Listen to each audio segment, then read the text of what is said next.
So we can get started. Can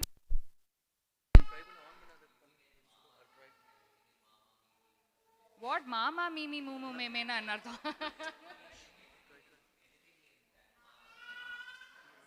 Illa okay, ma varisai. Yes. You can sing, if it's ma, you can sing anything in ma varisai. You can sing okay, Modaka Hasta is the Pallavi, Charanam of the song. Yeah, you can sing. Mudakaratka Modaka, something like that. Ma series, yes. If it ends in that particular letter, you can sing ma, ma, mi, mi, u, u, a, that's those series. Yes.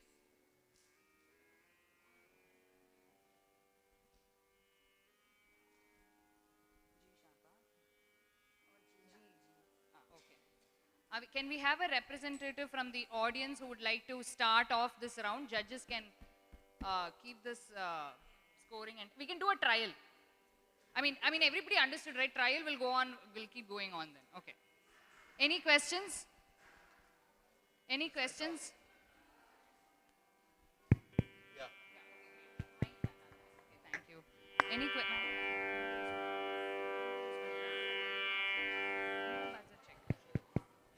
Okay. Can we have a representative from the audience who would like to sing? Okay, we have, please give Sudarshana ji a big round of applause. She is a volunteer to start the game with. 15 seconds, we can keep timer.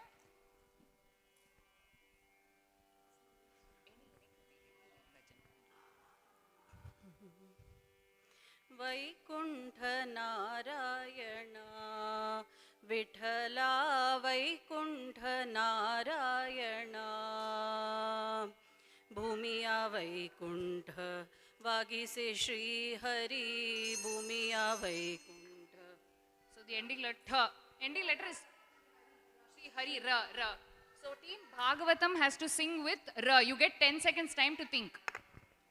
Ramane bhajital novinai terum vin sanjala magan ridume Shri Ramane bhajital Na. Team. So team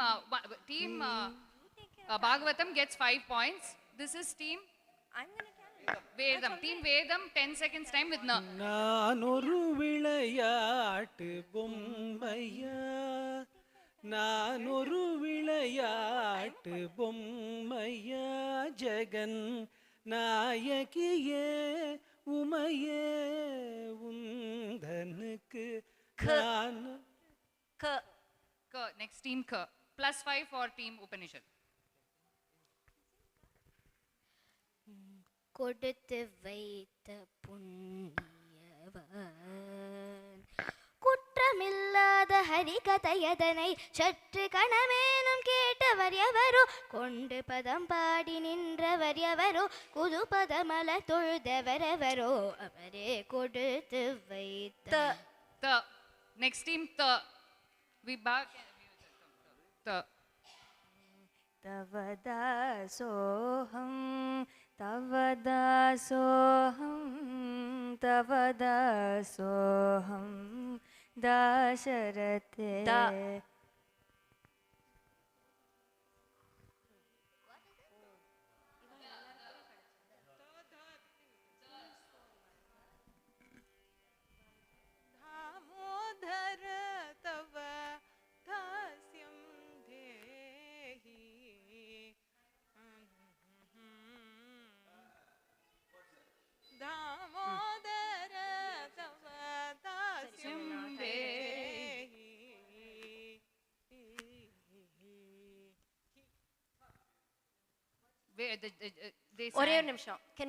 Can I just get a recap, because we were speaking a little bit. What's the recap on this one? They ended in the, you gave them the, this was the, they sang Damoda. Please sing again for about 10. Innu ore tharam paadrela. Damodara thava dasyam dehi.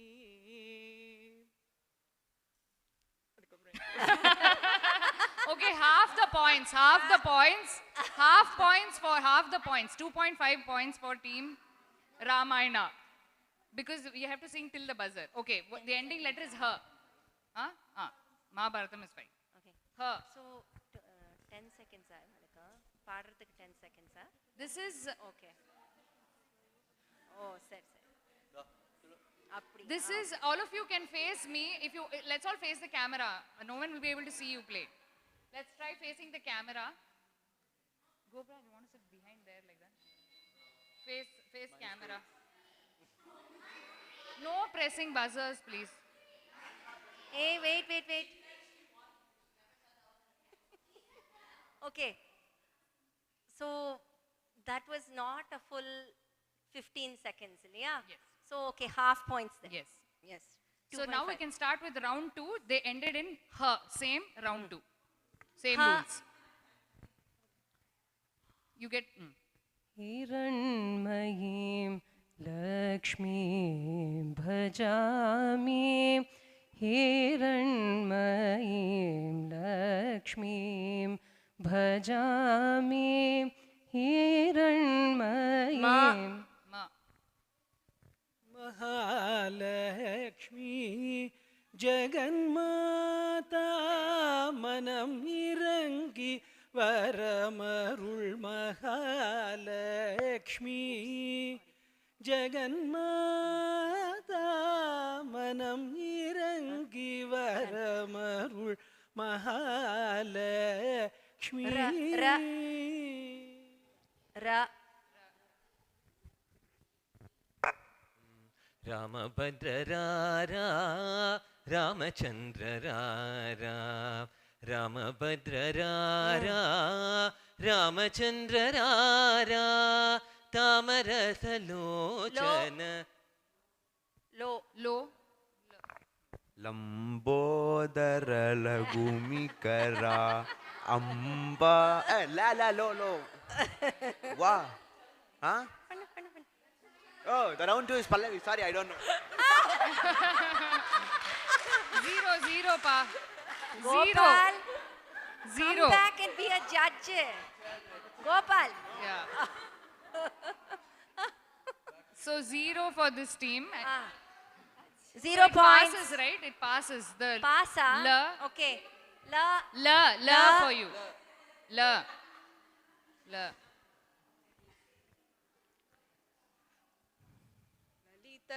ललितलवङ्घलथा परिशीलन कोमल हृदय Did that start with la?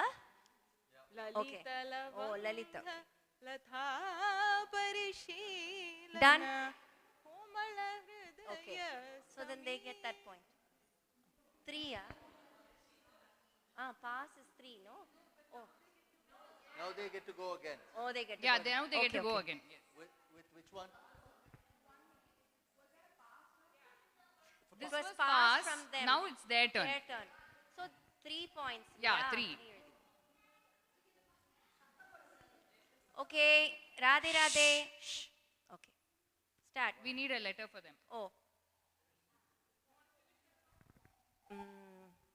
Ta. Ta. Now it's your turn to sing ta. Ta. Huh? Ta. Ta. Time up. Okay, time up. Time up. Okay. So the 2 rounds of Antakshari is complete. Let's hear the scores for each team. डम डम डम डम भजरु भजे डम Oh, it's a Illa, pass. it's a pass. But then it was Avaloda pass ta. irukke. But it was stir, Ta. right? It was ta. stir. Ta. It was stir. தானே Ta. Dum dum வந்து d ஆயிடுது. அது d வர்க்கா. டாட்டி எது வேணா பண்ணலாமா எனக்கு தெரியலப்பா ta t any வேணா பாடலாம். பாடக்கூடாதா ta இல்ல. ஏய் நம்ம வந்து இந்த மாதிரி வர்க்கம்லாம் மாத்திட்டா என்ன ತಂಬೂರಿ பாடலாம்? ನೀತಿದವ ಭವಾಬ್ದಿ ದಾಟಿದವ ತಾಲವ இது ತಟ್ಟಿದವ that is tamburi, not tamburi meat. you should give choices actually should give choice டாட்டாலாம் Okay, but this was a past question. No points Ta, for this ta. one. Anybody can take a shot at it. Anyone can take, but no No points. points. No point. T for tomato. T for Tomato. tomato.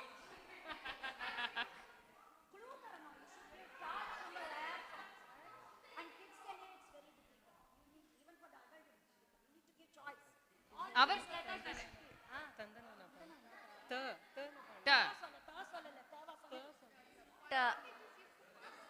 You guys give alternate letters for that.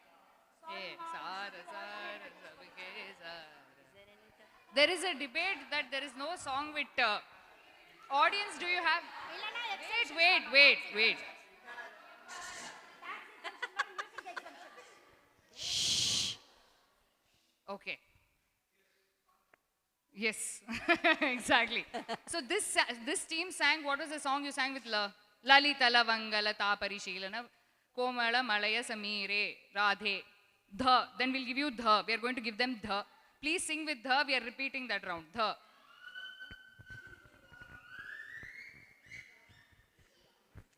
Dasana Madi Koyanna. Dasana Madi Koyanna. Swami. Full up or no? Aita. Time up? No, No, that's it. That is a last one for their round. Shastira Nama. Okay, Shasira Namada Venkataramana. Okay. So na. Yeah. So with that, we finished the 2 rounds of the first Antakshari. Let's hear from the scores. For the scores from each team. Scores at the end of the first round. Ramayanam leads with 10.5 points. Upanishad, Vedam and Bhagavatam stand at 10 points, followed by Mahabharatam with 5 points. Okay, shall we move to the next round? What letter is that? Okay, we are going to move to the next round. Oh, that's not Antakshari round? No, there are more rounds. Yes, there are more rounds. Can we have a little more of order, please? Let's all sit straight. I'm not going to sit. I'm just going to stand. Let's sit straight, face camera. All of you will be featured. So let's face the camera. All of you can be a little more semicircular. So that was just warm up. Now we will start with the actual games. No, points. With points. Okay. The next round, for the next round, one word will be given to each team. We'll go in order. We'll give you a word. You have to sing as many songs as possible with that word. It can be in Pallavi, it can be in Anupallavi, it can be in Charanam from the middle of the song. One request. What is second? I'll just finish. So one word will be given and you have to sing as many songs. And 20 seconds time to answer. 20 seconds time to give answers, how many ever songs. So please don't spend time in just singing one song. Fast பாடின்னு இருக்கணும். ஒருத்தர் வந்து list, ஒருத்தர் வந்து பாடின்னு இருக்கலாம். அப்படியும் பண்ணலாம். Even if you're able to say it, I think we'll give you a point.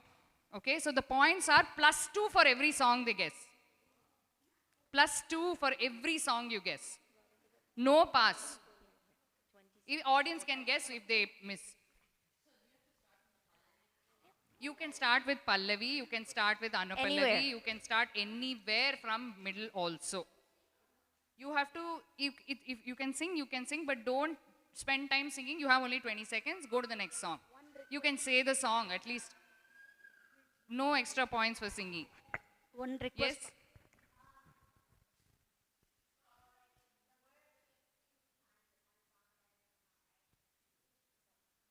Yeah, no, it should be a new song, correct. If the word repeats in the same song, it's considered only one. You can't keep saying that as another song. Yes?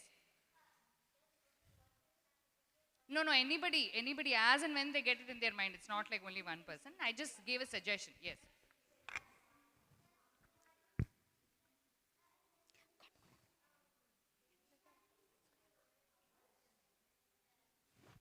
Lila, each time you say the word, na, every. For example, if the word is Sharada, okay, let's do a trial. For word is Sharada, you have to give songs. We can't just say Sharada, no? Sharada, Sharada, like that you're saying. Then?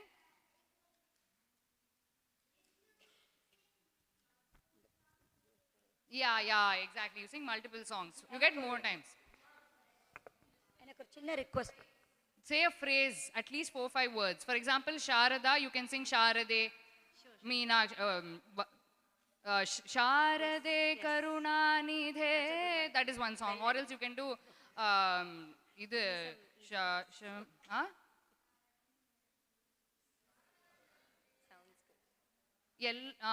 There are so many Sharade, like that you can sing many. இந்த S Shah சா அந்த மாதிரி options கொடுங்க exemption sometimes songs வராது இல்ல word இது சாரதா வந்து is it a song that we need to sing or word மட்டும் சொல்லணுமா எனக்கு புரியல so for example I'll give you a word like Sharada is a word illata we can do Lakshmi. Can you do one example? We had Lakshmi is the word. You have to sing as many songs. For example, Bhagya the Lakshmi Baramma. Enga vennalu aramkalam. Mahalakshmi. You're talking about the deity and then you can pick up It may not be a deity, it can be any word. I can say Maha. You can sing She can say Mahalakshmi, Ananda. Maha Ganapatim. So you can sing Jagadananda Karaka like that. exemptions கொடுத்துருங்க அந்த Tata Tata Tata Tata Word da. mainly It's based on word this and one time. more thing repeats suppose if they are singing shala ஒரு பாட்டு We cannot say that again. You can't Illa, sing like, that again. there's no pass. We are going to give. Let's just do this round as a Yeah. trial, okay? Let's start with what is this team? வேதம் This is a Team trial. Vedam starts. Upanishad. Or Team Upanishad starts. Okay, I'll give you a word. Just sing. This is just a trial round. Okay, just trial. Ganapati. Next. Shakti Sahita Ganapatim. Anandanatana Ganapatim. Vatapi Ganapatim. Ganapatiye. Huh? Gam Ganapate. Shri Ganapatini. Sevim Parare. Like that. So, like that. Yeah, like that. Any team cannot answer. This is trial round. For that team should. If you answer, they'll get point. Please Yes. don't answer if it's not your turn. Starting. Huh? Never mind. Okay. Shall we start? Let's start. Okay. We can start. Maybe we can start. Should we start in order? Or can we pick a random Start team in and start? order. We'll Start in start in order. Ramayana. Team Ramayana. The word for you is Ananda. 1. 2. Oh, very good. Ananda, Atishay, actually, Bho Shambho. 3.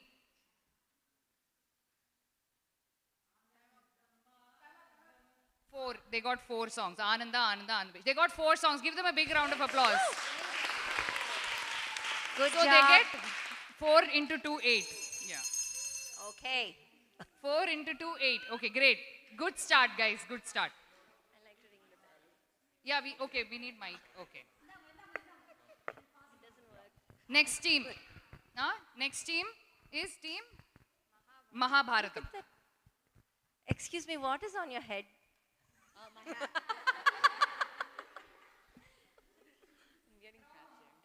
Okay, before we move on, any other songs from the audience for Ananda? Then Ananda Tanu. You should use mic. Ananda Natamadu Artillai. Ananda Kutadinar. Apron 3 more. Natamadu. Oh, Ananda Natana Prakasham.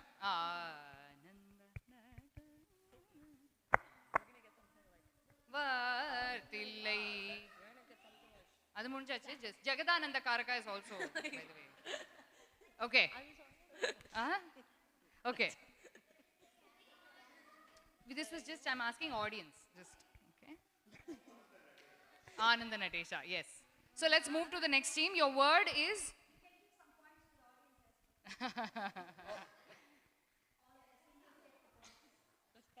So, second team, Amba or Amma?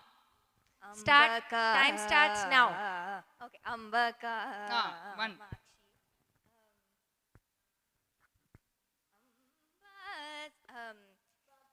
The Lakshmi yeah, Baramma. Baramma, correct. Good, Very good. good. Two. Saraswati. What is it? Two. Time. Give them a round of applause. They get 2. Can we have audience want to guess for Amba or Amma? Oh, Jagadamba. Oh. Then 10 points for Priya ji. Kamakshi Amba. Kamakshi Amba. 10 points for Mama. Enna Kamakshi. Amba Seethamma Kamakshi. Mayamma. Very good. Then Nammamma Sharade. Mayamma. Mayam. Amba Paradevate. Amba Parameshwari. Amma Ravamma. So many others. Seethamma Mayamma. 100 points for the audience. 100 points for audience. Big round of applause for the audience. Okay, are we ready, team? Upanishad. Your word is Shri. ని సేవించరారే Shri Ganapati. Shri Varalakshmi Ganapati. Shri క్షీరాబ్ది కన్యకకు శ్రీ మహా Adi Ksheerabdi Kannike. Shri Mahalakshmi Shri Mahalakshmi. Shri సూక్తినాథం 3. Three. Shri గణనాథం భజరే Shri Gananatham Bajare. 4. Four. 4. They get 4. 4 for Shri. 4 for Shri. Any more for Shri? There are numerous. Shri Varalakshmi. Shri Kamalambike. Shri Ganapati. Shri Mahaganapati. Shri Kamalambike. Shri Kamalambike. Okay. we Shri know Chakraraja. that codes. Yes. Okay. Let's move to the next team. Team Vedam. Team Vedam's word is Chandra. Start. Time starts now. Chandachuda. Chandachuda. 1. Chandram Two. Bhajamanas. Chandrashekaram sada Three. bhajeham. 4. 4. Team Vedam gets 4 for Chandram.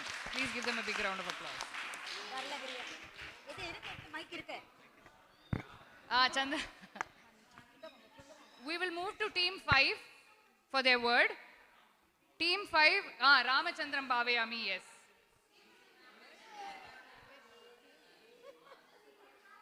You can even take words from in between, yeah. Yeah, immediately after I say the word, I'll timer announce starts. when That's how timer they starts. spend. Ready? Your word is Kamala. Start now. Kamala 1. 1. Kamala Aptakula 2.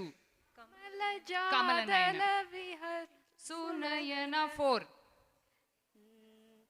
கருணை தெய்வமே கண் கண்டு கற்பகமே Anga Kamala illiye. Anga Kamala word doesn't come. Okay You should sing the line where the Kamala comes. 4. Three, They get four. 4. They get 4. 4. Good. Kamala. Kamalambam. Kamala. Hey, நீங்களும் 4 வாங்கினேன் எதுக்கு?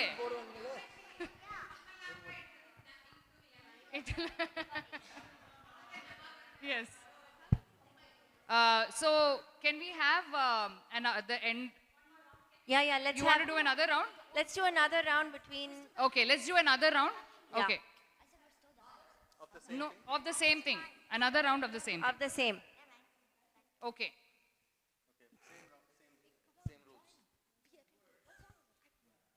Okay. Okay, ready? Are we ready? Team Ramayanam's word is Ravi. Start now. ரொம்ப லவுடா இருக்கு எல்லாரும். சசி நயன விலாசம் Okay, very good. 1. அப்புறம்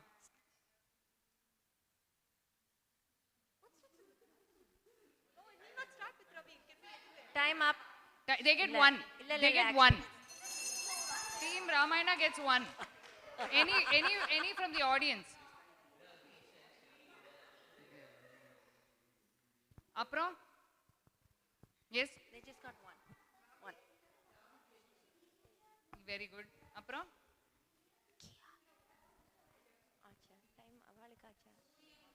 Oh, audience. Okay. Suryam, so I will say equivalent. Okay, so Okay. team Ramayanam gets Ravi. 1 point. 1 point. 1 point. 2 point. 1 word, 2 points. 1 word, 2 points. What did you say? Rangapura Viharala vardu. Okay. Shall we go to the next team? Okay.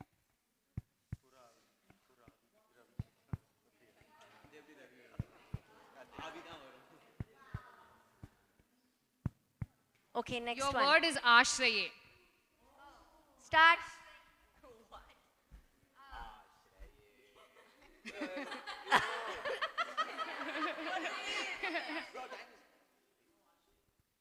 The, number 5 release seconds. எங்க எந்த பாட்டு Thamba ஆஷ்ரே Time up, time up, time up.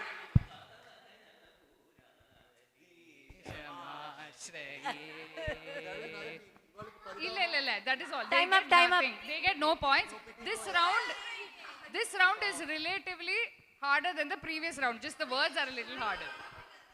Ashraye, they got Ravi. Okay, Ashraye. That they get 0.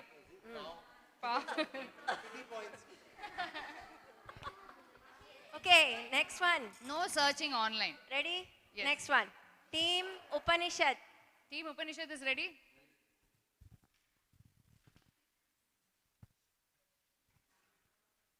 Bhajana. భజన చేసే విధము తెలుపండి. 1. Bhajare adu. భజరే Bhajanan. Gopalam Sa? భజరే Gopalam Bhajare adu. 2. భజన పరులకేల Huh? భజన పరులకేల Okay, 3. 3. Bhajare. భజ గోవిందం Bhajanan. Bhajare எல்லாம் பாடுறேன். Bhajanan. 3. 3 points for Upanishad. 3 points for Upanishad. Bhajana seya. That is also there. Okay, ready? Team Vedam. Vedam. Team Vedam is ready. Their word Team is. Vedam. Time starts. After the words.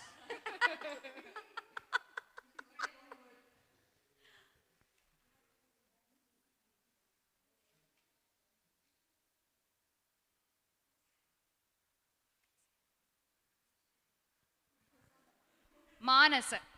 now Time starts Manasa now. Sancharare 1. Manasa அது. Manasன்னு சொன்னேனா.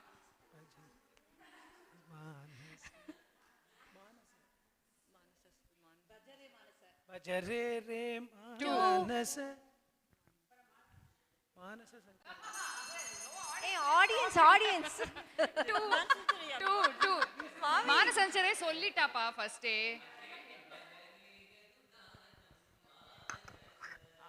Great. So 2. They get 2. Okay, 2. 2. Vedam gets 2. Yes. Okay. 2 words. Yeah. Last. Team Bhagavatam.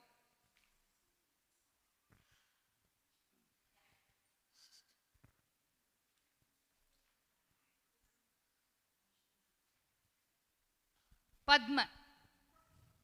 Padmanabha सौरे Dev Dev कलया Sorry, pa. Wait. 1. Padmanabha So Kamala Nayana has one Sangati which has Padma. Time's up. 1. Time's up. They get, which is that, you have to sing that though. Which is that Charanam you're saying? Or Sriman Narayana, the last Charanam, Padma. But you have to say that. You have to sing We it. won't be able to consider it. So this team gets 1. 1 point. One word, which is 2 points. What is it? Mahabharata. Team Bhagavatam. Team Bhagavatam gets 1. Let's give a big round of applause to all the Okay. teams. Big round of applause. I think everyone did well in the first round and second round. Can we have the scores at the end of this Scores, round? please.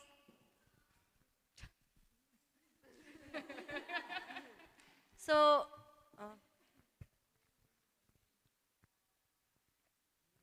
We have Team Upanishad leading with 24 points. Wow. Followed by Team Vedam at 22 points. Team Bhagavatam, Team Ramayanam at 20.5 points. And Bhagavatam at 20 points. And we have Mahabharata at 9 points.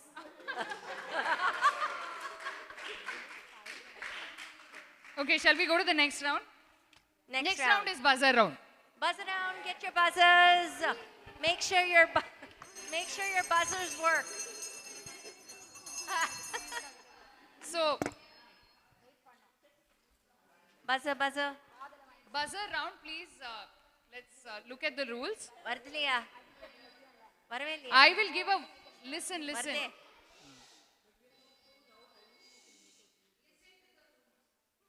Thank you, Priyaji. So, I will give you a word. It is a word that appears in the Pancharatnam. Anywhere in the Pancharatnam. All 5 Pancharatnams. Pancharatnam. That's why it's a buzzer round. So, whoever knows is going to answer this. It's not a fair game. You should give some allowance for others. Okay. Team Radhe. needs to sing. Team, okay. Radhe. Thank you.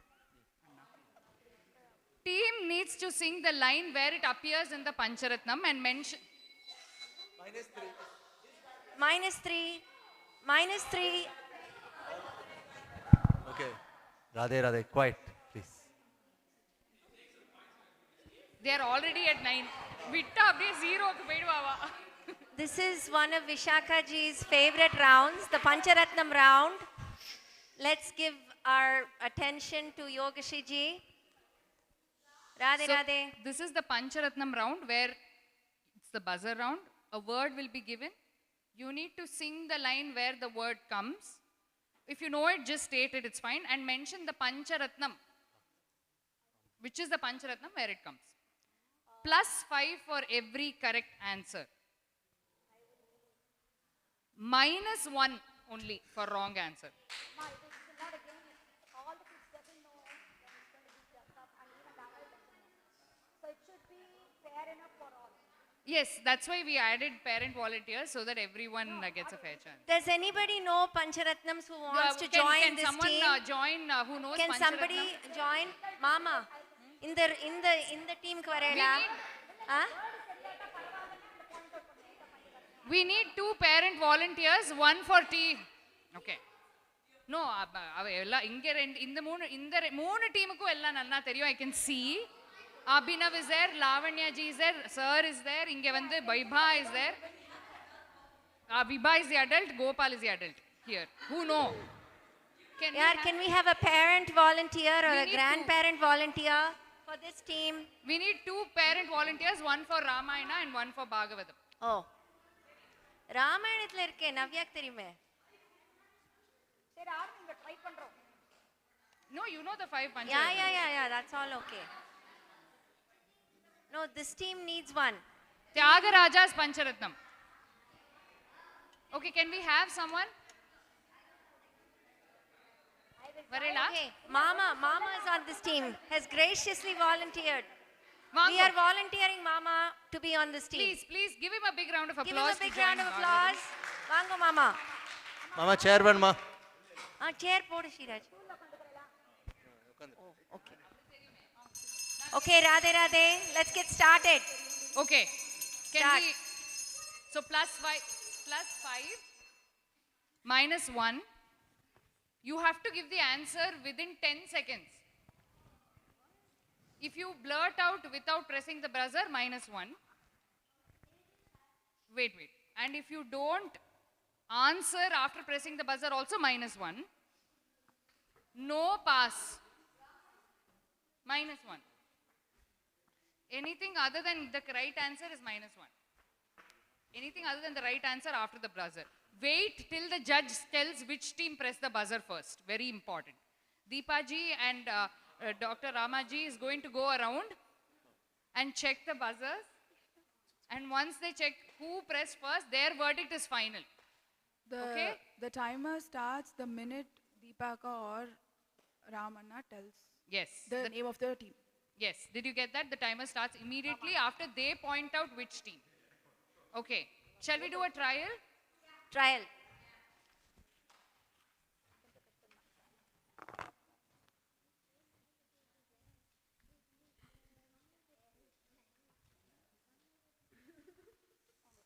Okay.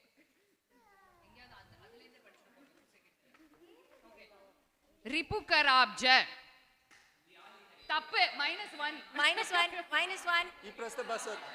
You have to press buzzer and not Okay, answer out that of team turn. press buzzer. What is it?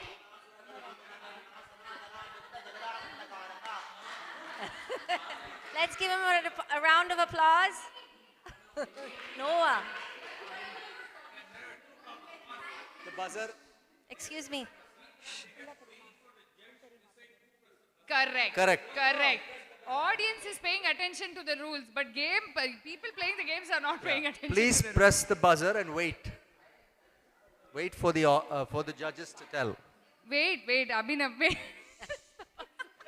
Correct, அதான் சொல்லிட்டு நான் சொல்றேன். கை தூக்கி This is a trial round, unfortunately. Options. Press buzzer. கண்ணா பின்னால ஒரே ஒரு தடவை போறோம். They will decide. This side Ramanna will take care. This side Deepa ji will take care, and Ranga Mama can overlook in case we miss Wait for the people in the uniform to tell you what to do. Right. Are we ready now? For the actual round, okay? No more trial, okay? Yes. Wow. Okay, ready? The first word is wait till they come and tell you this team, and then we will say team answer, then say. Vanachara. Yes, give them 5 points. Team. Good. Yeah. What is the name of that team? What is the name of the team? Upanishad.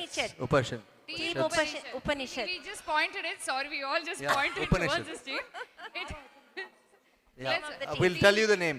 Team Ramayanam, Team Mahabharatam, Team Upanishad, Vedam, Bhagavatam. Okay? So they get +5. Give them a big round of applause.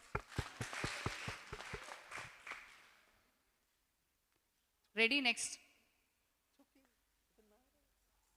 Maataladane. Hey, this team. Bhagavatam. Team Bhagavatam. +5. +5 for And Team which Bhagavatam. Which Pancharatnam? Yes, correct. +5. +5 for Team Bhagavatam.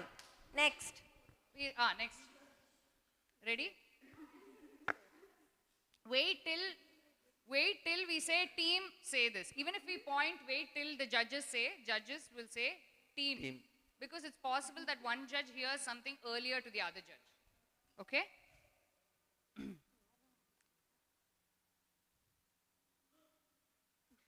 Kanakambaradhara. This team Upanishad. Team Upanishad.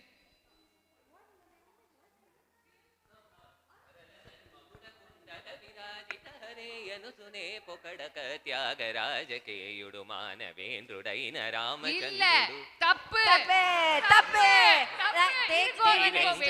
Ava next. -1, but it's not a pass, but -1. That's what I sang. Shri Venkatesha Suprakaša Sarvonaka Sorry, bad. Niketana Kanaka. Yes. Oh, Kanaka. Wait one sec. You know why I said? You said Kanakambara Daralasan Makutakund. And I'm like, where is Kanakambara Dhara? Yeah. So, +5. Try to sing the full word Kanakamba. Radhara. Okay, +5. My bad. I'm sorry. +5 to Team Upanishad. Okay, +5 for Team. உங்களோட பேர் என்ன? Upanishad. Thank you. Team Upanishad. They're seeing everybody, no? I'm not able to see. I'm able to see. Okay, we'll be. Okay, next. Okay. அடுத்தது. So please note, we have lots of buzzers. There's nothing, we are not going to be disheartened. We have lots of rounds to play. Everyone is going to get a chance. And the judges are looking at everybody. So not to worry at all. We're just having fun, right? That's the aim of the game. Who's having fun? See, it should have been a ragam identity. Everybody. Not the verses like this. It's going to be even tough for her. The whole You purpose guys of are the not having buzzer. fun now. Who's having Who's fun? having fun? Who's having fun? Who's having fun? You're having the most fun. Okay. Audience, are you all having fun? Who's having the most fun? Most fun. Most fun. Who's having most fun? Okay. Okay, let's move to the next word. Okay, ready? We have lots for the buzzer round. I have lots of, so pay attention. We have 3 judges now. And 4th one is also standing here to look, so we don't miss anyone. Okay. Vibhakara. Upanishad.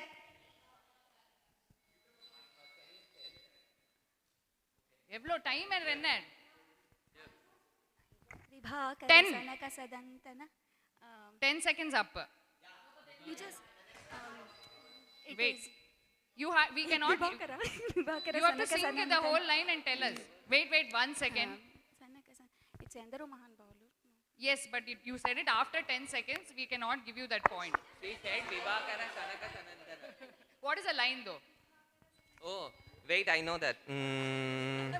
Parama Bhagavata Mauli Varashati Vivakara Sanaka Sanantana Digi Asura Kim Purusha Kanaka Kashipu Sutanarata Tum. Judges are going to decide. Are we giving points or not? Judges.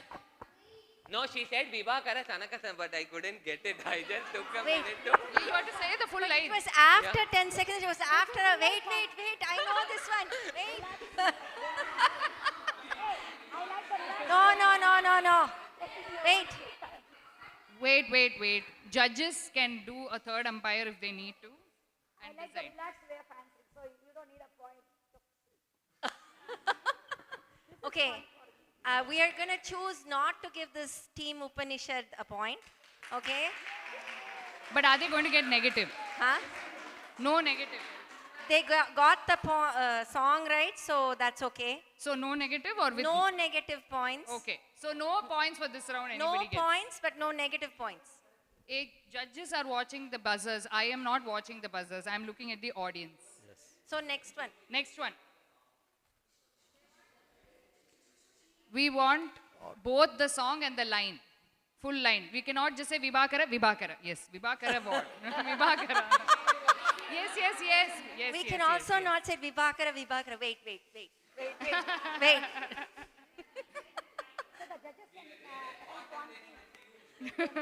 Contemplate within 10 seconds. Yes, contemplate within 10 seconds. Judge's word is final. Okay, ready? Next. Next word is Amritaja Poshaka. Wait. Out of turn. Minus. Did the judges say? Judges did not say. They pressed the. They press the buzzer, but you have to Yeah, wait but until judges the did not judges point say out. no. There's no pass. The judges have to call on you first.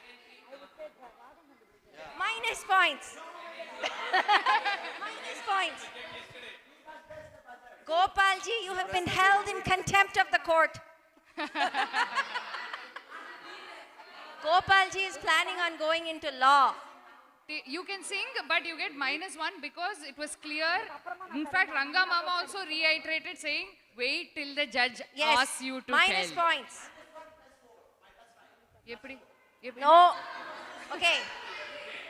Red card for Gopal. Red card. Okay. -1 for Team Mahabharat. -1. I heard that team. What is that team? Ramayana. There's no Okay. pass, but you can sing. No points. Give the mic. Give yeah. the mic.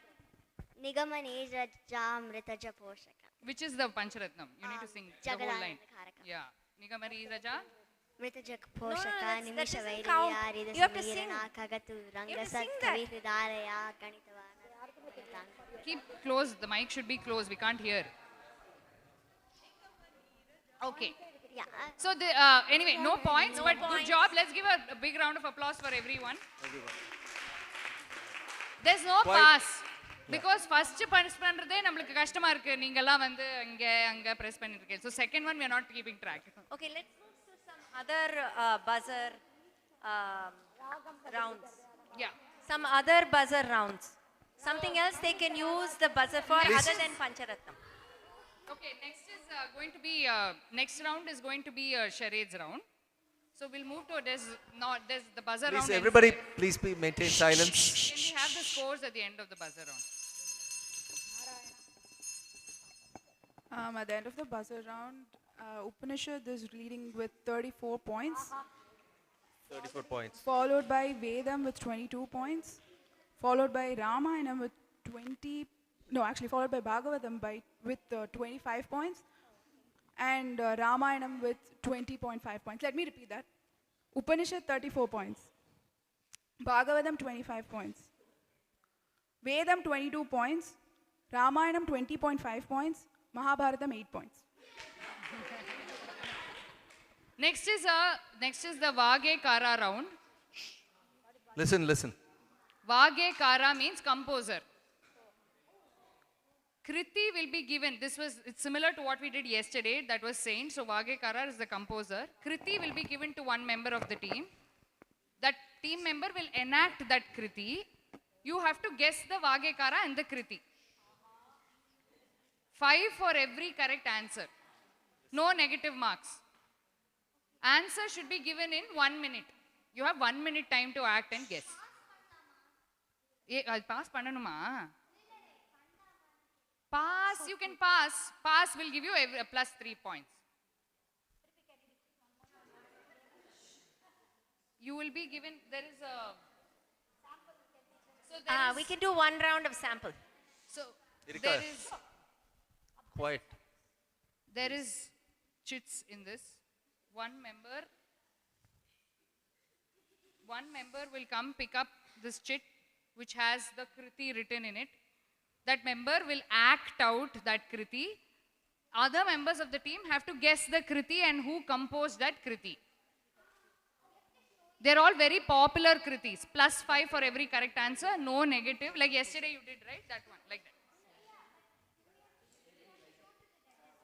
You have to show. Judges are seeing you, don't worry. Okay. Judges will see you. You can act whatever you want or however the team guesses. No writing letters. No saying words. Yeah, no doing it in Tamil and sign language. Okay? You will get 1 minute. Plus 5 for every correct answer. If you pass, which means some other team has guessed because let's say this team, someone is acting and Mahabharata has actually got it.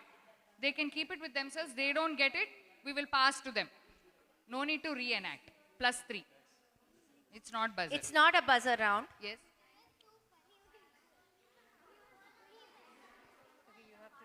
Partiyo compose. Her question was, Mattavalla composer guess pannanuma part rendiyum guess pannanum. 1 minute. 1 minute. For 1 example, minute. I will enact a Kriti. You have to guess the Kriti and guess the composer. Okay. Everybody, listen. Please.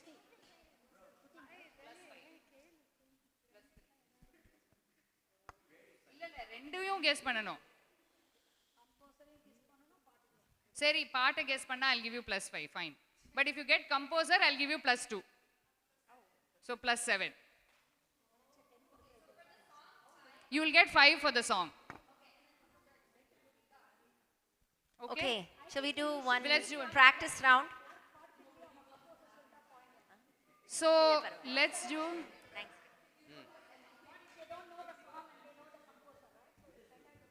Okay, so let's do a trial. Trial. Let's do a trial.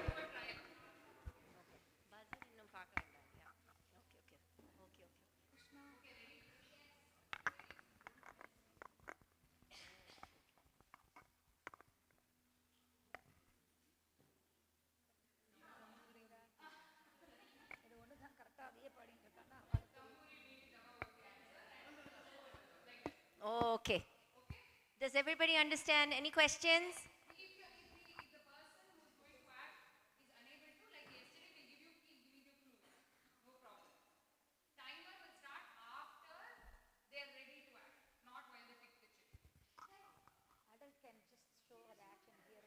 No, he doesn't know.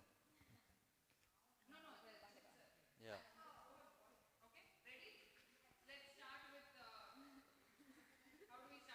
Yeah. Sure.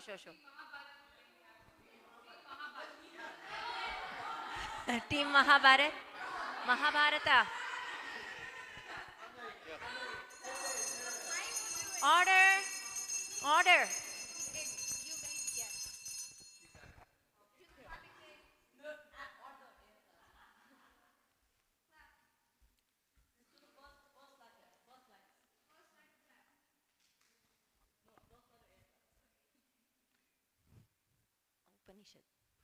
Upanishad tane?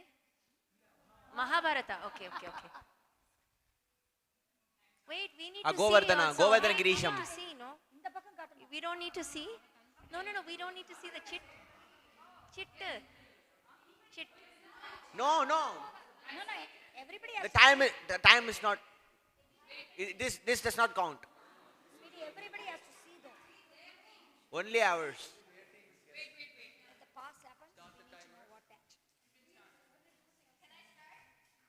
That's not the way. Govardhana Girisham. Maadu mekam karne.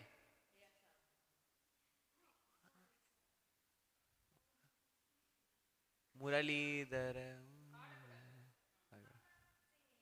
Okay. Govardhana, Man, Maadu mekum. Oothukadu Venkatakavi.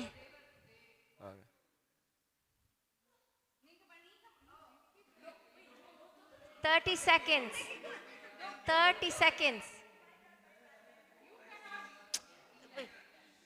No. Team Vedam, you're giving them the answer. Would you like to give them the points? Illa, ippo illa. Mama, ippo illa. Pass the time. If you give them, then they will get the answer. Okay, 6 seconds left. Govinda Namasaram Gajendra Rakshana Dhiram Kavi Jana. That's the right. Time up.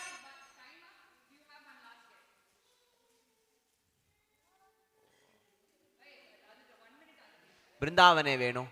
No.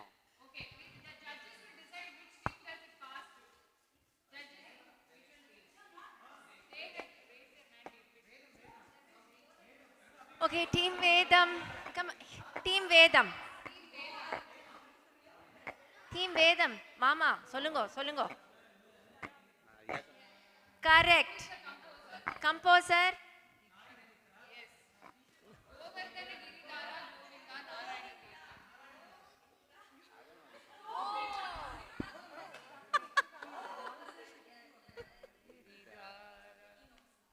He knows that. Plus 3 for this. No points for Mahabharata. Okay, next one. Who's next? Ramayana team, can we have someone to act? Who's acting?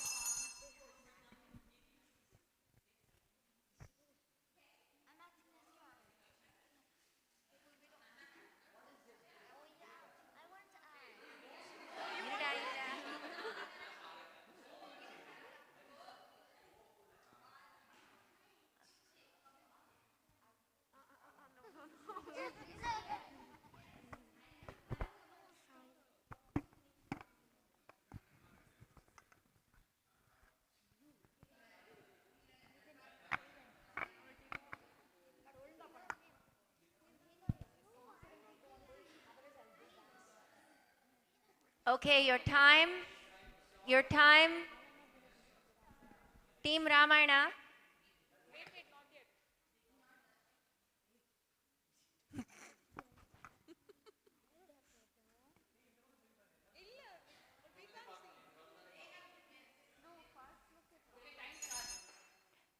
Time starts now.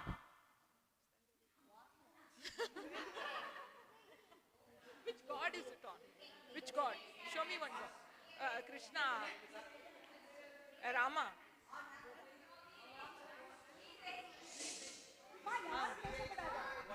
Please maintain silence. I request you to maintain silence, please. Okay. 30 seconds. Shiva.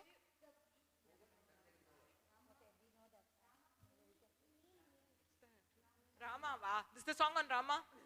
Okay. Ram.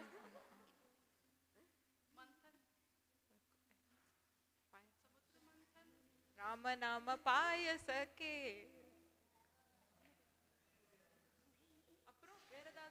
Show me where or line adle. Time's up. Time's up. Wait. Wait for your turn. Wait. Wait. We have to give one last guess to the team. One last guess. Ramarasam. Correct. Correct. Wait. Composer. Composer. Wait. They get +5 for the Kriti. Absolutely. Who is the composer? Yaar composer?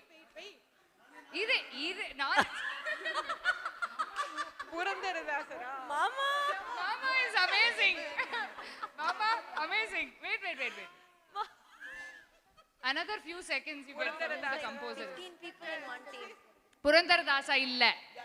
Yaar, judge has to tell who raised their hands first.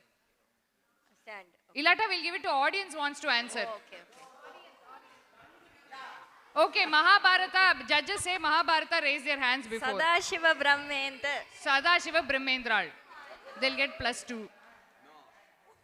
Okay, Team Ramayana has +5. Team Mahabharata has +2. +2 தான் அவ பரவாயில்ல பாவம் பரவாயில்ல விட்டுடுவோம். பரவாயில்ல. You are middle copy, you are number 2. You have Okay, ready? Next. Ready, next next team. round. Radhe. Next team. Who is coming? Team? Team Bhagavatam. Team You're ready? Bhagavatam. Who is coming?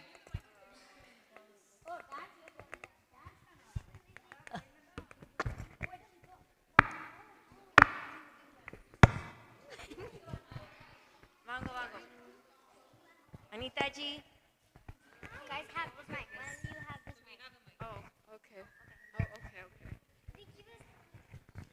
Hi. Okay. Wait. Your time starts now.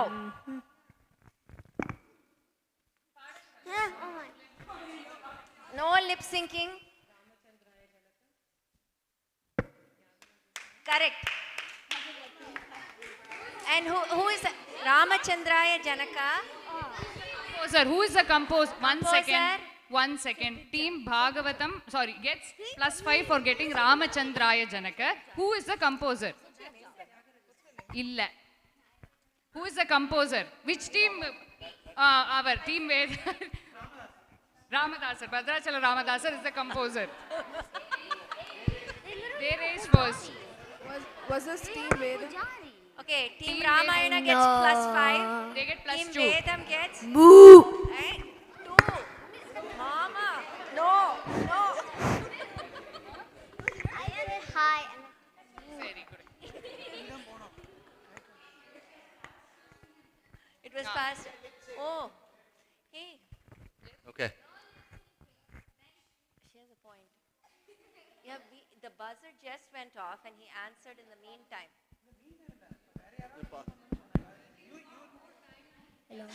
Hello. But they Okay, already answered. okay, it was not. Yeah. It's okay.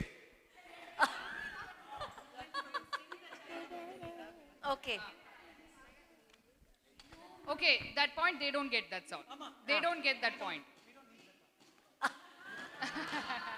They don't get the pass point. We don't need the point.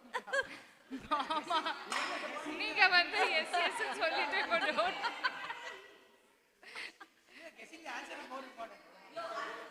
Sorry, okay, come on. Okay, next team is from Team Vedam.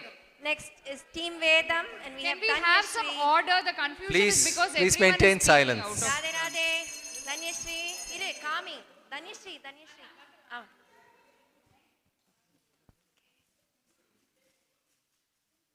இது கொஞ்சம் கஷ்டமா இருக்கே.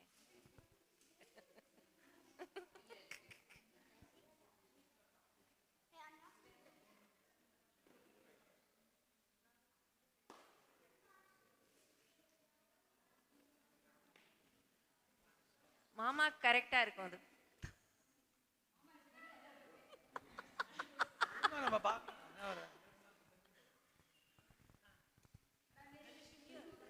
Yes.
Vihana. He's just getting on top and trying to balance on the edge of the chair.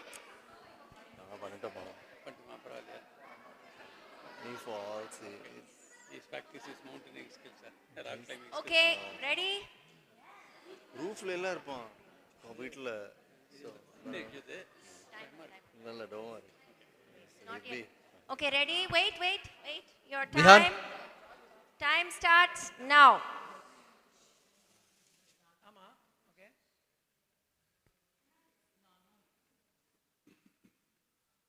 ஒன்று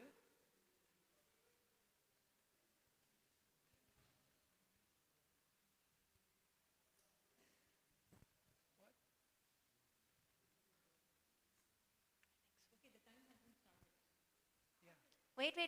Time. Yes. Okay. 30 seconds. Okay. Mahavishnu. Okay. Okay. One. Eka. One. Eka. No. Okay. Move on. Next line. 12 seconds.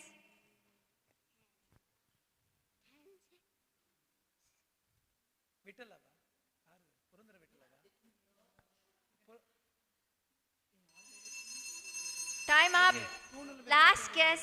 Last கெஸ்டா Last guess.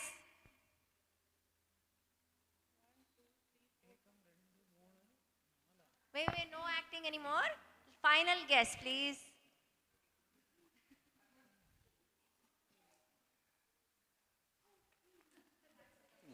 Five more seconds to guess. ஒரு நிமிஷம் wait பண்ணுங்க 5, 4, 3, 2, ரங்கபுர விஹாரம் 1. They've already guessed. What is it? இல்ல ரங்கபுர விஹாரவா இவா ரெண்டு பேர்ல யாரு நீங்க போங்க இப்போ இங்க போங்க Correct. Any points for that? No.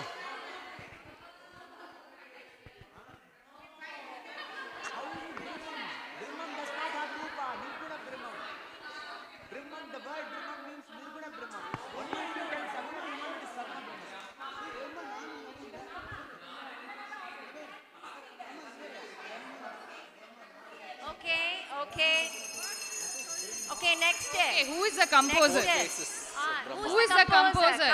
Who is the composer? They have to guess. 5 seconds for the, Avan 10 illa. seconds for to guess the composer. guess பண்ணா புரந்தரதாசர் இல்ல Annamaiya correct, but double pass we are not doing, so only +2. Okay, last team please. Okay, last one. Oh, you we are just sitting. Yeah. Finish. Wow. This is team Upanishad. Team Vedam. Team Vedam. Team Vedam just finished. Upanishad just like they don't Last. need any extra points. Upanishads last Ningla po. Okay.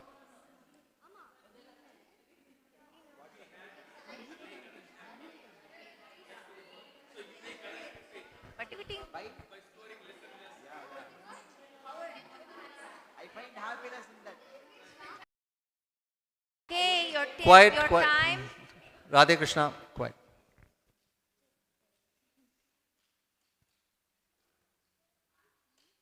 Ready? Your time starts now.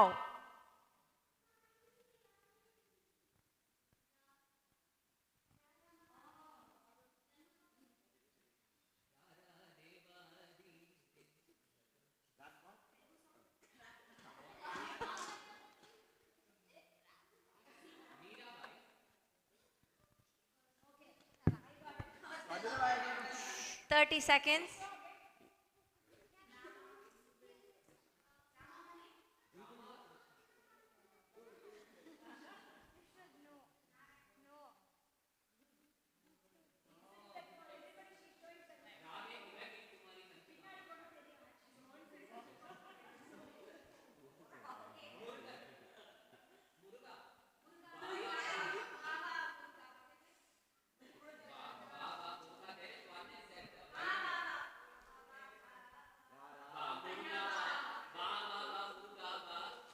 Wrong. Okay, wait, buzzer please, one last guess. One last guess. Last guess, please. Yes, they got Kavava Kandavava. Okay. Who is the composer? Yes, the correct. Correct. They Okay. get +5 +2. 7 plus 7. Upanishad. Upanishads. 7. Chance illa. ಇಲ್ಲ ಅವ ಕಾಬಾವ ಸೊನ್ನ ಅವನ್ தான் ಕಾಬಾವ ಅನ್ನ ಇಲ್ಲ ಇವ ಕಾಬಾವ ಸೊನ್ನ ಅವ ಬಾವ ಅನ್ನ. Please note, I have no favoritism amongst the teams. I don't know anybody.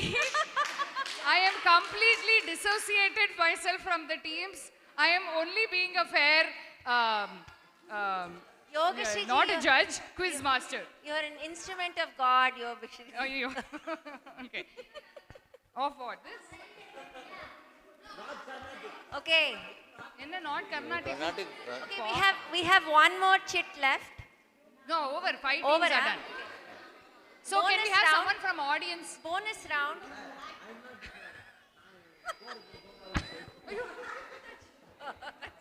Okay.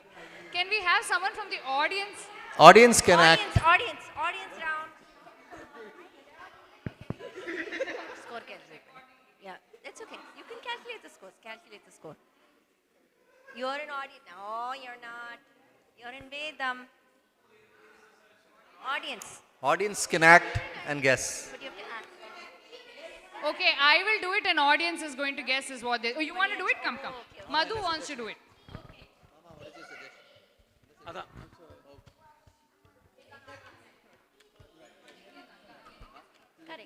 Correct. I think so. Yeah. Then it's time for chai.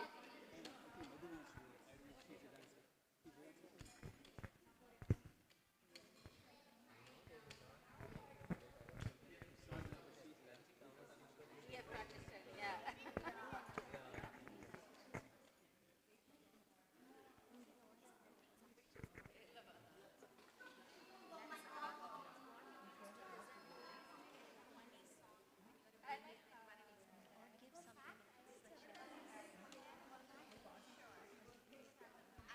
Just wait. We're just finishing up. Just one. Wait, Anita ji, come on. What? No. Start.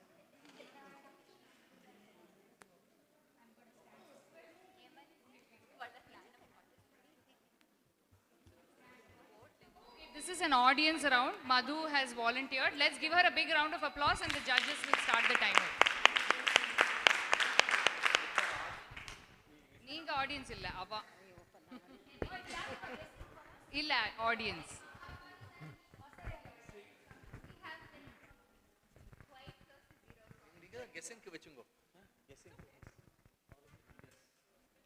Anybody can guess. Illa, neenga illa. Ava.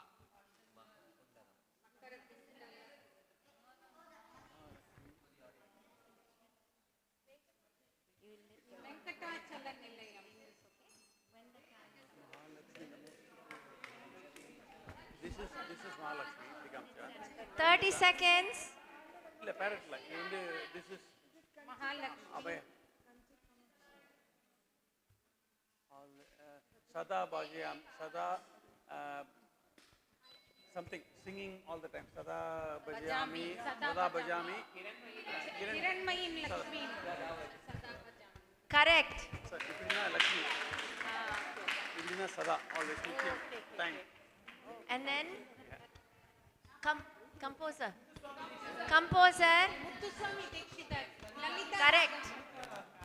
100 points for the audience. Yay. Can we have the scores?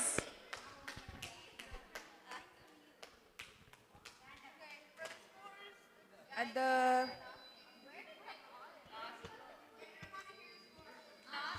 scores.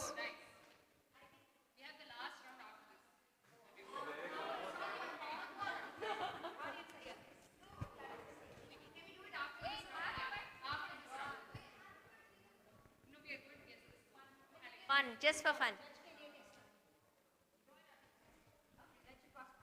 So let's have the scores now.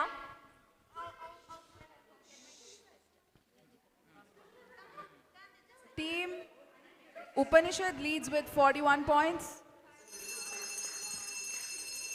Upanishad leads with 41 points, followed by Team Bhagavatam with 30 points, followed by Ramayanam with 27.5 points, followed by Vedam with 25 points. Vedam 25 points, followed by Mahabharatam with 10 points.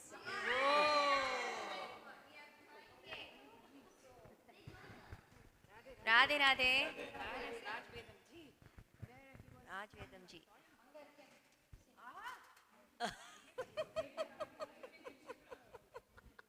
Okay. And now we shall wrap up. A big round of applause for everybody. Okay, we're going to let Anita ji do one last bonus round.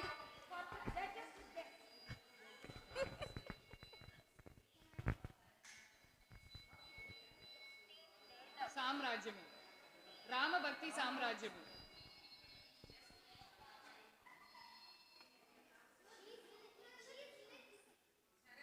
Hanuman. Hanuman. Rama Hanuman. Everybody in the Mama Vapata Vira. Okay. Big round of applause for everybody. Big round. Big round of applause.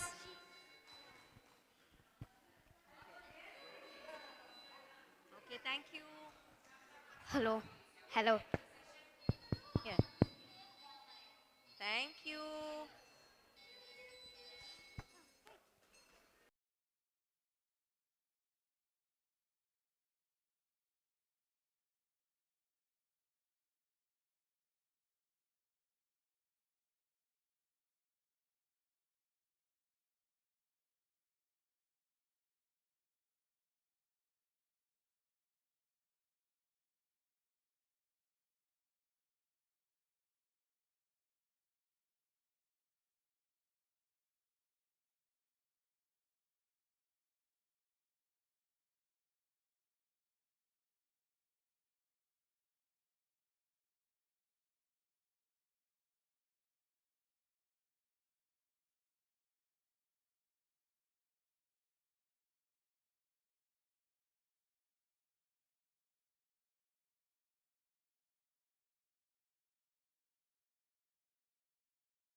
Thank you. Where are the children? Where are the children? Yes. Yes. Bajij. I have some material specifically for them. But I'll get started. Let them come. Doesn't matter. We can get started. By the time they come, it'll be ready. Okay. So once again, thank you very much for your interest and inviting me for a second session, despite yesterday. So it's a continuation of the same topics. Everything in the Bharatiya civilization is an interconnected topic. So we talked yesterday about identity, why identity is important, how do we nurture it, how do we protect it, how do we improve our knowledge about it. We talked about those things. We talked about key distortions about jati, varna, kulam, gotra that has been perverted into caste. We talked about our divinities being perverted. We talked about our philosophical systems, the Itihasa Puranas being perverted. We talked about all those things and how to rebut. And the key idea in all of those things was we have evidence-based discussion because we are a civilization of truth seekers. Everybody who's a truth seeker, we are basically scientists. What do scientists do? They try to research the truth, right? The truth behind some phenomena. We try to understand that. I cannot lie to myself and pretend I have learned about it. I had to be honest with myself completely to be a researcher. That's who we are. We are scientists. We explore. We don't just take somebody's truth claim as valid. If somebody comes and says, the only way to the Father is through the Son. If they say that, how do we evaluate that? That's a truth claim.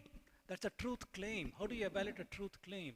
We use our pramanas, we use our darshanas, and we try to say, this makes sense. It doesn't make sense. This is what makes sense. That's how we evaluate this. Is this better? Okay, check. Yes, it is a lot.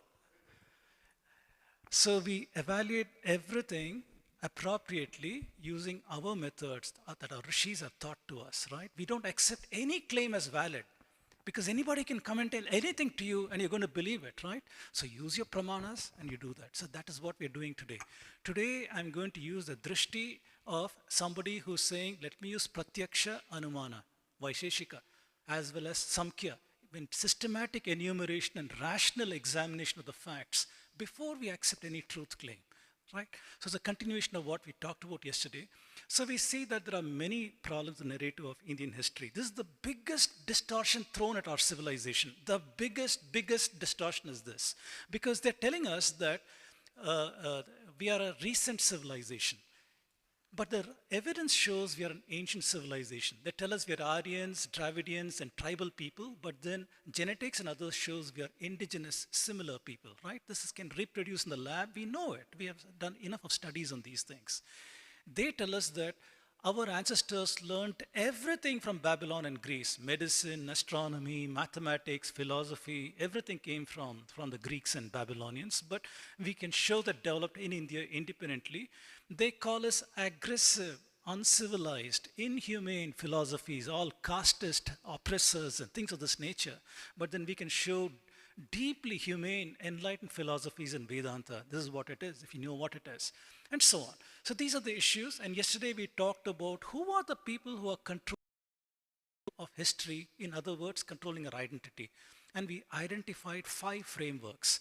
Those are the colonial people who had their insecurities when they came to India and they saw the deep antiquity of the Indian civilization and they couldn't reconcile with the biblical chronology. Because of that, they started a set of distortions, the white man's burden, right? They thought that they knew better than Indians. Indians are correct their Puranic chronology for them. So they started messing with the Purana chronology. That's what they did. Followed by Eurocentric. We talked about this yesterday. These guys who came and saw, why are Latin, Sanskrit, and Greek related? They seem to be a relation.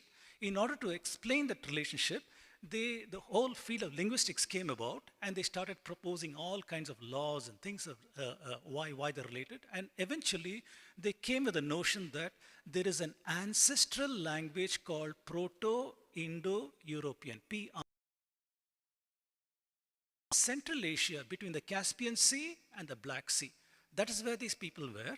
And they say the reason why European languages and Indian languages are related is because these guys over there, they domesticated the wild horse. Once they domesticated wild horse and got iron swords, they were able to go on a conquering spree. First, they went to Ukraine in 3500 BCE and settled that part of the world. In the last wave, they came to India, right? The so-called Aryan invasion, 1500 BCE, they're supposed to come to India, and that's who they say we are. The methods they've used is linguistics. So we as scientists need to ask, what are the methods in linguistics? What are the theories? Because everything's a model over here. What is a model? A model is not reality. A model is our abstraction of a phenomena. When we see some phenomena in nature, it is so complex. How do we encapsulate that so that I can study it in the lab, or I can write a computer program and study it in the computer? How do we do that? We make some assumptions. We make some assumptions and we say, this is the key phenomena I want to study. So I pretend the outside world does not exist. I'll study only the small thing. There are some assumptions. There are simplifications, all kinds of things. So we have to study that. Whenever we see that a model has been used, we test that model and see, do I have counterexamples? Does it not work in all the phenomena? If it doesn't work, why does it not work? That's how a scientist goes about doing things, right? So we can study how linguistics works or doesn't work. Missionaries, they wanted to convert Indians, obviously, to Christianity. So they were the forefront of translating Samskrtiyum literature. Puranas, H.H. Wilson, somebody else, Griffith, all these guys are missionaries who were translating the Puranic literature and other literature, and they had a vested interest to show you are all superstitious, to show you're backward, to show you're primitive, to show that all of your religion is based on backward ideas and things of this nature. So they had motivated translations. If you understand what I mean, one cannot take Samskrtiyum literature and have a dictionary and do word-for-word translation from Samskrtiyum to English. That is nonsense. You can't do that because there's a lot of metaphors, there's a lot of symbolism, there's a lot of deeply embedded ideas. In order to do an interpretation, we can't do translation, we have to do interpretation. You must be an expert in Vedangas, expert in the system. Then you'll understand what did they mean when they have a certain passage, what did they mean by that? It's not easy to do this kind of translation, right? But anyway, they tried doing that, and we unfortunately had to pay the price. When our children, who only know English, they go to Google and download a book by these colonialists, unfortunately they read this utter nonsense and they think this is what the religion is all about. And socialists, we talked about them yesterday, Nehruvian socialists and the Marxists, how they pervert the history of India. Bottom line, we find the history of India has been hijacked by all these agencies who have imposed their ideologies on them and led to a subversion of our identity. This is where we are today. Very, very unfortunate. It's a deep statement. One's got to internalize a lot of these things over here. So I'm not going to read all these things, but colonial hegemony, people like the Portuguese, Dutch, French, British, hand in hand with Christian imperialism, people like Caldwell, Pope, along with Eurocentrism, using linguistics, anthropology, the notion of caste and all these kind of things, with circular dependencies, it has led to this notion of Aryan invasion, which has become a migration theory. These are the actors doing these things.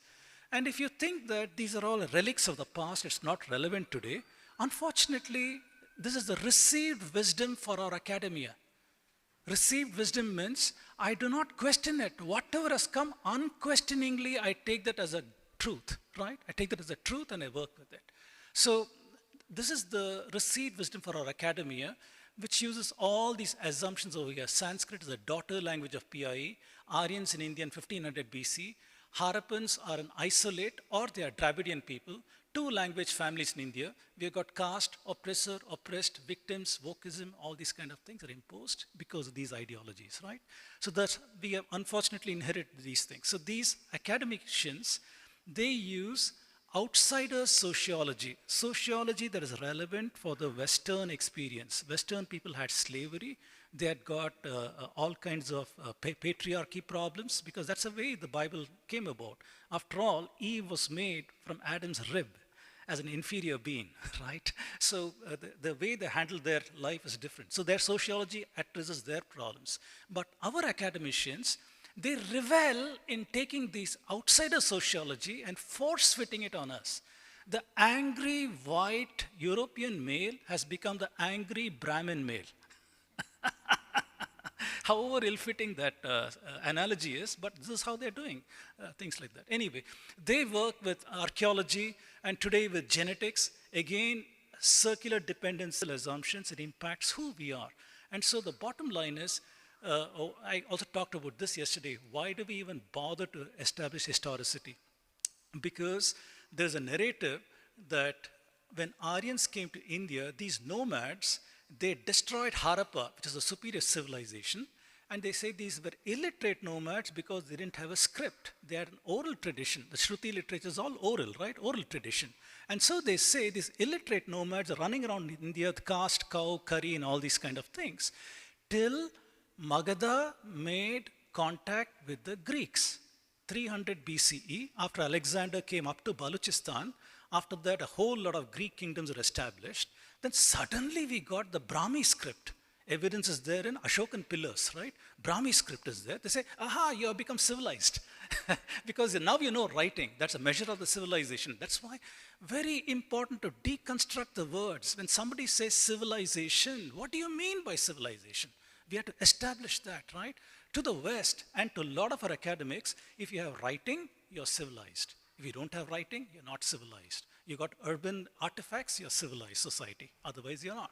And things of this nature.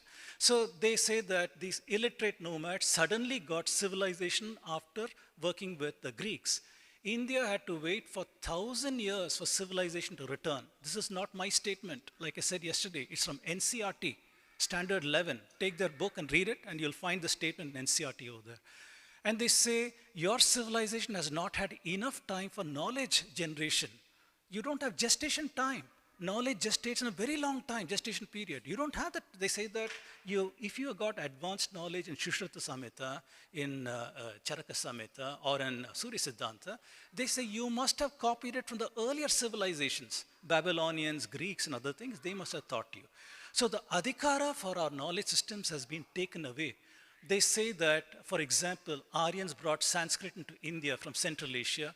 Brahmi, the script, came from Aramaic, a Semitic script from Levant into India. Math and sciences from Greece into India. Astronomy from Babylon into India. Turkic Muslims, culture, cuisine, architecture, music, civilization. British got us science, technology, rational thought, and even bhakti was taught to us by Saint Thomas, who landed in Muziris in Kerala. Before that, we had no idea about devotion to the divinity. So these are the kind of narratives that unfortunately are present in our academia to the present day. We think how absurd this is, but this is the reality. Our children are studying this. This is encoded in Western textbooks and so on, and this is a nonsense that is being taught. So we have a denial of agency. We cannot write our history because they say you're an ideologue, you're a fascist, you're a Hindutva, you're these kind of things, right? They pigeonhole you away so that your voice can't be heard. They suppress you, right? So we don't have agency. We can't deny, we cannot even talk about our own past, our history. This is an unfortunate situation we are in. Okay, I'll hurry up over here. So the bottom line is, we need rational, logical analysis of data, models, methods, frameworks, claims. We have boatloads of data. Any field you take, there is data. I say that you lift a rock in India, there is data there. If you know what you're looking for, there truly is data everywhere, but you should know what you're looking for, right? So once you have the data, once you can see the provenance of the data, not all data is valid. Some is high quality data, medium quality data, low quality data. So once we do all this analysis, then we're able to use it in some sense. Then we understand the models. People use linguistic model, archaeology model, genetics model, astronomy model, so many other models to study reality. So data, models, claims. And those claims come into our minds and they occupy our mind space, right? So if we have to question these claims, we have to understand, where did your model come from? What kind of assumptions are there in your model? Where does your model break down? What data did you use? What is the provenance of that data? These are the questions a good researcher will ask, right? And we need to understand these things. So I have worked for several years in rebutting this enforced historiography. I have an evidence, text evidence, archaeology, genetics, climatology, geology, astronomy. And the bottom line is, India is an ancient civilization. Multiple disciplines, evidence from there to show a cultural continuity of the Bharatiya civilization. Evidence is showing very great antiquity, contrary to what the textbooks are trying to tell us. So this is a summary slide. Now I'll give you some. Obviously, this is a 20 lecture course at Hindu University of America. I can't do that here. So I'm going to give you a very quick summary of some of these things. Internal evidence. I told you yesterday, we are people of the library. So surely there must be some cultural memory in our text that tell us who we are as a people, right? So we go to the text. The text know nothing about invasion or migration. I put a sample of texts over here from great people like Abhinav Gupta, Adi Shankara, Agatyar, Andal, going all the way Yajnavalkya, Vyasa, all kinds of people in different time frames, different geographies of India. I challenge anybody. Who among these worthy people have talked about Aryan invasion? Who said we lived beyond the mountains in a faraway land and came to India? We crossed the mountains and came here. Who is saying that we used to live in the north and were driven and then now we live in the south? In the south, they got memory of Kumari Kandam going back thousands of years, but not a single memory of living in the north, not a single memory of having been defeated by somebody in the north and coming over here, nothing over there. So it is so surprising. This is the common sense staring at us every day. But we have internalized 200 years ago, British came and said, you're Aryans, you're Dravidians, Aryan invasion, we believe that. So this is the common sense evidence. I put the slide first to tell people this is our internal evidence. Why would you discard this? Why would you discard this and go somewhere else? That's the first line of evidence. Second line of evidence is material evidence. If you look at archaeology, in archaeology, there is a model that says if a new people have invaded your area, they will come with their technology. So the remnants of that technology must be there. So in archaeology, we have ways of figuring out what are the different layers, archaeological layers. So if we see that suddenly in 1500 BC, a new kind of pottery has come. Pottery is the ceramics, right? A new design of pottery has come. Then we say, aha, something new has come here. This must be linked to the people who came, right? So we look in India to see, is there evidence in 1500 BC especially of a new technology that has come to India? Zero evidence. There is no new pottery style introduced from outside. No evidence of similar pottery in BMAC, Bactria Margiana Archaeological Complex, or in Andronovo, because the assumption is Caspian Sea, Black Sea, they spread as Andronovo culture here, then BMAC, and they enter into India. In India, we got painted graveware, we got several other ochre-colored OCP pottery and other such things. So bottom line, we have got a continuous record of OCP pottery going back more than 4th millennium BC. That is 6,000 years. For more than 6,000 years, we have a continuity in the pottery record. There is no material evidence of somebody new having come to India, right? That's the first thing you'll expect. So this, we don't have that. Bottom line, we don't have it. Another line of evidence, archaeology and paleontology show great antiquity of human presence in India. If I got a couple of my talks over there, which I go in great detail for those who are interested in some of these things. But in these talks, I'm showing how in archaeology and paleontology, human presence in India, we have got artifacts in Tamil Nadu from 1 million years ago. We got stone axes and hand tools that can be dated. How do we date these things scientifically? There are, I don't want to go to something called optical simulated luminescence. You can Google for that and learn later. In a class, I'll explain what these things are. But bottom line, you can date these artifacts using that methodology. So our question is, 1 million years? Who was making this? Who was living in India 1 million years ago? Surely not as modern Homo sapiens. There was one more species called Homo erectus, right? Homo erectus was living in India, and their domain was Africa, India, Southeast Asia, and so on. And these people were making these stone axes. Then we have evidence from a skull that was discovered in the Narmada River Valley, 350,000-year-old skull. It was found by Arun Sonakia, who was a researcher with GSI, Geological Foundation Society of India. So this was dated by American bone specialist called Kenneth Kennedy. He said the cranial capacity of that skull is 1,400 cubic centimeters, same as our modern skulls. Whereas the Homo erectus samples that we have in Africa, Southeast Asia, cranial capacity is 1,000 cc. So they said, Kenneth Kennedy said, this is surely an archaic Homo sapien. It's a Homo sapien, but 350,000-year-old. This is contrary to what we are told. We are told that Homo sapiens came from Africa around 80,000 years ago. They entered into the Indian subcontinent. This is what we are told. But we are finding evidence of an archaic specimen over here. Then Shanti Papu and other researchers, recently they reported in Athirampakam in Tamil Nadu, they found artifacts, stone tools from 350,000 to 180,000 years ago. They found stone tools. What is special about it? They found a variety of tools. Some tools have got long cutting edge, some have got a tiny cutting edge. If you have long cutting edge, in those days, when they kill an animal, they'll scrape the flesh from the skin, right? For that you need a long blade. Or if you have an arrowhead, it's a tiny thing. Bottom line, to make these tools calls for planning. You must have abstract thinking. Before that event has happened, you have thought, I need a tool like this, and I'm going to fashion a tool like this, right? This kind of planning capacity is associated with Homo sapiens, not with Homo erectus. Okay? So once again, we're seeing ancient artifacts in India. Then 40,000 years ago, we got in a place like Bhimbetka and other places, Madhya Pradesh, cave art tools all over India. Then very recently, we got exciting finds from the sea in Bay of Bengal. 15 kilometers to 25 kilometers outside the Pumpuhar, we have found underwater artifacts. Professor Ramaswamy of Bharatiya University, he's reported in 2018-19, he's reported artifacts over there with remotely operated vehicles. There are submerged artificial harbors, 400 feet below the sea. 400 feet below, the submerged harbors and man-made artifacts over there. Today, complete sea, 15 kilometers, 25 kilometers outside.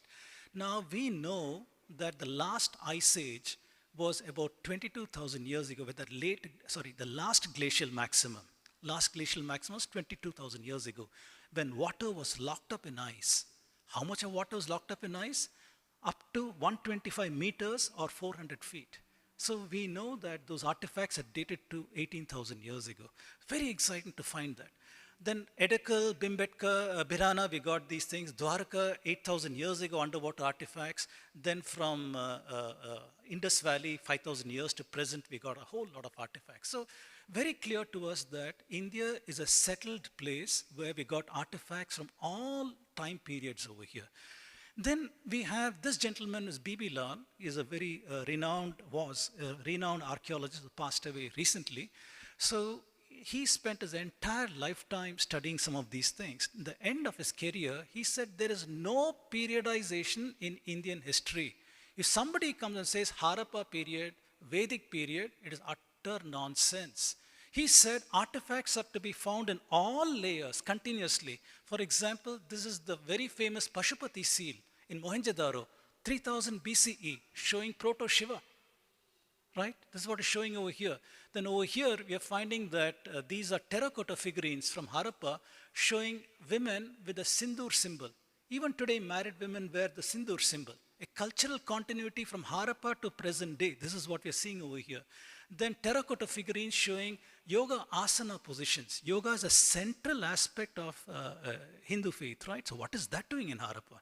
If Hindus got it from Central Asia in 1500 BCE, what is it doing over here? Then the Shivalinga in Kalibangan, the swastika, then this figurine showing Namaste. Namaste is a deeply Vedantic idea saying the Narayana in me is bowing to Narayana in you, right? That is the idea of that one. What is that doing in Harappa? So this man said that there is simply no periodization. There's continuity of artifacts everywhere, and you cannot do this periodization. And going on, the river Saraswati, right? They told us that Saraswati river is mythical. Who? Romila Thapar, Irfan Habib, and all these worthy people. In a whole lot of editorials in Frontline, in the Hindu newspaper, obviously Enram's paper and others, they told us that this is a mythical river. Then they changed the goalposts and Romila Thapar said, there is a river in Afghanistan called Harakswati. And on their way to India, they encountered that, and that is Saraswati. But we know the Nadi Suktam in our Vedas, right? Nadi Suktam is very clear in naming the rivers. The rivers are named from the east to the west, right? We know about that. If the Aryans came from western part of India, then we expect that the Sindhu and its tributaries would be first, finally Ganga and Yamuna and the things over there. But the order is reversed, and Saraswati is clean in the middle. after having the Ravi beers in their old names, then you see Saraswati, then you see other rivers. So very clear by its position, we can say that is not Saraswati, this is Saraswati, based on the order it comes. Not only that, science, in 2019, this paper came in Nature that is talking about a river in the Harappa heartland. This is a dashed line that you see. This is the path of the Saraswati River. This is parallel to our present day Indus. It's going parallel to that. And this is the ancient river that scientists have found by studying the soil, right? The mica content in the soil. They are able to say what kind of river, glacier-fed rivers and such things. And additionally, we know today from climatology and plate tectonics that this one, Sutlej, the Sutlej used to feed the Saraswati River. 1900 BCE, after the Himalayan region had tectonic movements, the Sutlej River changed course. It started feeding into the Sindhu River. It starved the Saraswati. Secondly, Yamuna was feeding into Saraswati. Yamuna also changed course and started feeding, flowing eastwards. These two incidents starved the Saraswati River and it ran dry. Right? This is what we have learned from hydrology, from climatology, and from plate tectonics and other fields. We know these things. Papers are published on these things. And we have dozens of settlements that are found along this, archaeological settlements are found along the ancient Saraswati. Those days, you have to have your settlement next to a river. You didn't have electricity to take water like in Bengaluru.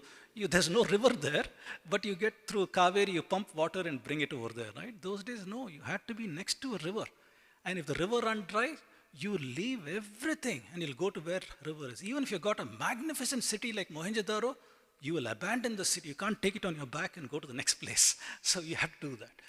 So this is a paper that has come from Deccan College in Pune, where the researchers have listed radiocarbon datings for various sites along the Saraswati River. Okay, I've only pulled out one slide for you. I have many slides of this nature. This is in a place called Birana in Haryana, right?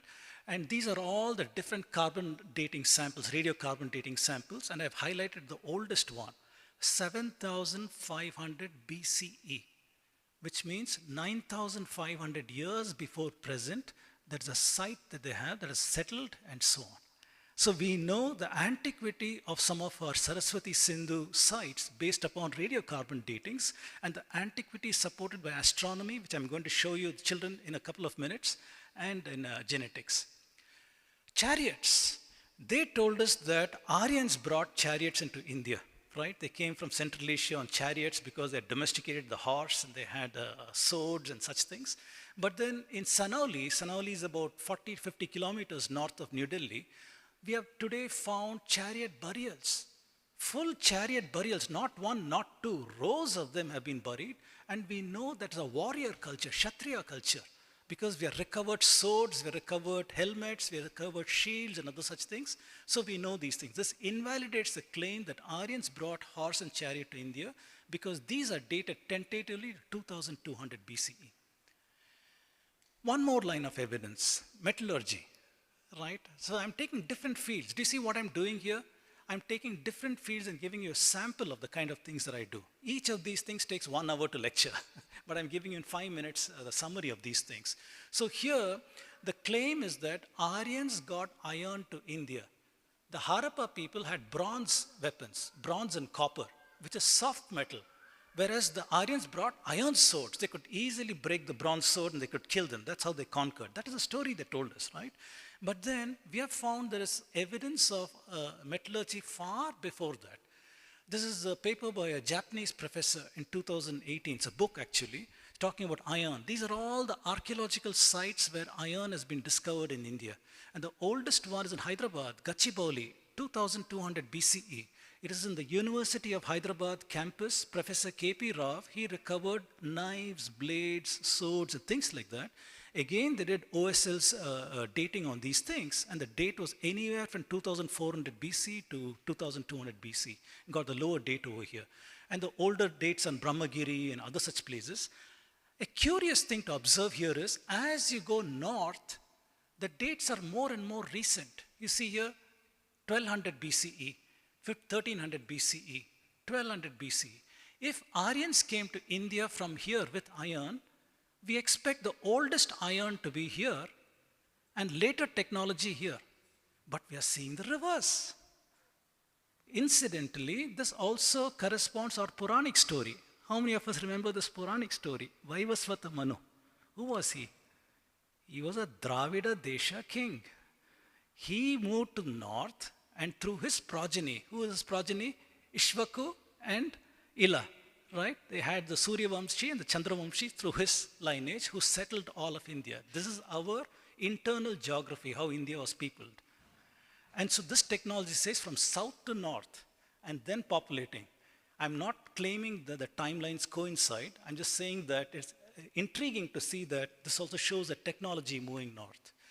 Then very recently, Tamil Nadu came out, I don't know how much of credence to give this, but Stalin came out with a statement that the Tamil Nadu Archaeological Department has found that iron in Shivagalai in Thoothukudi, they have found artifacts over there, and the charcoal from those artifacts have been dated in Florida, and the dates have come back to 3300 BCE. This is the oldest iron in the entire world. If this is validated, there is no iron anywhere else that precedes this. So iron technology clearly has been invented in India, and this technology is spread to the world. This is what we can say. Okay, the next line is genetics. Genetics today, a lot of noise about it, right? People coming and saying that it's from outside India to inside India. This topic takes me about 4 hours in my class to cover. So there's no way I can do it. Plus, it's too deep for the children, so I'm not going to go this deep. Bottom line, I have problems with genetics, concerns with methodology, concerns with the models, methodology, data, samples, and claims. Because of that, I put a downward arrow going red where my confidence is falling over here. When we talk about the presence or absence of a genetic marker, there is no dispute about that. If I say I have a certain marker and you don't have that marker, we can verify that. We can take a blood sample, go to the lab and say, yeah, he's got that marker and she has got that marker. No problem about that, no dispute about that. But then if somebody says, in this room, 20% of the people have got a marker from Central Asia, I have a problem with that because we are such a mixed population. The statistics simply does not bear out. There's just noise over there. If somebody further says that 30% of our DNA has come from a 2,000-year-old sample from Central Asia, 4,000-year-old sample Central Asia, utter bogus. The mathematics cannot show that. The genetics data cannot show that. Once people go deep into the math, you can figure out that this is all bogus claims over here. Then I come to astronomy. I hope children understand this and you'll like it. I put this specifically for you. Again, internal evidence, there is a lot about our astronomy that shows the great antiquity. Okay? So,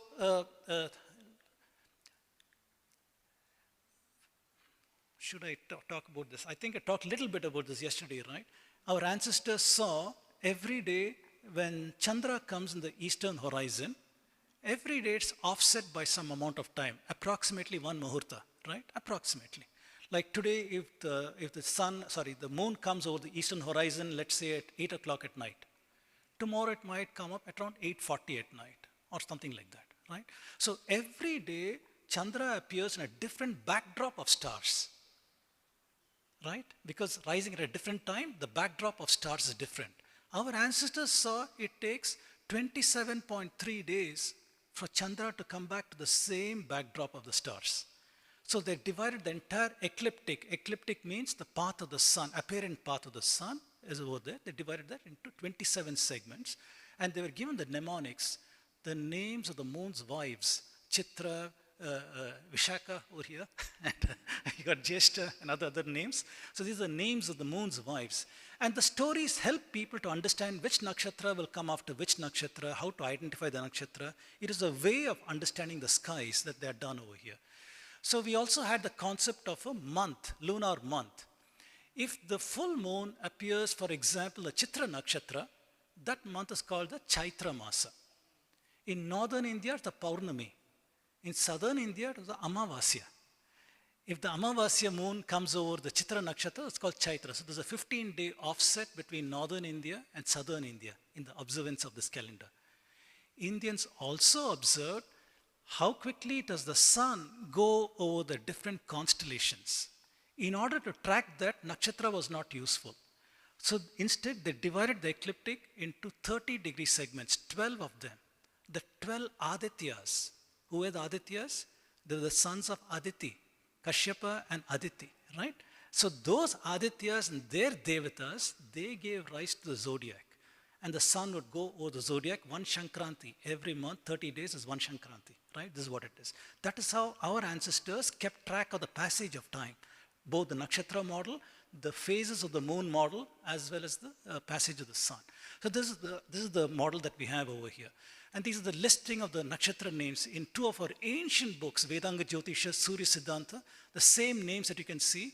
And when the British came to India, they wanted to identify these. They asked the Pandits, okay, what is Kritika? Okay, that is Eta Tauri. And what is Rohini? That is Alpha Tauri. Mrigashirsha, Lambda Orionis.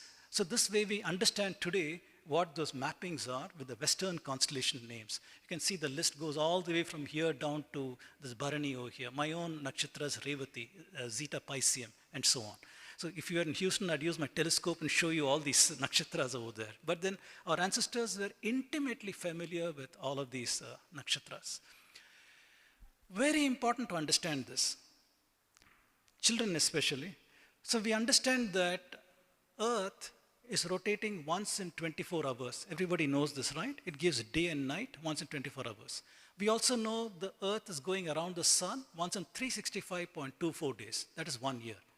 In addition to that, our Earth is doing 3 more monkey tricks. The first one is this one, the orbital cycle. It changes from circular to elliptical, and this takes 100,000 years to complete. It's called eccentricity cycle. Then the next one is axial precession. Earth is rotating about a certain point in the sky, right? That point where it is rotating seems immobile in the sky. It's called Dhruva, right? The pole star. It's immobile, doesn't seem to move. But where the Earth is pointing to, slowly changing in the sky. It is tracing a circle in the sky. It's called precession. And to give you a mental picture, how many of you have played with top as a child? Pambaram. How many have played? Several of you played, right? So you tie a string around the top and you twirl it, and the top spins very, very fast. Sometimes as it is spinning, it wobbles. Have you seen that? It wobbles a bit. Our Earth is doing that. The fast spin of Earth is 24 hours. The slow wobble is 26,000 years. It is doing this under the gravitational action of the sun, the moon, and to a lesser extent, Jupiter and Saturn. But this is the amount of time it takes. Very important for us, because using this, we can date things in Indian astronomy. Because our ancestors always said, what was a nakshatra at vernal equinox? What was a nakshatra at winter solstice? Now you just imagine, if the nakshatra is there, okay, at winter solstice, but then the Earth right now is changing. Over thousands of years, I moved away. My reference point is still there, but I moved away. So today, after several thousand years, I ask, is that same nakshatra, Kritika, is that at the solstice? No, it is not. It is some other nakshatra here. But I know this precision rate. So I can work backwards in time using mathematics and say, how long back was that observation made? This is the basis of our archaeoastronomy, right? So that is what we do. And this is the third one, change in obliquity, 41,000 years. Let's not worry about that. First one, we have a book called Vedanga Jyotisha. The Rishi called Lagada, he's associated with it. Either he wrote it or it was inspired by him, okay? And many people try to date this work. People like Weber, 500 BCE, Pillai, 850 BCE, William Jones, 1100 BCE, Tilak, also same time frame. Colebrook came close, 1381 BCE, but Dikshit was closest at 1400 BCE. How was this done? Inside the Vedanga Jyotisha, we have the evidence. There is an observation that Lagada has made that is encoded in Vedanga Jyotisha that says that winter solstice occurred when sun and moon came together in the Dhanishta nakshatra. So our situation now is to figure out when was winter solstice at Dhanishta nakshatra. If we can establish that, we can tell you when was this text written, right? So it turns out that, I'm sorry, you might not be able to see that from the back. Can you guys see these lines around here from the back? It's visible. Okay, so what you're seeing over here is a projection of Earth's latitudes and longitudes on the sky. They become celestial coordinates over there, okay? So this is the celestial North Pole. This is at 90 degrees. It is 90, 80, 70, 60, 50, 40, 30, 20, 10, 0. 0 is very special. 0 degree latitude on earth is what? Anybody? Equator. In the sky, it is the celestial equator. On the day of the equinox, Surya Bhagavan will be exactly on the celestial equator. Okay? And then what is the sun doing? Our Uttarayana, Dakshinayana, it is going all the way to minus 22.2 degrees to the south, Dakshinayana. Then it starts Uttarayana. It goes all the way to 22 or 23, depending on your time period. It goes over there and does this. So winter solstice. So we said from 90, 80, 70, 60, 50, 40, 30, 20, 10. I think this is 0, minus 20. Sorry, minus 10, minus 20, minus 23 degrees. So when the sun has come to minus 23 degrees, we are at winter solstice point. At winter solstice point, I go in the longitude and see what is the nakshatra in the longitude. Nakshatra is Dhanishta over here. Do you see that? So this way I can use modern planetarium software and I can figure out when was Dhanishta Nakshatra the winter solstice position. And we established that it happened in 1440 BCE. So I'm saying this is the time frame when Vedanga Jyotisha was written. Something you guys must be amazed about. Okay? Now, how many of you know the story of Dhruva? A lot of people know. Vishnu Purana talks about that, right? Dhruva had a very unhappy childhood. And one fine day, he wants to sit on his father's lap. The second wife comes, shoo, you have no place over here. Poor boy is crying, oh my God, where is my place? Can't I sit on my father's lap? Mother tries to console him, talks to him about karma theory. Boy is inconsolable, he's still crying. He leaves home, does tapasya, meets Saptarishis, they teach him how to do tapasya. One fine day, Vishnu comes and tells, okay, what do you want? He wants nothing, he's in a state of bliss. Then eventually Vishnu says, you know, after your time, I'm going to make you into a motionless star in the sky. Your position will be so high that everybody will go in pradakshina around you, including the Saptarishis. That is what Vishnu is saying. A station shall be assigned for you, Dhruva, above the 3 worlds, and that is where everybody will go in pradakshina around you. This is what Vishnu says. But he says one more thing. That is interesting for us as scientists. Vishnu says, your unhappy mother, Sumati, she will be next to you. He says, Dhruva, your mother will be next to you. That is an archaeoastronomical observation. And we want to find out when was there a pole star when there was his mother next to him. Surely it is not today, because today if you take a look at the sky, this is 2025. I'm sorry that's not at all bright. Maybe there's some way to turn off the lights, which we can't. But this is again the celestial North Pole.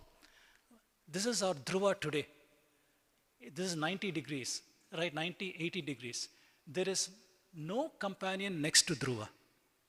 Today there's no companion. So what is happening, kids? Was Vishnu lying? Is Vishnu Purana lying? What is happening over here? Because today we go and take a look at the pole star, there is no companion there. But it says in the Vishnu Purana it is there. What is going on? Okay, so I go back in time. I go to the year 1000. I go to the year 1000 and I find there's no pole star. Right? If you go back 1000 years, because of precession of equinox, there is no pole star. Okay, I go to the year 300. Why 300 current era? Because Wendy Doniger came and told us that the Puranas were written in the Gupta time frame. Gupta time frame was 300 current era. In 300 current era, we did not have a pole star. Where is the question of Dhruva in 300 current era? At the time of Aryabhatta and others, there's no pole star. Okay, go further back. I go to the year 500 BCE. In 500 BCE, once again, there is no pole star over here. I go to the year 1500 BCE, time of Lagada. There is no pole star. What is going on? If I go to the year 2800 BCE, it's very faint. You can't see it. Can you see this? A little dot over here? There's a pole star there and there's a companion next to it. There's a pole star and there's a small companion next to it. This is an image, if it is a night time, you'll see it very clearly over there. So I have to go back in time nearly 5,000 years when there is a pole star and there's a companion next to it. So whoever wrote Vishnu Purana, this is the time frame for that. Take a look at this. I have tried to show this. In 2022, we only have Dhruva. There's no companion. But if I go to 2800 BCE, Thuban was a pole star. Next to Thuban is a companion. If you have understood this, this is your biggest defense. Very rarely do we have in any religion a proof that can be shown from science that these texts mean what they mean over there. Here is one for you that shows very clearly about the date of the Vishnu Purana over here. Are you guys amazed? So do see my talks. I talk in more detail about these. Then we have the Rishi Yajnavalkya. Yesterday we talked a lot about Yajnavalkya, right? So in Yajnavalkya, second Brahmana and Shatapatha Brahmana, he's giving rituals, how to do rituals to the Vedic practitioner. And he's telling him, how do you find out the eastern direction? Children, if I ask you, how do you find the eastern direction? You'll say, so silly. Why is Yajnavalkya saying that? Where the sun rises, that is the eastern direction, right? That is the east. But we know there's Uttarayana and Dakshinayana. Right? For 6 months, the sun goes to the south, minus 22 degrees, then goes to the north, plus 22 degrees, 40 degree span. So where exactly is east? Is it here, here, here, here, here, and here? The sun points the true east on the day of the equinox, 0 degrees. That is true east. Okay? That is what Yajnavalkya is saying. He says, Kritika Nakshatra does not move away from the eastern quarter. You can light your Vedic fire under Kritika.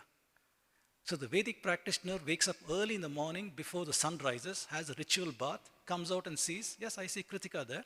Then 1 hour later, the sun rises, it washes out Kritika, but no problem, I have 2 points. And I put my bricks over here, start the Yajna fires over here. He's telling the ritual how to do that. So our problem now is to find out when was Kritika at that eastern point. And this one shows I had to go to April 15th, 2982 BCE. This line that you see is a horizon, this northwest, okay? So what you're seeing over here, this is 90, 80, 70, 60, 50, 40, 30, 20, 10, 0. 0 is the celestial equator. The sun is in the celestial equator. At around 5 o'clock in the morning, in the eastern horizon, this is the ground line. You can see Kritika Nakshatras over here. 1 hour later, the sun will rise above the eastern horizon, wash out Kritika, but no problem, I know where the eastern direction is. So we know Yajnavalkya's timeline. Yesterday I was trying to tell you about Yajnavalkya, right? All the things that he said comes to 3000 BCE, approximately 3000 BCE, just based on the astronomy contained in this text. Then we have an ancient epoch in our tables. Our Puranas talk about something called Kali Yuga, right? Aryabhatta, Surya Siddhanta, they all refer to it. Pulisa Siddhanta, Brahmagupta, even the Muslim Al-Biruni is referring to that epoch. Aihole temple epigraphy, that is talking about this. Then Cassini was an Italian guy. He got some astronomical tables from a French explorer in Thailand called Siam tables.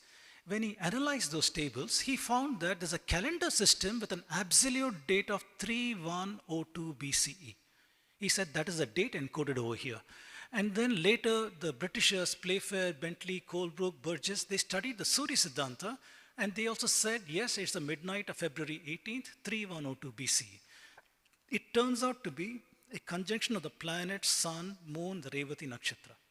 Even today in Sankalpa, the traditional Hindus will say how many days have elapsed, years have elapsed from Kali Yuga onwards, and they remember this cultural memory of this date is there. So what is this phenomena? Is this the same as the start of Kali Yuga? You can simulate this again. I've done this simulation. And what you see is February 18, 3102 BCE. Here is the sun. It is in Revati Nakshatra. This is Revati Nakshatra right here. Chandra, the moon is over here. And Guru and Shukran, Jupiter and Venus, almost on top of each other. That's over here. Mangala is Mars. Buddha is Mercury. Shani, Saturn is a little away, but more or less clustered. So we cannot. There's a lot to talk about over here, right? Where mathematics meets models and reality. Orbits are all chaotic. There's a lot, I'm not going to bore you to death with that. But the bottom line is, it may have been clustered even more closer. But our simulation software may not be accurate enough to show some of these things. Aditi, we talked about Aditi a few minutes ago, right? Mother of the Devas, literally. So, in talking about Aditi, I want to talk to you about one thing. It is in the Aitreya Brahmana. Aitreya Brahmana is associated with the Rig Veda. This is the Martin Hogg translation. In this, in the second chapter, there's a statement over here. The sacrifice or the yajna went away from the Devas.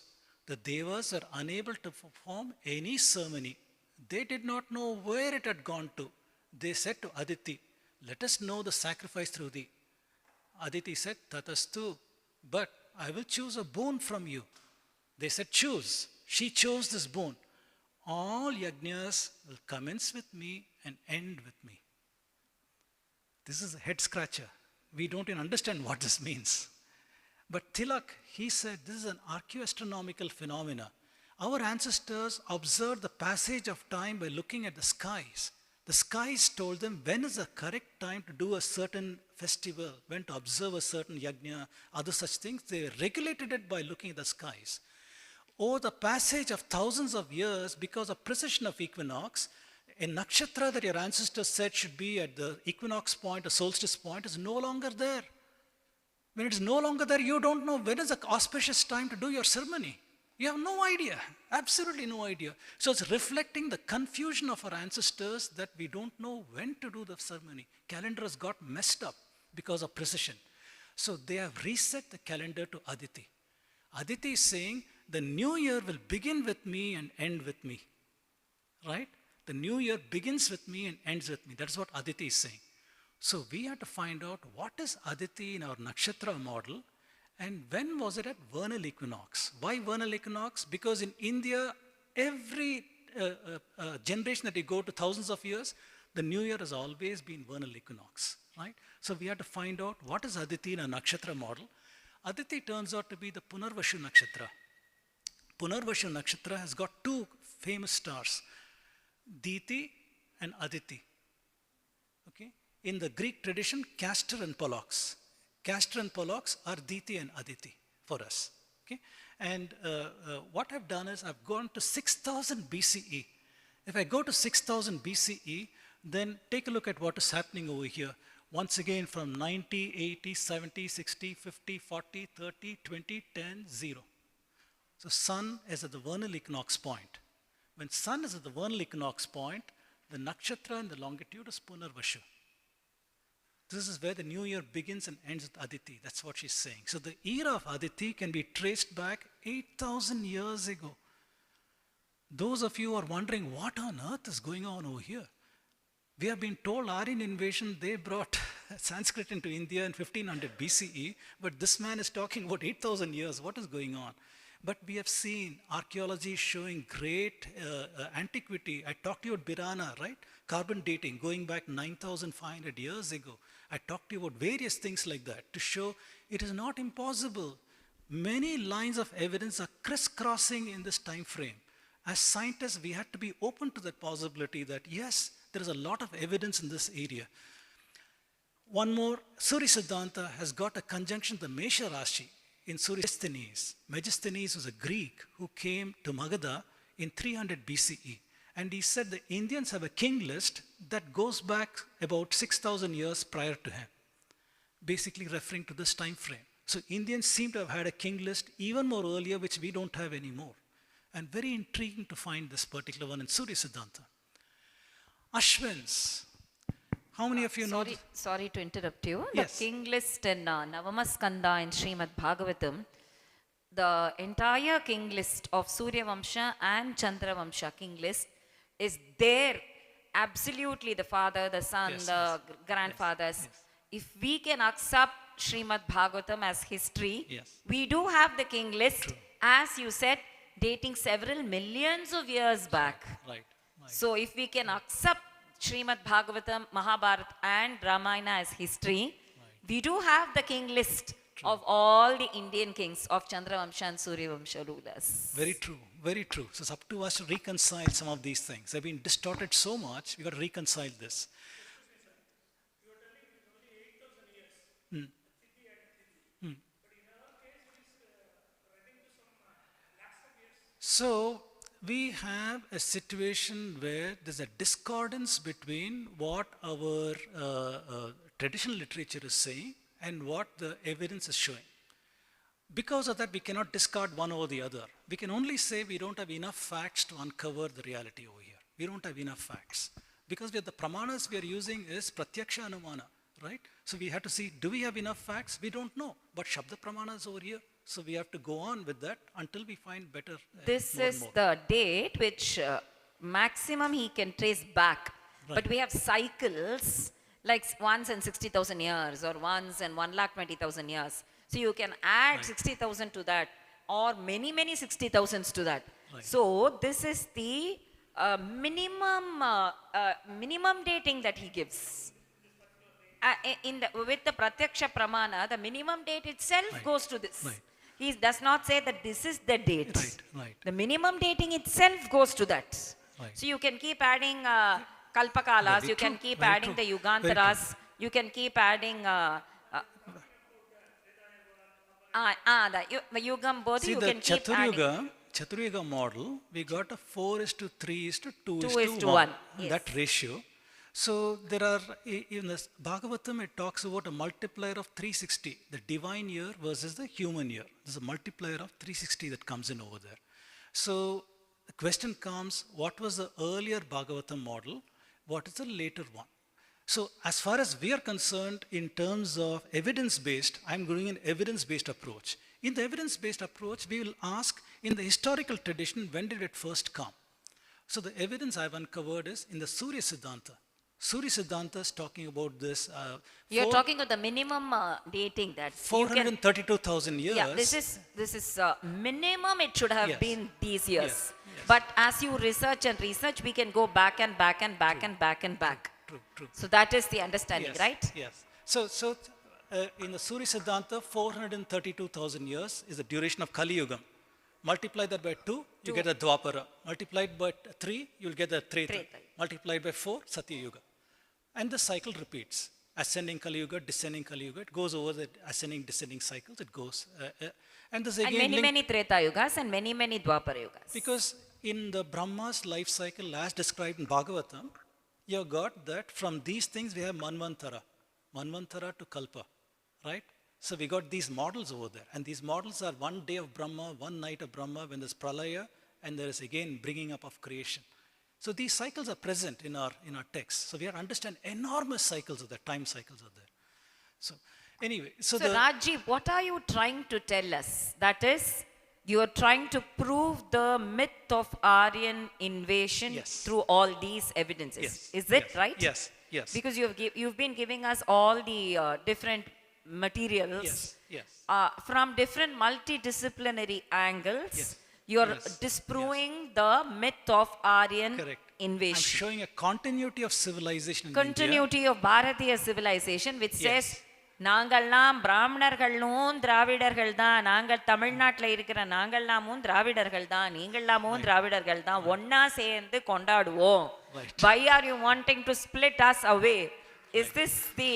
That's the bottom line. Because now we're coming with the pramana of pratyaksha anumana here, because people accept science. People accept science rather than saying shastrathil I just wanted to clarify the point that you want to take us. Yeah, we have got this point now. Last one, Ashwins. I'm laboring the point here on astronomy over here, but there's a reason, because people like astronomy. How many know the story of Surya? We know the story of Surya, right? Okay, I will not explain the story, but basically the idea is that the Ashwini Kumaras are born in the winter solstice. They appear with the sun at dawn for heliacal rising, because the Rig Vedas got a statement that says, Ushas is the goddess of dawn, awaken the Ashwinis for their share of the Vedic sacrifice. So Surya goes to search for his wife, Sanjana, who's missing, right? He knows from Chaya, her shadow, that she's gone to the cooler region because Surya has become too bright for her, too hot for her. So eventually that means he's gone to the winter solstice point. That is the allegory over here. So Surya at winter solstice point, Ashwini Kumaras are born there because she's taken the form of a horse. He also takes the form of a horse. Ashwini Kumaras are born in that situation. So we had to find out when winter solstice was there, when heliacal rising, we had Ashwini Nakshatra at the winter solstice. And this turns out to be a staggering 7,200 BCE. So when I went to this date, Once again, from 90, 80, 70, 60, 50, 40, 30, 20, 10, 0, minus 10, minus 20, minus 24 or so. Sun is over here, and the longitude here is Ashwini. So it turns out that this is a time frame for that Surya story. And what is amazing about this is that, let me put this to escape.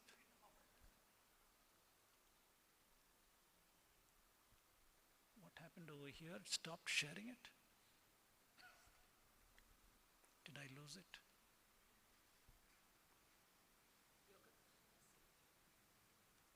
Did I lose it? Connection is there, right? Let's come back. So, let me go to this. Oh goodness, no, I think it's just, it doesn't want that. So I wanted to show something over here, but I can't do that. Let me go back over here. It'll come back. See the contact problem?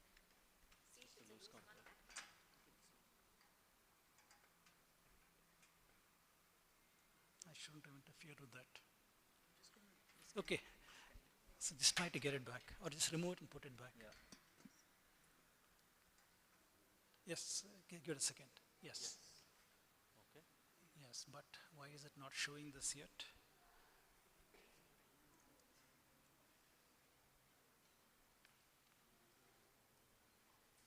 Not that. That is no. There's only for the behind. Behind is the HDMI. This is the PPTs. Can we reshare the presentation? Let me see. This happened this morning as well. This happened in the morning too? If you want to reshare the presentation, just... Okay. Is it another window? No, let me bring it back. Yes. Yes. Okay, I'm not going to touch it. Okay, so what I wanted to tell you was, guys, can I have your attention please? So I talked to you about a story of Ashwins, and I said the date is 7200 BC, that comes to 9200 years ago, and many of you are thinking this guy is a flake, he's not okay in the head. So here is a rare instance when we have scientific evidence for this. We have scientific evidence of a Hindu story that is coming.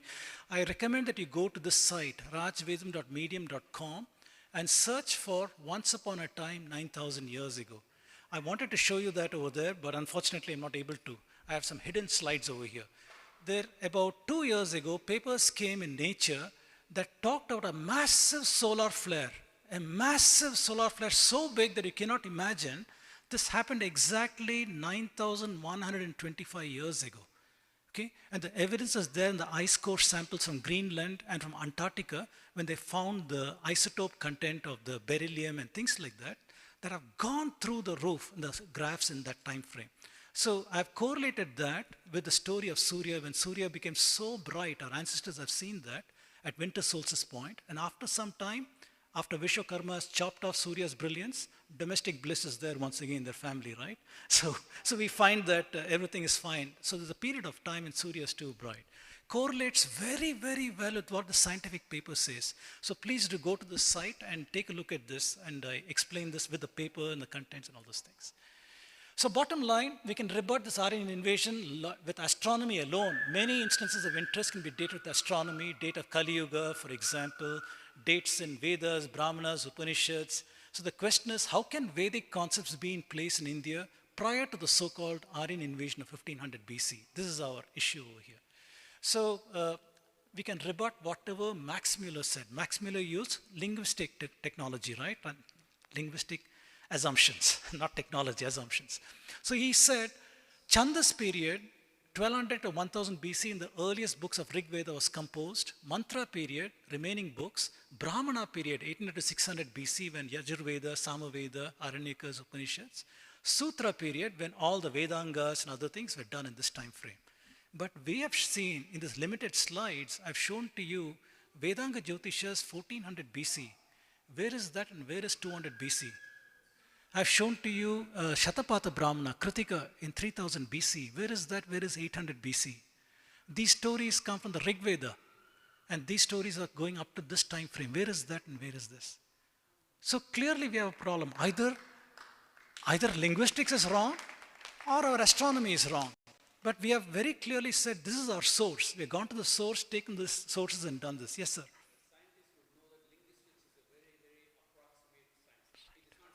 Right, right, right. Yes. Very true. Very true, very true. So we require many hours to talk about that. But I'll skip that because the time is going away in this. So the summary is, we are sitting with whole lot of evidence, the text, astronomy, archaeology, paleontology, genetics, climatology. I didn't talk to you about agriculture genomics, animal genomics. Multiple disciplines are sitting here, 8000 BC to 3000 BC. Linguistics alone is sitting here at 1500 BC. As scientists, what do? We discard the outlier. The outlier is not relevant. We discard the outlier and go with where the evidence is. Here's where the evidence for the civilization. So much of activity is happening over here. This is what we say from whatever I've shown to you so far. Okay, so basically I've come to the end of what I wanted to show. I didn't get to the Indian knowledge systems at all because it's going to take another 1 or 2 hours. I don't think we have time for that.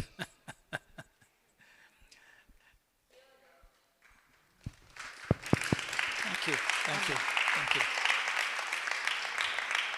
So the point Rajji has been trying to get into our heads, it has been really very sometimes over the head. So I'm repeating it in simple terms for the children. 1, people calling Aryans, especially calling us as Aryans and telling that you have invaded India, you are not Indians or Dravidians, you are foreigners for us, get out of our land. This is what is happening, right? So he has, through all these evidences, multidisciplinary evidences. When you say multidisciplinary, it means astronomy, Jyotisham, archaeology, genetics, the DNA, so many multidisciplinary evidence. He says, no, we have always been living in India. We have always been the first native Indians. We have not conquered anybody. We have not chased or killed or thrown out anybody. We have equal rights. In fact, far more rights to call ourselves as more Bharatiyas and Dravidians than the rest of others. So today we have a particular scenario where all people can be included as Dravidians. Islam are also Dravidians, Christians are also Dravidians, but Brahmins are not Dravidians. But the point here he has been trying to drive into us since 4 o'clock to 5 is, Brahmins are the first ever Dravidians.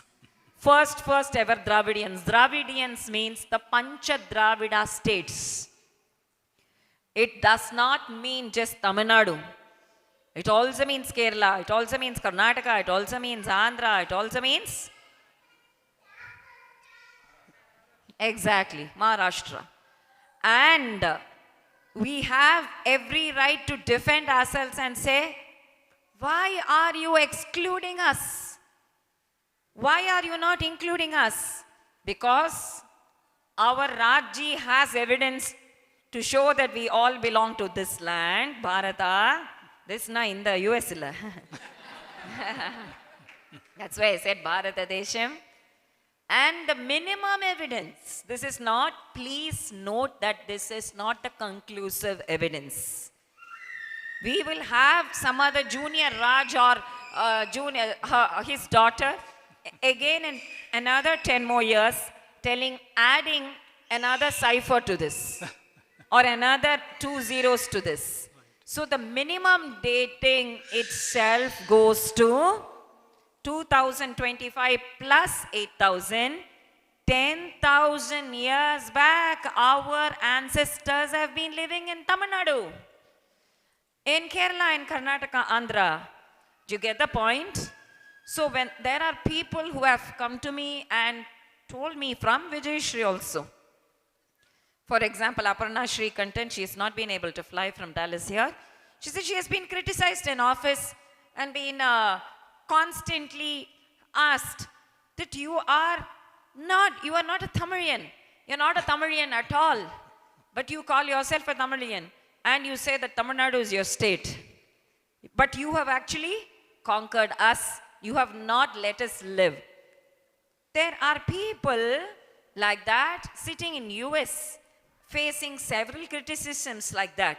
Yeah, US, in our own state, in our own Bharat. So these evidences, with this you can stand up and say, I have scientific evidence that I belong to this land. You show me scientific evidence that I don't belong to this land. So this is what we have. This is the point. This is my land. Tamil Nadu, Maharashtra, Karnataka, Kerala is my land. So how do you say that I have conquered you or have invaded you and thrown you out? Never. So all the disciplinary evidence that he had shown us and the Puranic stories, again the second point that he has driven into us is Purana is not something just to make silly jokes of. All the Purana stories also are philosophical in nature and they can also be scientifically proved. They can be scientifically proved. If you have the story of Dhruva, if you have the story of Prahlada, if you have the story of Ambarish Chakravarti was the king of the Saptadvipas, 7 continents. And how does it come? We have an explanation, a description of all the 7 continents in Srimad Bhagavatam. We have the description of all the seas in Bhagavatam. We have a description of all the countries in Ramayana where Sugriva sends his Vanara Sainya everywhere to all parts of the world. So we have a world geography in Ramayana.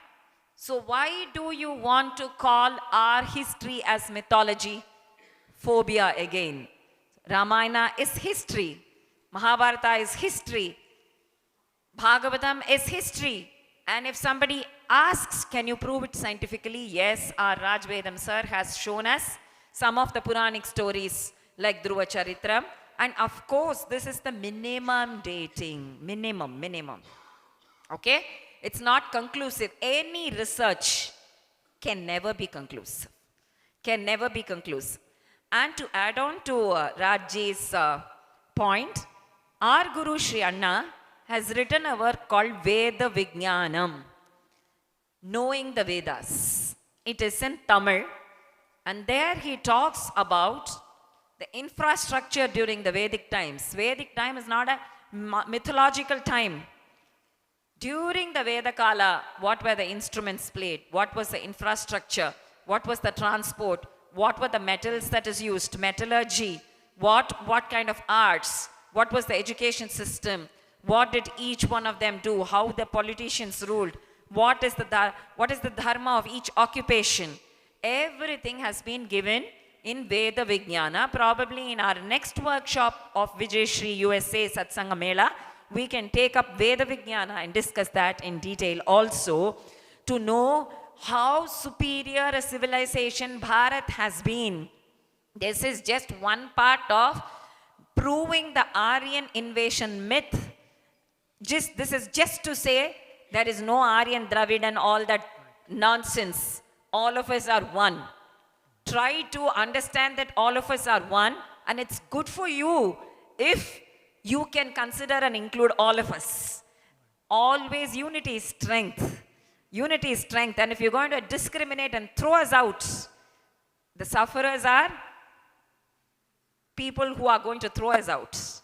That was what happened to the Jews. The Jews, no? The Jews were totally persecuted for just being a Jew. For just being a Jew.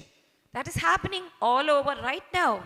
So let us not just be silent spectators. Let us give back with such evidence and say that we are people of our soil.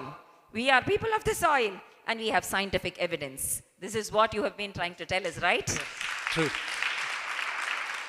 If you give a few more minutes, I can flip through the slides. Yeah, I won't talk. Please, no. I'll flip through the slides. You please talk and flip through the ancient knowledge systems of India. That's what's coming. That is what is more important for all of us, because now we have understood that we can never be discriminated identity-wise or land-wise. Yesterday you spoke about how we are being thrown out because of the identity. Today, because not belonging to a particular land. Right. Now both of it is rebutted. Please go to the Indian knowledge systems. So very quickly, yes. No, I just put the date there. It goes far beyond that, far beyond that. Astronomy. So, yes, see, the precession cycle is 26,000 years. So every 26,000 years, it will revisit a certain nakshatra at a particular equinox point. It's the 360 degrees, repeats itself. So similarly, this one also repeats every 26,000 years. So this is the minimum date, like Vishakha ji is saying.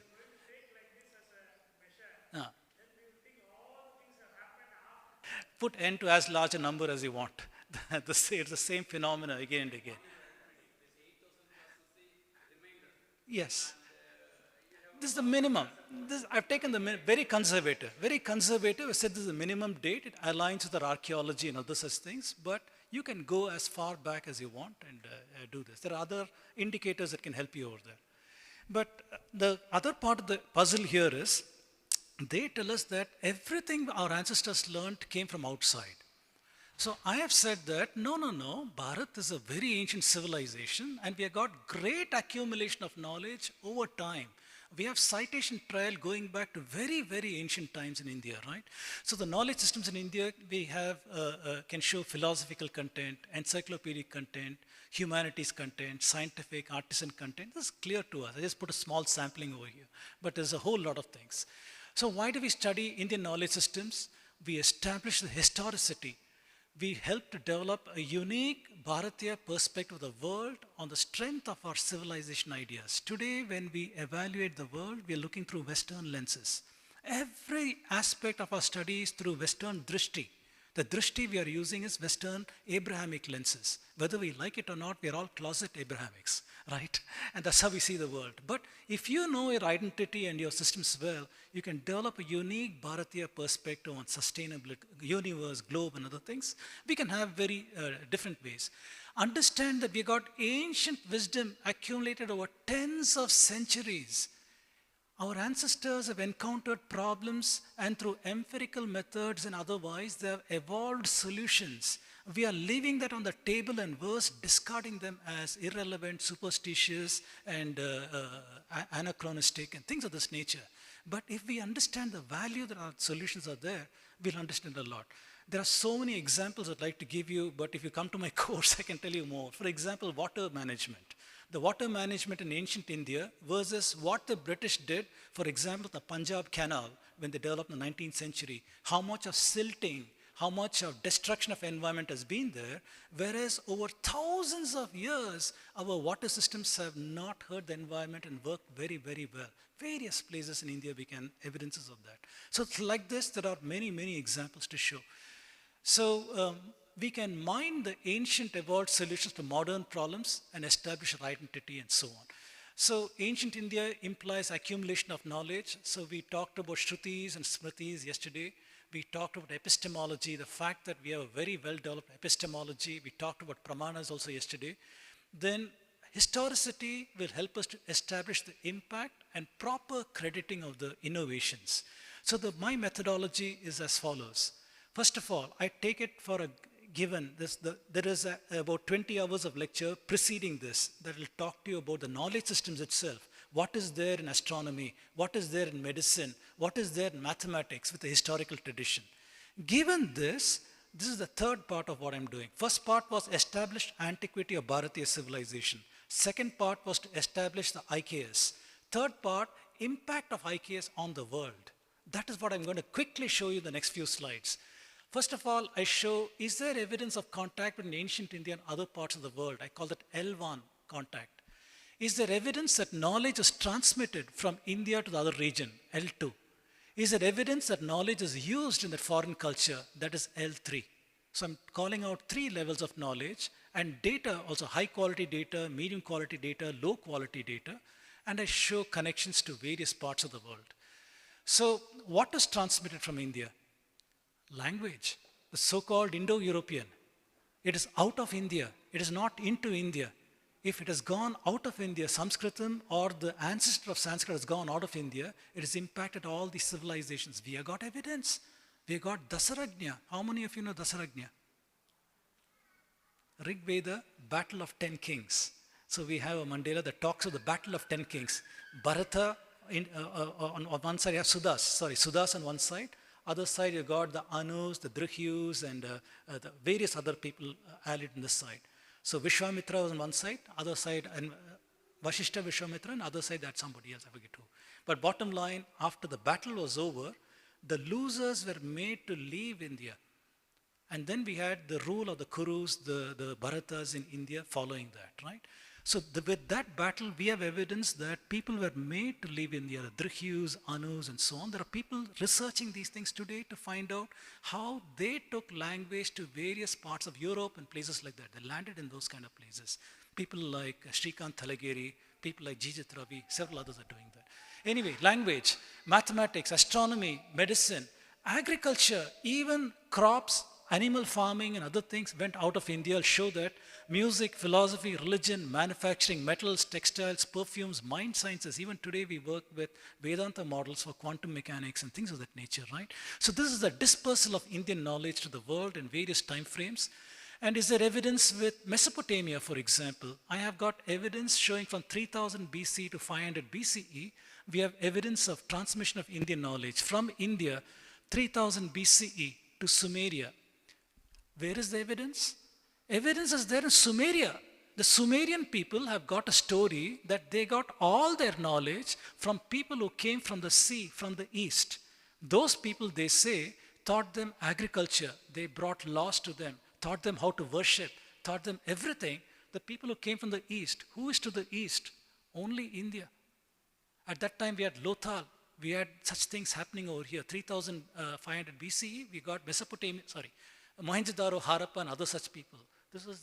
This was the maritime culture. So they would go by boat, hugging the coast, up to Babylon.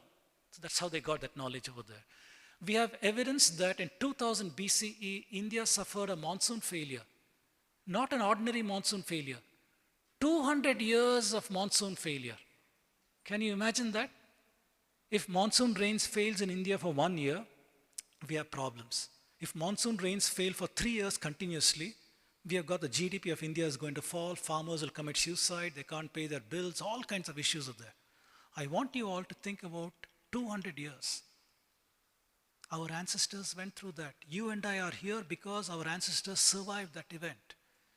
Can you imagine southern India, the rivers Kaveri, Tungabhadra, Krishna, all these things are fed by monsoon rains. If there is no monsoon rains, southern India would have been a dust bowl. Dust bowl, life would have been impossible. Northern India, glacier-fed rivers. If there's no water or rainfall happening there, even those rivers will run thin. Climatology is telling us that, and I have got evidences in the recent last 5 years, 10 years, that shows Indians have left India in 2000 BC and settled in the Fertile Crescent. 2000 BC migration to the Nile River Valley, the Tigris River Valley, and the Euphrates River Valley, right? In these areas, Indians have settled. We have clear evidences in medicine and mathematics, in many other areas. I'll show you very quickly those slides. That is showing the dispersal of Indian knowledge in 2000 BC, earlier in 3000 BC, and from the Hittites. Hittites are the people who were in today's Turkey. From here, this ancient knowledge went to Greece. The people we call Minoan people, 1500 BC. They learned everything from them, and that knowledge is also, that's why our Puranic story, every Puranic story has got a parallel Greek story with slight twisting. How is that possible? That transmission happened here. That transmission happened here. I have evidences that show such things. There's no time to talk about all these things, but that's a summary. Is there internal evidence? Yes, Rig Veda itself has got internal evidence. If you look at the Rig Veda, we got verses over there. He who knows the path of birds flying through the air, abiding in the ocean, he knows the course of ships. What does that mean? Today you got GPS, you got satellites, you got all kinds of things that tell you how to go in the ocean and things like that. In ancient days, how did they know the direction? They would carry with them birds in cages. When they think they are close to land, they'll release one bird. And the bird will fly towards land by instinct. Say, okay, land is that side, let's go there. That is what the Rig Veda is saying. If you know the path of birds, you know the course of ships. What is it telling us? It is telling us even at that period of time, our ancestors were going by ship to various areas. And who are the people? Another Rig Vedic verse is saying merchants, covetous of gain, crowd the ocean on a voyage. Our Vaishyas are trading already on ships to all these intercontinental areas we're going. That's what this one is saying. A third place is telling us what is the size of the ship. It says, a shipwrecked sailor called Bujju, he was shipwrecked in some place and they brought him to his father's house sailing in a 100-oared ship. Rig Veda is talking about a ship that has got 100 people with oars moving it. Can you imagine the size of that ship? That is the size of the ship that we are talking about. So very clearly, high quality evidence, but there's evidence of contact, L1 contact, evidence of contact over here. Harappa, like I said, from Lothal, other places, we know that there was trade. Artifacts from Harappa have been found in the Kassites, Elamites, Babylonians. Dilmun is where Bahrain is today. In this place, everywhere we got evidences. So there is contact very clearly over there. And in the historical contact between ancient India and Babylon, this paper is talking about how there's so much of contact. For example, even in Genesis, it talks that men migrated from the east to the land of Shinar. Shinar is Babylon, and built a city using burnt bricks. Burnt bricks were Indus Valley. They're making bricks, burnt bricks, and these people from the east have built these cities over here. The flood event, commonality, creation, the deities as commonality. But this is what I want to show you.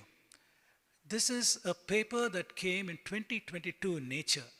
This paper is trying to 3rd millennium BC, found in India. It is through the maritime route that the red ones are 1st millennium BC. It has come over here. So archaeobotany is showing us that seeds have come from India over here, corroborating the Sumerian story. Sumerians are saying, we learned everything from the people who came from the east. They taught us agriculture, they taught us laws, they taught us to worship. All those things come over here. And this one, the similarity of worship, this from a paper over here, talks how the temple library in Babylon contains technical text and such things. In Mesopotamian religion, the gods are represented with anthropomorphic statue that functions as a divine image representing the personality of the particular deity. Deity has to be given food, drink, clothed, unclothed, washed, put to rest, combed, adorned with jewels, applied with makeup, prepared for festivals, special occasions, carried aloft in processions, right, to visit other gods and temples and cities. This is identical to southern Indian temple practice.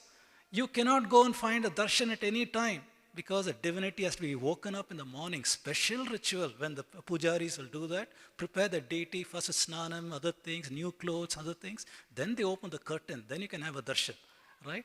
So there's only particular times. They'll close it in the afternoon, deity is resting. It's like a devalaya, it's a place where the god is. So the day begins the sunset, day starts in the morning before sunrise with ceremony, waking up of the temple, opening of the gate. They had to be given meals, 2 morning meals, 2 afternoon meals, closing of the temple gate, purification with water, perfuming the earth, aromatic substances, consecration like Kumbhabhishekam. The divine meals are enlivened with music, recitation of prayers, curtains placed in front of divine images and chapels. I don't have to say anything more. And the Sumerians themselves say we learned everything from the guys who came in from the east. This is what he's saying. And Berosus, who's Berosus? Berosus lived in Neo Babylon. Neo Babylon is 500 BCE. Okay? He wrote the works called Babylonica. In Babylonica, he is once again repeating, for example, the Saptarishis that came from India, basically over here. And he's saying that the people who came from the east gave them insight into letters and sciences, every kind of art. He taught them to construct houses, to found temples, to compile laws, explain the principles of geometrical knowledge, made them distinguish seeds of the earth, showed them how to collect fruits and other such things. And he has come from the Erythraean Sea. What is Erythraean Sea? Arabian Sea is called Erythraean Sea. He's come from Erythraean Sea and he's taught them all these things. So their own foundational ideas going to 500 BCE is talking about these. I call it low quality evidence, but still evidence of contact is over here. This is cuneiform text, okay? This is found in 537, Neo-Babylon. It is talking about families of Indians living in Babylon, okay? These are people, for example, they're called Indu-Maja. They're the Indians over there. They're mentioned in documents in the archive of businessmen called Murassu. Okay? They are witnesses in business transactions and such things. They have Babylonian names and so on. So this is again from a paper that is showing evidence of Indians living over here. So we have got several evidences, Buddhist tales, Jataka tales, talk about that. Here is one such person who's trying to say, who are this battle of 10 kings that I talked about? The Dasa, Brigu, Balana, Prithvi, all these are the tribes of that times, right? Where did they settle? They're the Dahi people, the Dahe people in Turkmenistan, the Dacian people in Romania. The Brigu are these people in Turkey. The Balana are Baluchi people in Baluchistan. These people are Parthava are in Iran. The Khiva people are in Uzbekistan. The Alan people, they are from southern Russia. The Hellene or Hellene people are from Greece. So basically, after this Dasaragnya, these people have gone out of India and settled in all these places. That's how the knowledge is gone. This is one attempt at trying to understand these things. Jijat Ravi is talking about how after Dasaragnya, these people have become Slavic, Baltic, all these people carrying the Indian language over here. Remember I told you 200-year monsoon failure? That comes up from these papers. 200-year drought doomed the Indus Valley. It's talking about that high-quality evidence. This is a paper that came in 2017. They're using oxygen-18 isotopes. The ratio of normal oxygen to isotopic oxygen tells you wetness periods and dryness periods. If you calibrate it properly in a lab, we can do all these kinds of things. So these scientists have done that using this from northern India. And they have produced this graph, for example. The orange bars are dry periods, blue arrows are wet periods. So the driest period is over here, 2000 BCE. This is the driest period. It correlates very well with what we have been told from several studies. This is just one more study, 200-year monsoon failure. And this is a paper that came in a journal called Science in 2019. This is the very familiar humped bull. Anywhere you go to India, you'll see humped bull, right? Very characteristic. This animal lives in India. It's called Bos indicus, okay? Or also called zebu. It's called zebu or Bos indicus. Suddenly the prevalence of this animal went up in the Fertile Crescent. 4,000 years ago, 2000 BCE, suddenly they found that prevalence of the animal has gone up over there. And these people are saying this Bronze Age shift indicates a rapid, widespread introgression of the zebu, Bos indicus from Indus Valley, stimulated in the current geological age 4,200 years ago by a widespread multi-century drought. The Indian bulls were arid adapted because India is a drought and other such things are arid adapted, whereas a Central Asian animal was not arid adapted. So they're valued in India. And what we're seeing over here, this is look deeply, you'll find this Akkadian seal. It is showing a 2200 BCE seal showing the Indian longhorn buffalo. For a long time, I wondered, why is that important? After this paper came, it was... What Raj sir says, that Indian bulls are highly priced and Indian cows are very valuable. Nothing to do with this, but recently, a cow from Andhra, Nellore, I think, Ongole, has been sold, just a single cow has been sold to the Belgium or Brussels, I think, for several crores of rupees. Just a single cow of India. One Indian cow from Ongole. It's been sold for several crores. If you Google for the costliest cow, somebody, some child, costliest cow in the world. Just Google for costliest cow in the world. What does it show? Show? Published in the newspapers also. Costliest cow. Google it. In the world. Nellore based. Yeah. Nellore based. Please read it. Nellore based. Read. World's most expensive cow. $4.8 million.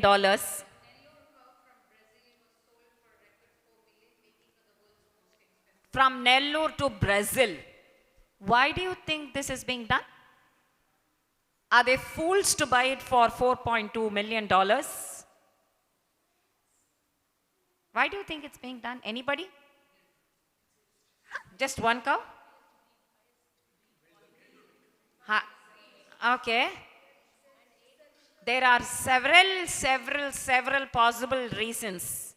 One is the milk of that cow could have cancer curing properties. Genetically, it is genetically the best breed in the world which has the cancer curing properties. One. Two, as she said, breed it more and tastiest. I don't want to talk about that. Ada Ramachandra Amma. Adanal tastiest. But know that even a single cow from India is the most valuable in the world even today. We do not know the value of anything in India. But all other people's eyes, all the eyes of all people in other countries are on Bharat. And soon the cows will be, it's called American Brahman cow. Brahman cow. It's also called the Brahman cow. Brahman is the earlier one. Another. You can Right. The Nellore cow has a distinct large hump over the top of the shoulder and neck. They have long legs which help them walk in water and when grazing. The Nellore can adapt to all except very cold climates. They are very resistant to high temperatures and have natural resistance to various parasites and diseases. Brazil is the largest breeder of Nellore. The Nellore have the shortest ears and they are naturally polled strain of the breed. Yeah. So, and soon it will be copyrighted and called the Brazilian cow. It will no more be called the Nellore cow. We are laughing at it right now, but this is the pathetic situation if we do not know the Indian knowledge systems that he is talking about right now. We have already lost ginger, inji. Today he said so many things from India. It has, the knowledge has been transmitted to other continents. Today we have a living example. If you go to airports, they sell latte, turmeric latte. What is that? Manjapodi pala. In our houses, if we ask the children to drink manjapodi pala, they will say, oh, you're so conservative. I want to drink hot chocolate. But here, turmeric latte, Indian knowledge system. Everything has been converted into money in the other continents. If India can understand, if Indians can understand our Indian knowledge system, our country's economy will improve and become a superpower instead of we being fooled like this. So we can make use of all this. So why are we hearing, some children might think, why are we learning about the transmission of ancient Indian knowledge to the other countries? Because this is being done right now.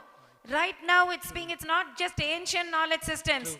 Right now we have lost ginger, muringaka ele. What is it called? Moringa leaves. US patent. Superfood. What are the superfoods? If you look at the list of superfoods, it will be only Indian foods. But if we give our Indian children idli or dosa, they will not eat. If it is a superfood, declared as a superfood, then all of them will buy for several dollars. Let us understand the glory of our Bharat first, so that as before, India should become the Vishwaguru again. It should become the Vishwaguru again. She should become the Vishwaguru, not the others teaching us. We should be able to transfer and transmit knowledge and have it copyrighted with Bharat. Just not transfer just like that. Copyright it with Bharat and say, Bharat is the Vishwaguru, come, we will teach you. We don't want Germans and Russians teaching us yoga. Bharatiyas will teach other people yoga because it is our knowledge system. ஆமா வேப்பல கூட இங்க எல்லாத்துக்கும் வேப்பல அடிச்சிருக்கான் அதான் அப்படியே இருக்கு. When we say do topukarnams, they won't do. But if you call it super brain yoga, they will do. Super brain yoga. When you say fast for pradosham, they won't do. But if you call it intermittent fasting, they will do. So,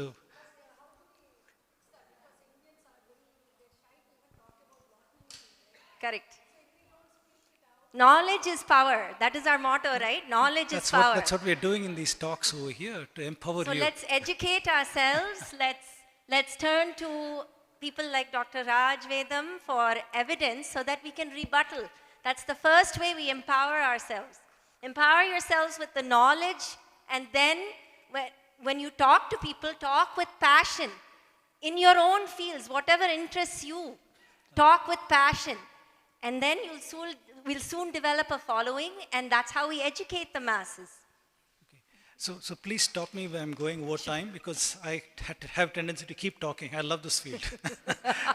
so just stop me, no problem at all. I'll stop over there. So why am I telling you these things? This is evidence of, after monsoon failure, our ancestors, some of them have left India and settled in these places. And the evidence is the material evidence over here. These are people called Mitannis and Hittites. What is special about them? They are people who lived in this area. This is Babylon over here. Hatti is where Turkey is today. It's called the Hittites. And Mitanni people were in northern Iraq, southern Turkey. This is the place. What is special about them? They spoke Sanskrit. We have evidence of that through horse training manuals that clearly show the Sanskrit nature, and they worshipped Aryan deities, what they call Aryan deities. For example, this paper, the Aryan gods of the Mitanni treatise, they are saying this man had a peace treaty with the Egyptian pharaoh called Amenhotep in 1350 BC. What was his name? Tushrata. Dasharatha to Tushrata. Ratha is like a chariot, right? So Dasharatha was 10 chariots. He was able to do that. I don't know what Tushrata translates to, but the point is that this is the kind of commonalities in name. In this cuneiform text that is there in the Paris Museum, it is this peace treaty with the Egyptian. He's saying, in the name of Indra, in the name of Varuna, in the name of Ashwini twins, I promise not to attack you. What is this doing in Iraq? Thousands of miles or kilometers from India, we have this peace treaties over here. Again, evidence that our ancestors have gone out of India, settled in these places, and the evidence is there over here. And moving forward, if you study the medicine of the Mitannis, Hittites, and I'm not going to read all these things, clear evidence is there that has come from Ayurveda. It has come from Atharva Veda. Atharva Veda, the earliest documents that have got mantras as well as medicinal potions and things like that. You find a similar kind of thing in all of these people. For example, when the Egyptian pharaoh Amenhotep, when he fell ill, the Mitanni king sent a healing statue of Shauka, Ishtar with a lion. In northern India, even today, Shitala Devi, she's shown on a lion. She's Durga, basically. Her Vahanam is a lion, right? And she cures healing. It's the same iconography that you see over here in this area too. We have evidences of all of these things. If you look at Egyptian medicine, earliest Egyptian medicine can be found in papyrus, Smith papyrus, Eber's papyrus, Kahun papyrus. This is the date of these papyrus. What it contains: magic, trauma, gynecology, and these kind of things, pediatrics. And this is from a talk that J.F. Royal has given over here, where he's saying in this book, pages 116 to 150, he's saying so many plants and materials from India was in use in Egypt. That is there in the Eber's papyrus, Smith papyrus. Plants from India was used in Egypt to prepare their medicines as documented in the Smith papyrus, 1500 BCE. What is that doing there? Clear evidence of contact knowledge of India and use over here, again through the mechanisms I talked to you about. Here's a very interesting thing. This came in Twitter some time back. They showed an Egyptian acrobat on a 3,200 limestone. This is the same thing as the yoga asana that we know about. So even that is there painted over here. And from Babylon, I'll skip that. And this is a paper that came about. I'll skip this also, this 2014. This is very interesting. This is found on the frescoes in a Minoan palace in the island of Crete. Okay, there is a Gnosis palace. In that Gnosis palace, and they restored it, they found the Indian langur monkeys on that. What is that doing in 1600 BCE Greece? Langur is endemic to India. What is that animal doing in Greece? Clear evidence of contact and this knowledge transmission. I talked to you, the Puranic stories and other things. Stories. Every Greek story has got a parallel with the Purana story. The story of the Pleiades is the same as the story of Kritikas. How the Kritikas came into existence. They left the Saptarishis and became Kritikas. Same story is there in the Pleiades. I'll not talk to you about that now. This is the Markandeya Purana talks about that. Maybe in some other time can talk about that. Many historians, Roman historians, these historians don't live today. These guys lived 2000 years ago. 2000 years ago, their perspective was closer to the truth than our historians today, right? And they are saying, who are the Egyptians? This man is saying, Eusebius is saying, these people came from the river Indus and planted themselves south of Egypt, right? They crossed the Red Sea from Arabia. Herodotus, one more person, saying two Ethiopian nations, one in India, other in Egypt. He got his information from the Egyptian priest. Before Egypt became Christian, when Egypt was conquered by the Romans, Christianity was adopted in 304 the current era. Prior to that, they had their own ancestral religion before Islam came there. And those priests have told these men that it is the Indians who come and settled there and taught them all these things. One more, Philostratus, the gymnosophists who settled near the sources of the Nile, descend from the Brahmins of India. Another source, same thing, they came from India. All these things are this 2000 BC migration that I told you about, right? That memory is there throughout over here, impacting the Iraqis, impacting the Turkish people, modern Turkish, modern Iraqis, as well as the Egyptian. In those days, Mitannis, Hittites, and Egypt. Similarly, in Greece, the second line, I talked to you about very ancient period, 3000 BC to 500 BC. This is the second period. From 500 BC onwards, we are seeing transmission by Greek philosophers, 500 to 200 BC, people like Socrates, Plato, and Aristotle. If you look at Plato's epistemology, he's saying exactly Vaisheshika. Whatever Rishi Kannada said, for example, says knowledge obtained from senses is not true knowledge. Knowledge from the mind is pure knowledge. Pratyaksha, two kinds, internal, external. One from the sense objects that can be mistaken. Second one through mind, through reasoning. That is what Rishi Kannada says is pure knowledge. Same thing through Democritus. This knowledge has come to Socrates, from there to Plato and to Aristotle. And every one of their philosophical streams owes to Socrates. That's what I try to show here. There are recorded Greek contacts. This is a paper that I wrote some time back that is talking from at least from the time of Darius, 525 BC. We have evidence of Indians fighting with the Persians against Greece. We have that evidence. I'll skip this. Library of Alexandria. This was set up over here in Egypt. This is the Mediterranean Sea here. In those days, the Indo-Romans and the Greeks, they would come by their ships and berth over here in Alexandria. Then a land caravan to go up till here, Red Sea. Over here, Indian ships will be waiting for them. They can't lift their Mediterranean ships and walk over land, right? So they'll walk over here, Indian ships will be waiting. When the monsoon wind is right, they'll come to India. And when the monsoon wind is right, they'll bring them back and leave them here. This is the way trade was done, because Arabian Sea requires teak wood. Mediterranean wood is pine wood and things like that. They won't survive in the Arabian Sea because it's very, very powerful. Anyway, we know that Ptolemy the First, he set up the Library of Alexandria. He said that any ship that is stopping over here must give their books. Those books will be copied in this library. The original will be kept in the library and the copy will be given to these people. That's what he said. And this knowledge has come to us from Galen. So all these people, Euclid, Archimedes, Eratosthenes, Hipparchus, Theon, Hypatia, they all use the resources of this library. It was meant to transmit Indian knowledge to Mediterranean lands. Okay? The clear evidence is there in over here. Because the trade was Indo-Roman trade. That is the knowledge going over here. Those are the ships and such things. One more person, Clement. Clement was a Christian, early Christian, 150 current era. He has left behind some writings, right? In his writings, we see Plato does not deny he got his excellent philosophy from the barbarians. He calls the Indians barbarians, who he came in contact in Egypt. Then he says they honored their lawgivers, gurus, assigning them, designating them like gods and such things. And he says philosophy was cultivated by the Brahmins. They were deified by the race of Egyptians, Chaldeans, Arabians, and such people. And Plato is found perpetually celebrating the barbarians, remembering that himself and Pythagoras learned the most and noblest of the dogmas from the Brahmins. Who is saying this? This is somebody who lived 2000 years ago. Clement of Alexandria, here's a reference. You can go and take a look at his original writings. He is saying all these. A lot more, I have much more evidence like this.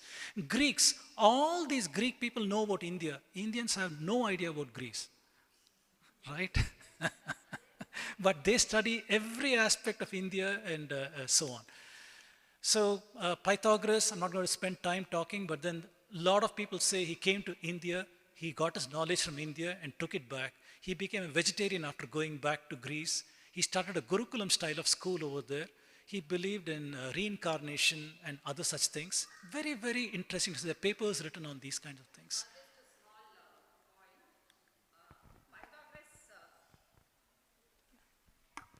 Many people say that Pythagoras is our Bodhayanar. Bodhayana, those belong to the Bodhayana Sutra. Yes, Bodhayana Sutra. So Pythagoras came very close to Viluppuram, as close to Viluppuram in Tamil Nadu. And then the Bodhayana, sage Bodhayana's theorem was copied, was learnt. Now, I should say copied because nobody gives the credit to India. So, likewise, the Pascal's triangle is the Meru Prasthara. Geometry is Jyamiti.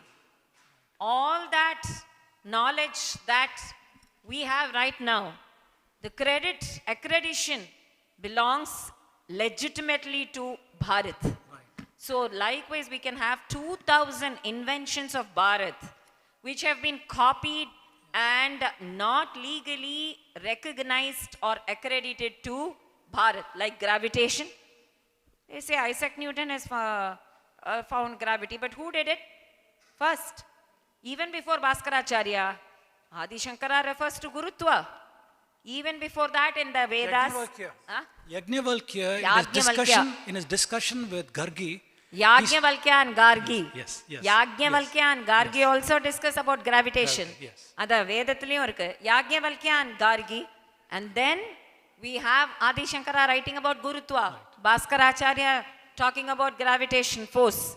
Likewise, astronomy, Vanashastra, completely by Aryabhatiyam and Brahmagupta and Varahamihira, the greatest scientists, all of them, what they have already discovered and invented, that is why our libraries were burnt. Why do you think when India was looted, for example, Sri Rangam's library, it had more than 1 lakh books in Sanskrit. Why do you think that library was burnt? Every time there was an invasion, first thing they would do is burn the libraries in Bharat.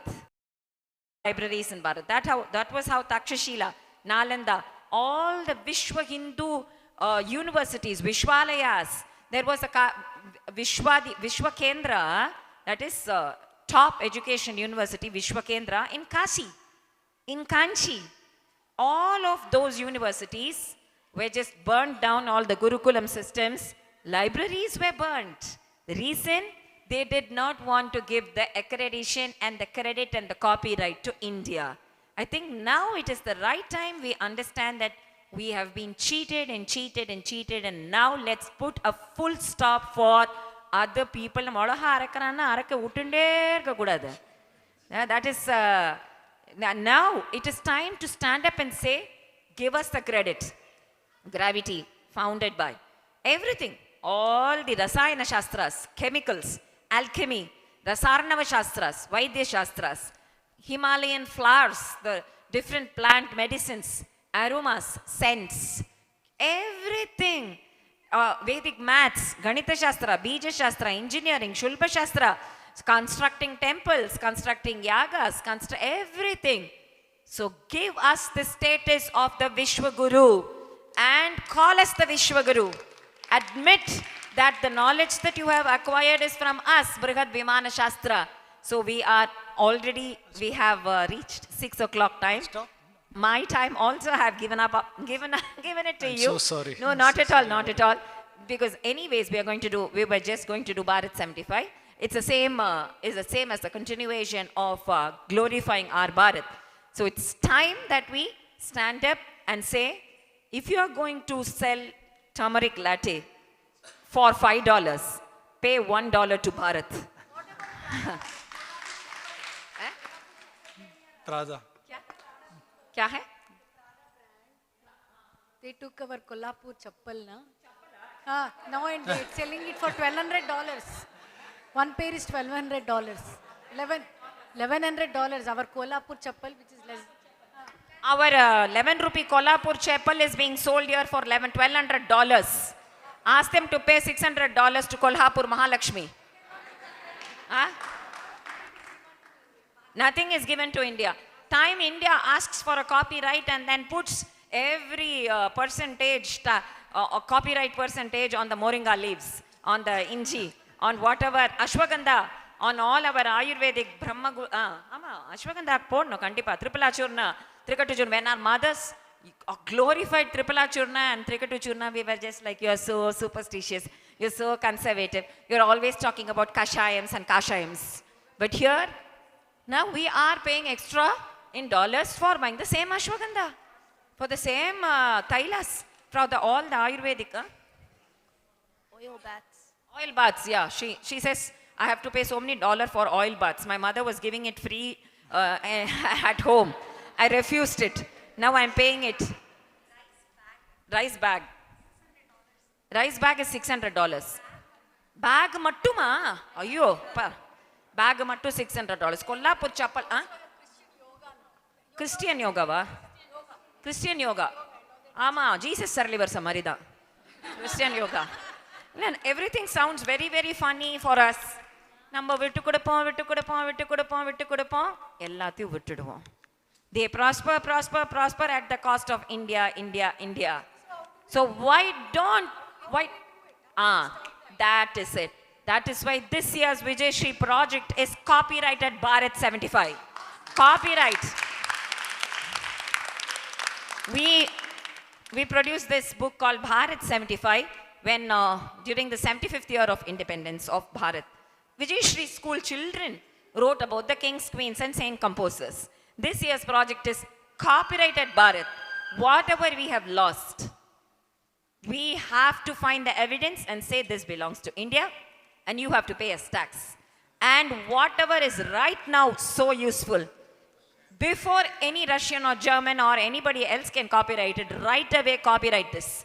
This is the request we are going to place to the government from children of Vijayashri.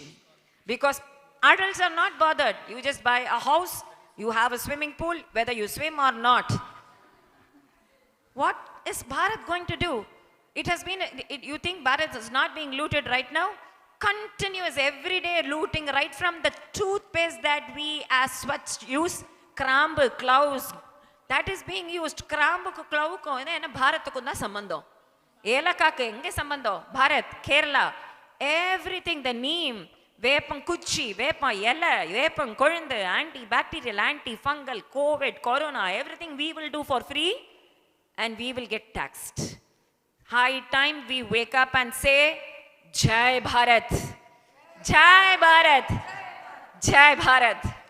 Yes. Just So one in more another minute? one more minute. 1 minute, wind yeah, up. because 7 o'clock we have I to start our panel. Yes. Before that they have to fill their stomachs. I get it. Sorry for taking so much time. No, not at all. There is so much I've skipped, as you can see in the slides, the time periods, apologies, no time. But this is the summary, shows you everything I wanted to say.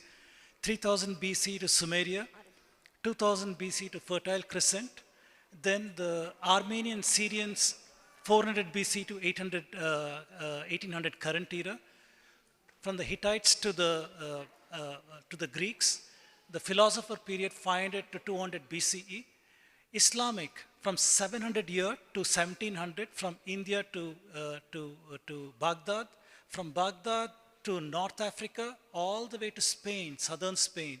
From southern Spain, it was translated in Christian monasteries, Toledo, into Latin. From Sanskrit to Arabic and Persian, from that to Latin. From Latin, diffusion into Europe. This is what seeded their so-called Renaissance and Age of Reason, 10th century, 13th century, and so on. Then the Indo-Roman trade, 200 BC to 400 current era. Then to Asia, a whole lot of transmission to Asia. Then from the colonial period, from 17 to present, all over here. So this one graph shows you this entire transmission, like Vishakha ji is saying, India was a Vishwa Guru. I have evidences for every one of these things. So I wanted to show you development of knowledge systems in India, transmission of knowledge from India to the outside world. It is not just jingoism.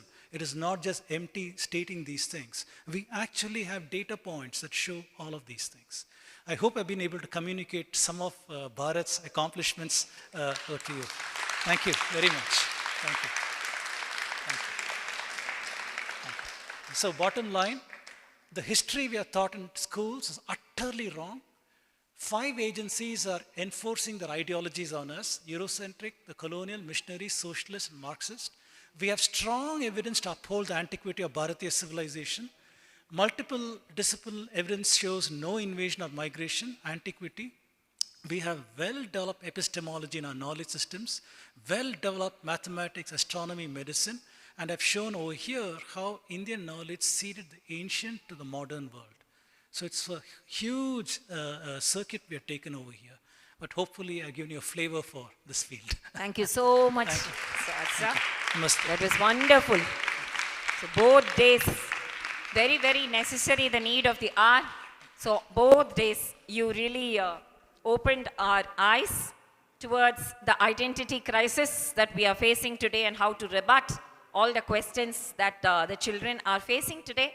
And the next one, Bharatiya's antiquity and the civilization. We feel so proud that we belong to the most ancient civilization and the most glorifying civilization and the most inclusive civilization, which prays for Loka Samasta Sukhino Bhavantu. Loka Samasta Sukhino Bhavantu. Thank you so much, Raj. He has flown down all the way from Houston to teach us all these sessions. So we owe him a huge kritagnyata for having done this. And year after year after year after year, we will be calling you for this awakening, because only this can lead us to more and more of truth, and spiritual enlightenment too comes only when you understand your roots. We understand our roots, we become clearer. We understand our motherland, we feel better and happier, and we feel prouder. And then finally, that space becomes so pure that we can get into the spiritual enlightenment too. So thank you so much. From Vijayashri School.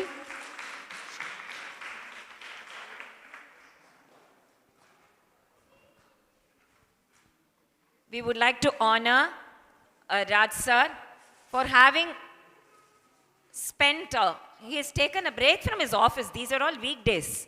So he has taken a break from his office and he has spent all the time educating us. So a very, very small token from Vijayashri School of Fine Arts, USA.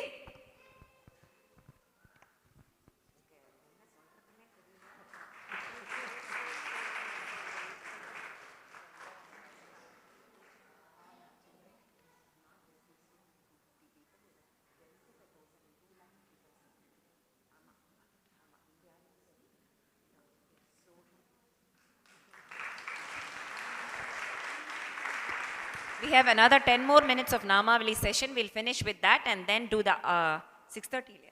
6:30. Yeah. So we'll continue. Just one chair. So like yesterday, we'll just sing one Nāmāvalī.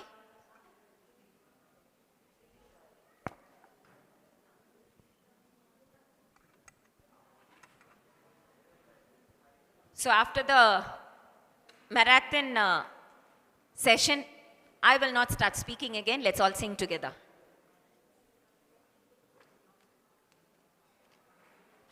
Nandabala, Nandabala, Navajaladhara Samanila. Nandabala, Nandabala, Navajaladhara Samanila. Gopala, Gopala, Gopala, Gopala, Gopijana Hridaya Vilola, Krishna Gopijana Hridaya Vilola. Nandabala, Nandabala, Navajaladhara Samanila. Gopala, Gopala, Gopala, Gopala, Gopijana Hridaya Vilola. Krishna Gopijana Hridaya Vilola. Nandabala, Nandabala, Nandabala, Nandabala, Navajaladhara Samanila. Krishna Navajaladhara Samanila. Gopala, Gopala, Gopala, Gopala, Gopijana Hridaya Vilola. Krishna Gopijana Hridaya Vilola. Krishna Gopijana Hridaya Vilola. Nandabala, Nandabala, Navajaladhara Samanila.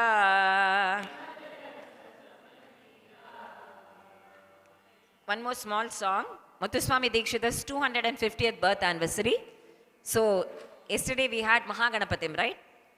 Today, since we are in the US, something connected to the West.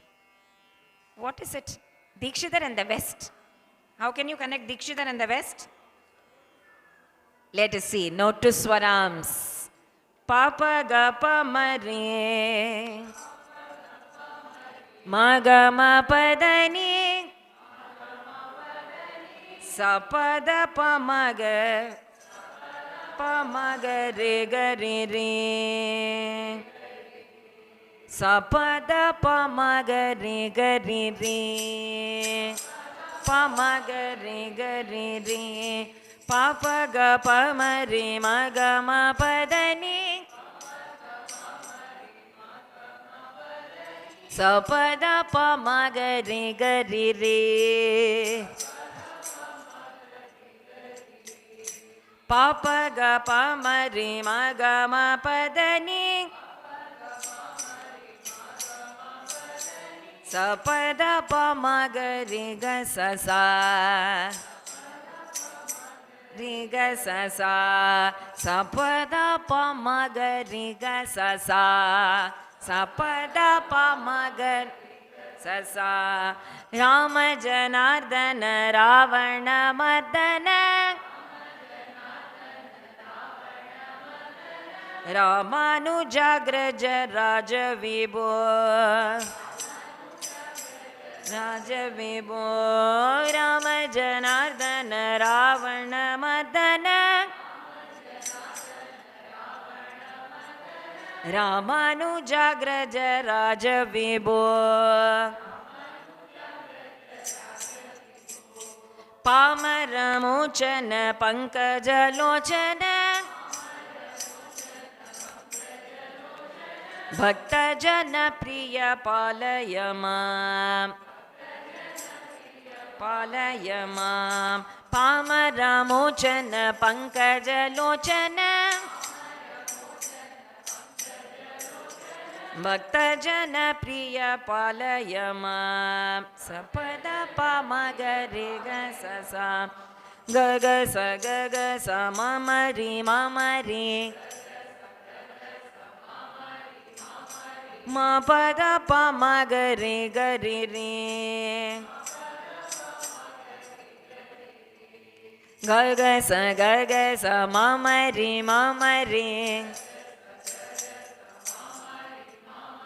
म पद पामगरे गरि रे भूमि जनायक भुक्ति प्रदायक भूसुर पालन भूमिपते ग ग स मम रि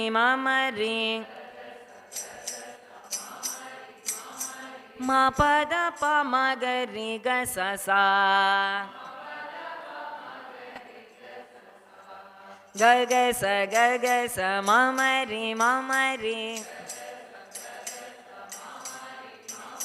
म पद पामगरि ग स सा श्यामल विग्रह शांत गुरु गुह श्यामल विग्रह शांत गुरु गुह सन्नुत श्री रामचंद्र प्रभो राम जनार्दन रावण मदन रामानुजाग्रज राज विभो राम जनार्दन रावण मदन रामानुजाग्रज राज विभो पामरमोचन पंकजलोचन पामरमोचन पंकजलोचन भक्तजन प्रिय पालय मां भूमि जनायक भुक्ति प्रदायक भूसुर पालन भूमिपते भूमि जनायक भुक्ति प्रदायक भूसुर पालन भूमिपते श्यामल विग्रह शांत गुरु गुह सन्नुत श्री रामचंद्र प्रभो सन्नुत श्री रामचंद्र प्रभो राम जनार्दन रावण मदन रामानुजाग्रज राज विभो पामरमोचन पंकजलोचन भक्तजन प्रिय पालय मां भूमि जनायक भुक्ति प्रदायक भूसुर पालन भूमिपते श्यामल विग्रह शांत गुरु गुह सन्नुत श्री रामचंद्र प्रभो सन्नुत श्री रामचंद्र प्रभु रामचन्नुत श्री रामचंद्र प्रभु सन्नुत श्री रामचंद्र प्रभु चंद्र प्रभु रामचंद्र प्रभु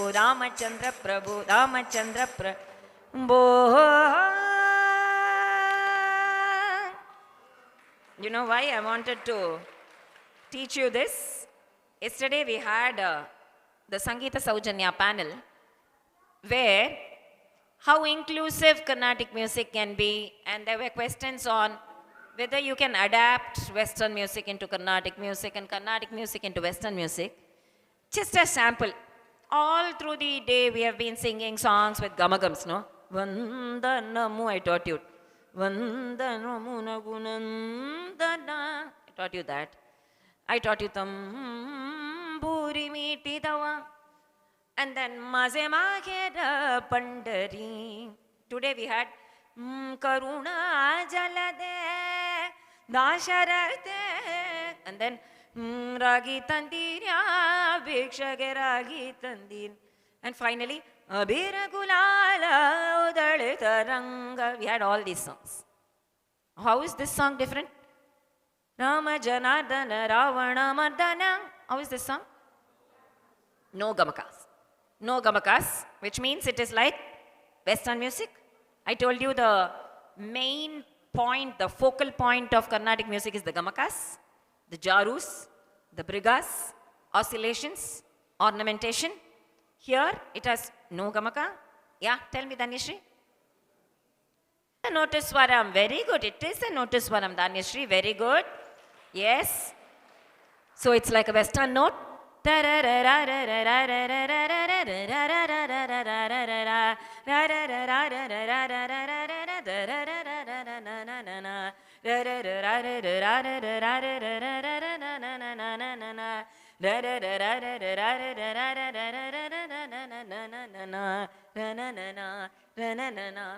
is nothing but a band music, Western band.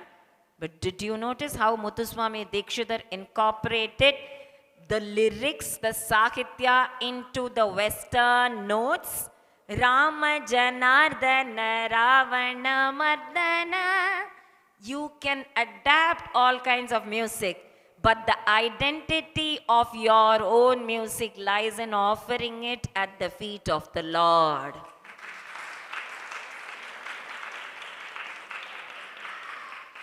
So, there are Tyagaraja Swami songs also like this.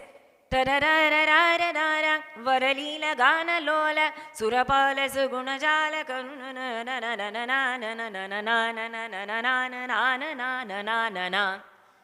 But where does it end? Palaya Shumam Varalila Gana Lola Surapala Sugunajala Bharitanila Galakridalaya Shruti Mula. Shruti Mula. You can adapt to all different kinds of music. But the identity of, just like what Ram Prasad ji yesterday said, the identity of tomato soup lies in the... Our Sampradaya Sangeeta lies in the deities of all our beautiful deities. Adudha nammaloda Sampradaya Sangeetoda identity.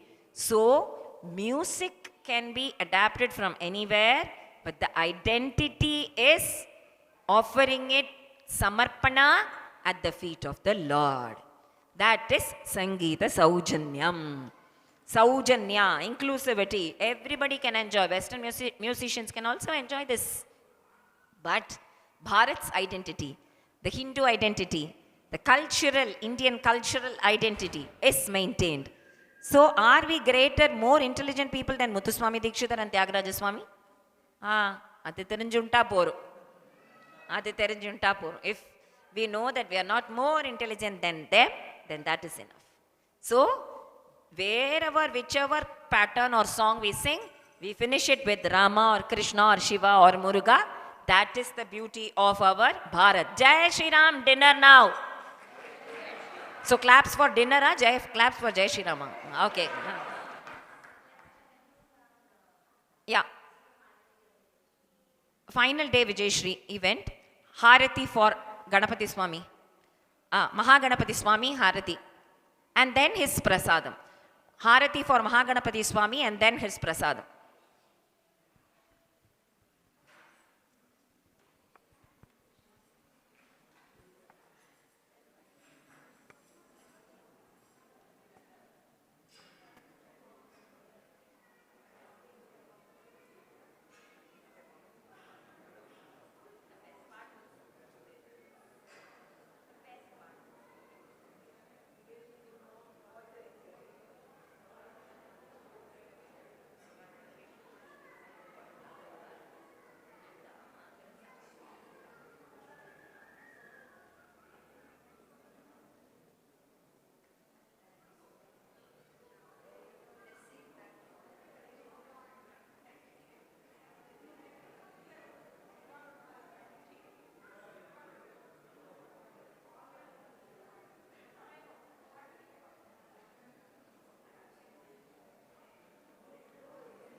problem is, how do you know, show that these truth claims, but what lines will be used to validate the claims?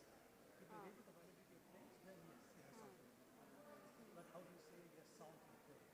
And even the Agni, right? When you inhale, Those are claims. What you're making are claims, truth claims. And you convert that. How do you? Thank you.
Samskriti, right?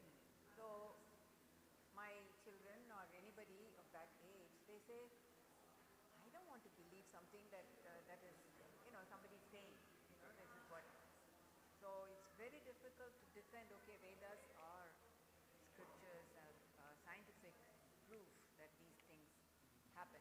It's very, very difficult to defend that. That's the biggest problem. We have to educate ourselves on how we interpret the Vedas. What is the limit to which we can say some of these things. So we have to tell our children that in India we didn't have just Shabda Purana. We have several other Pramanas to understand what is valid and what's not.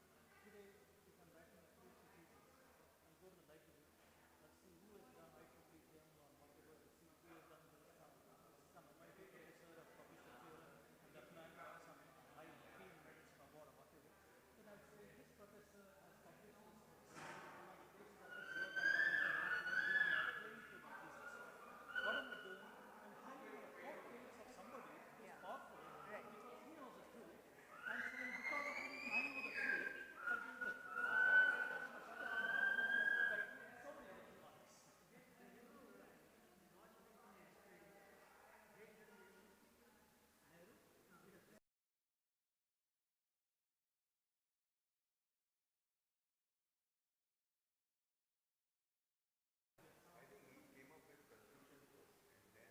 Exactly, that's what I was.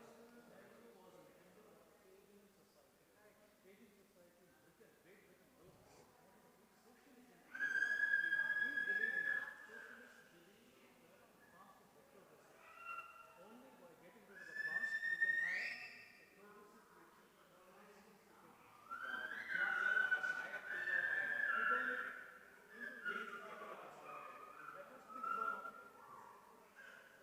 Every one of those ideas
Put all of this in one room and close the door.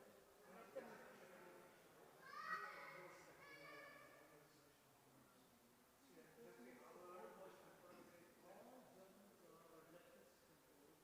That's the problem.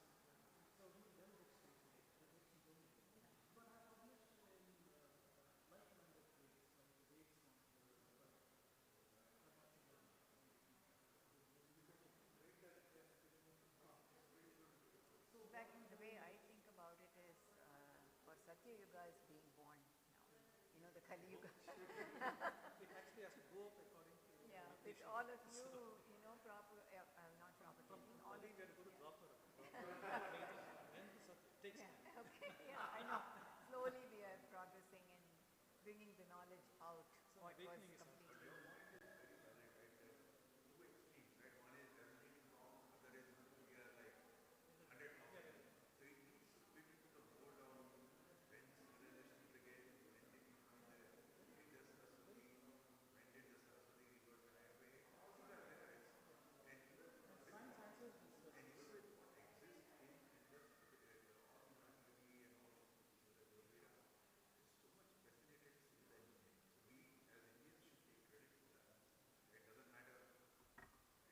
Yeah, but the funny thing is, if you say in anything, you say India, oh, it's like the big fat Greek wedding, where the Greek people take credit for everything.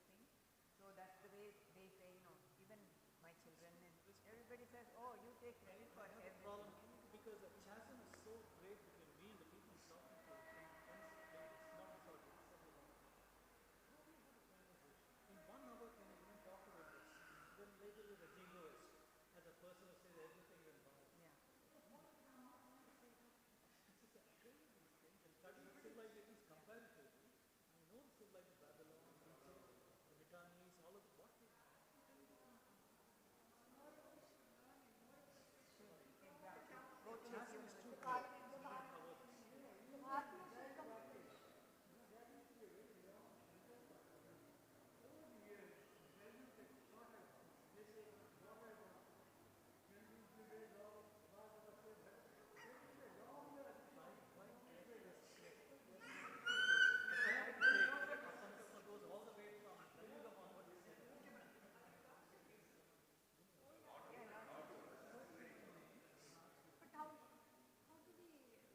it rocks it. So I'm going to erect a shield and a high plane with attitude. So we must bring the bigger attitude.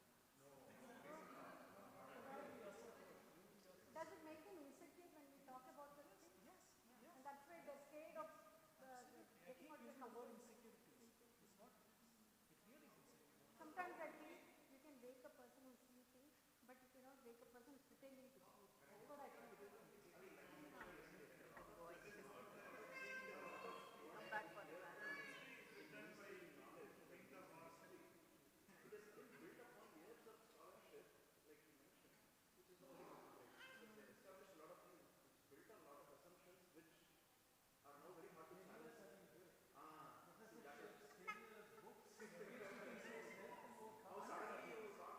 And you're saying it's all nonsense? There's an entire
Just two, sit here.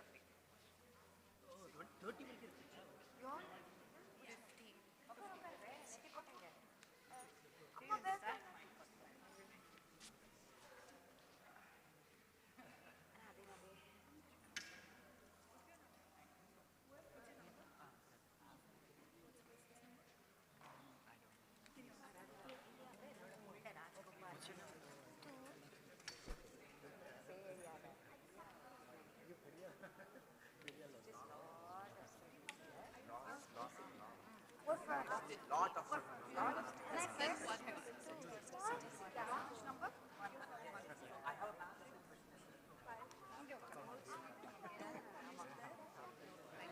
Are you two? I'm one. Okay. Let's start with one. Sit here.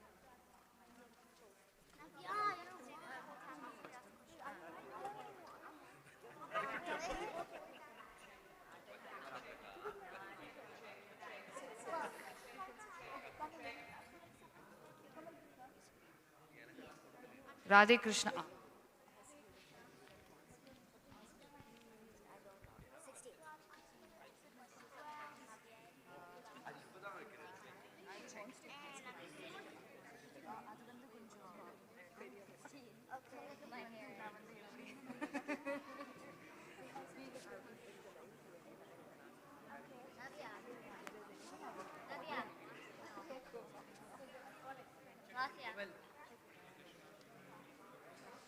Like my suitcase. I'm not sitting for that.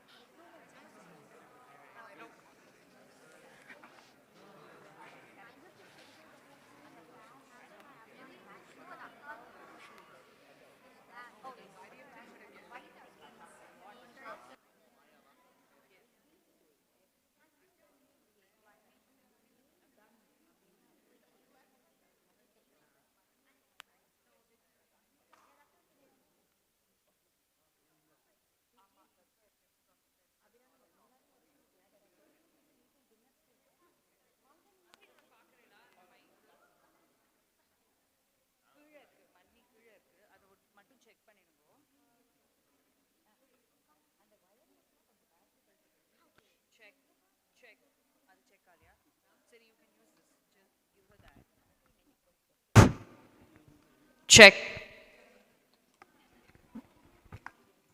Hello, hello. Works? Okay. Then क्या कर रहा? I'll use this.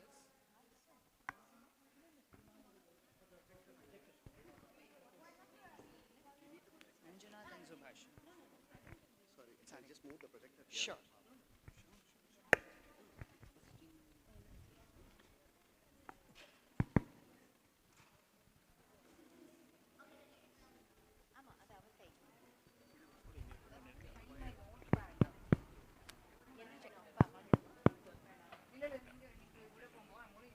Om. Shri Gurubhyo Namaha. Shri Gurubhyo Namaha.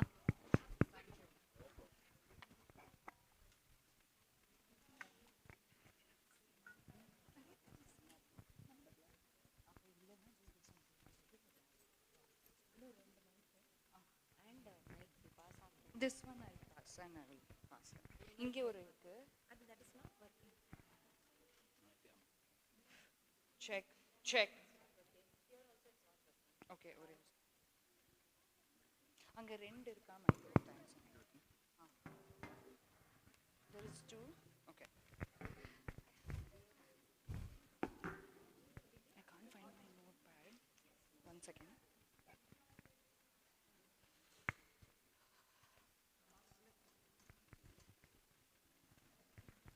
Radhe Krishna, we will get started shortly in about a minute. We would request all the participants to line up as per their numbers, 1 to 10, 11 to 20, and 20 onwards on the last row. If we have adults who have questions but are not able to sit down, you can always take the chairs at the back. We're just going to get another mic for the panelists and we will get started once Anuradha Sridhar ji is also here.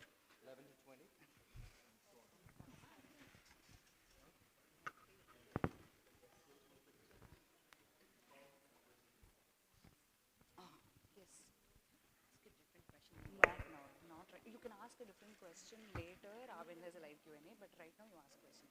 Okay?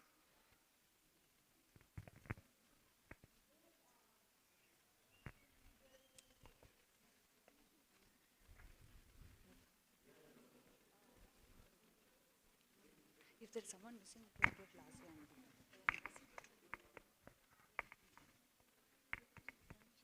If there are people missing, you just come and ask the question. Radhe Radhe, we will start with a school prayer song. Namo Namah Sadgurubhyaha Sadgurubhyo Namo Namaha Namo Namah Sadgurubhyaha Sadgurubhyo Namo Namaha Hare Rameti Krishneti Nama Sankirtanam Sada Lokakshemaya Kuruvantam Premikam Sadgurum Bhaje Premikam Sadgurum Bhaje. We welcome all the esteemed, distinguished and distinguished panelists, very respected panelists for today's beautiful topic, Sanatana Dharma, Hinduism, myth busting.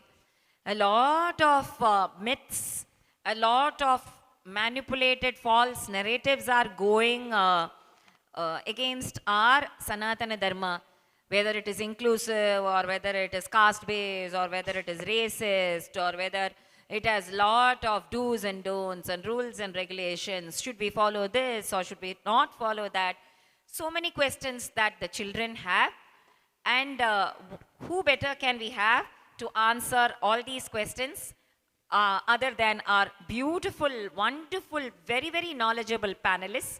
So we welcome all the panelists here on stage from Vijayashri School of Fine Arts. We would like to honor them with a small memento.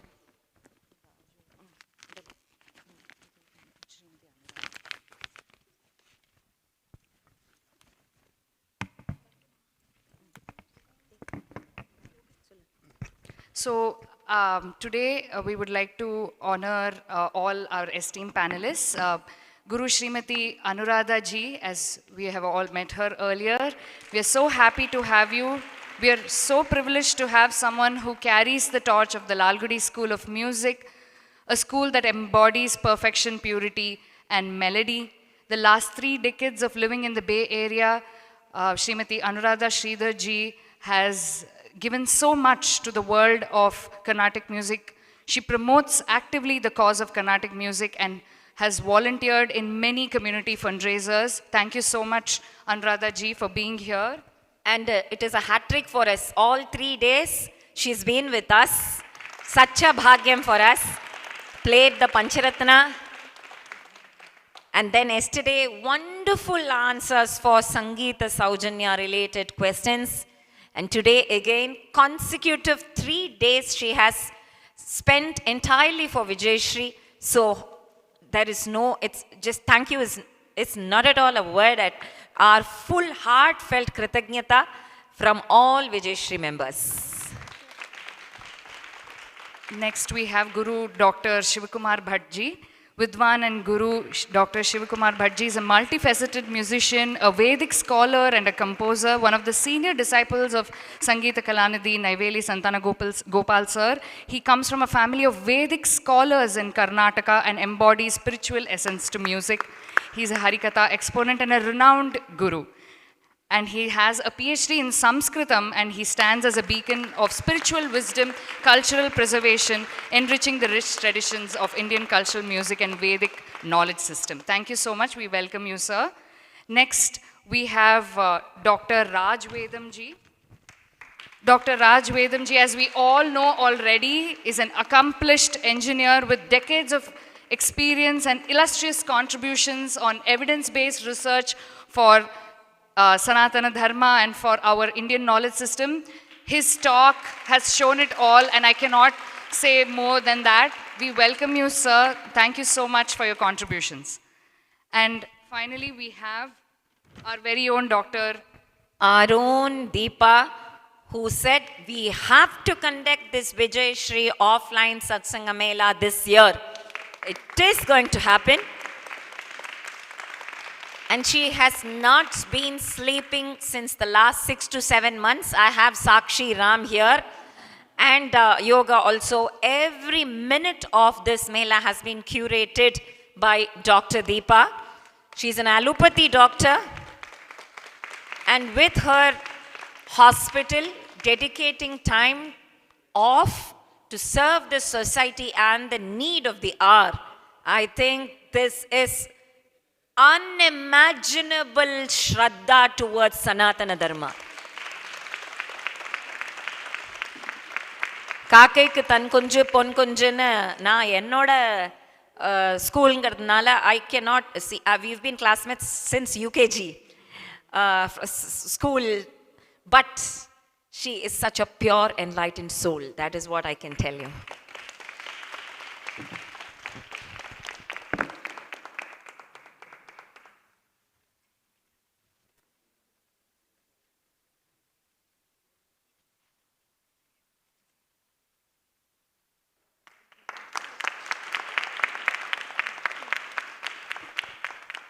Have a request by Guru Srimati Anuradha Sridhar ji. She would like to honor our Guru Srimati Vishakha Hari ji.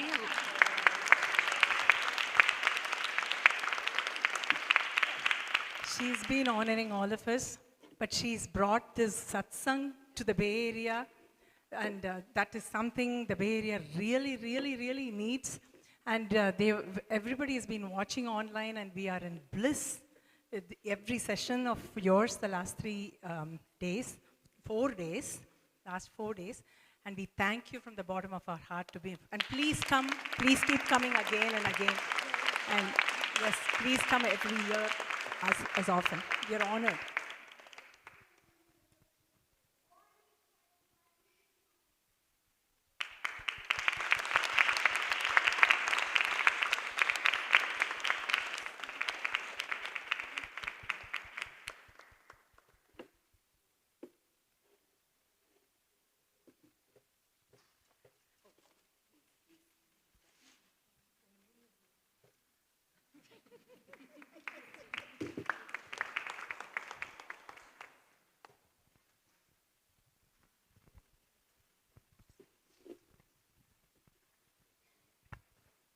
So without any further ado, we will get started. This is going to be an interesting session.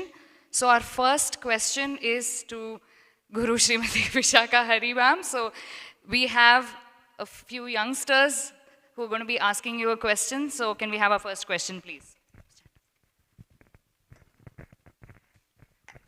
Namaskaram, Radhe Krishna and Shri Gurubhyo Namaha. My name is Navya. My name is Vihan. I know that. Our question is, why do we touch the feet of our elders, and what is the spiritual significance of doing namaskaram? Oh, beautiful.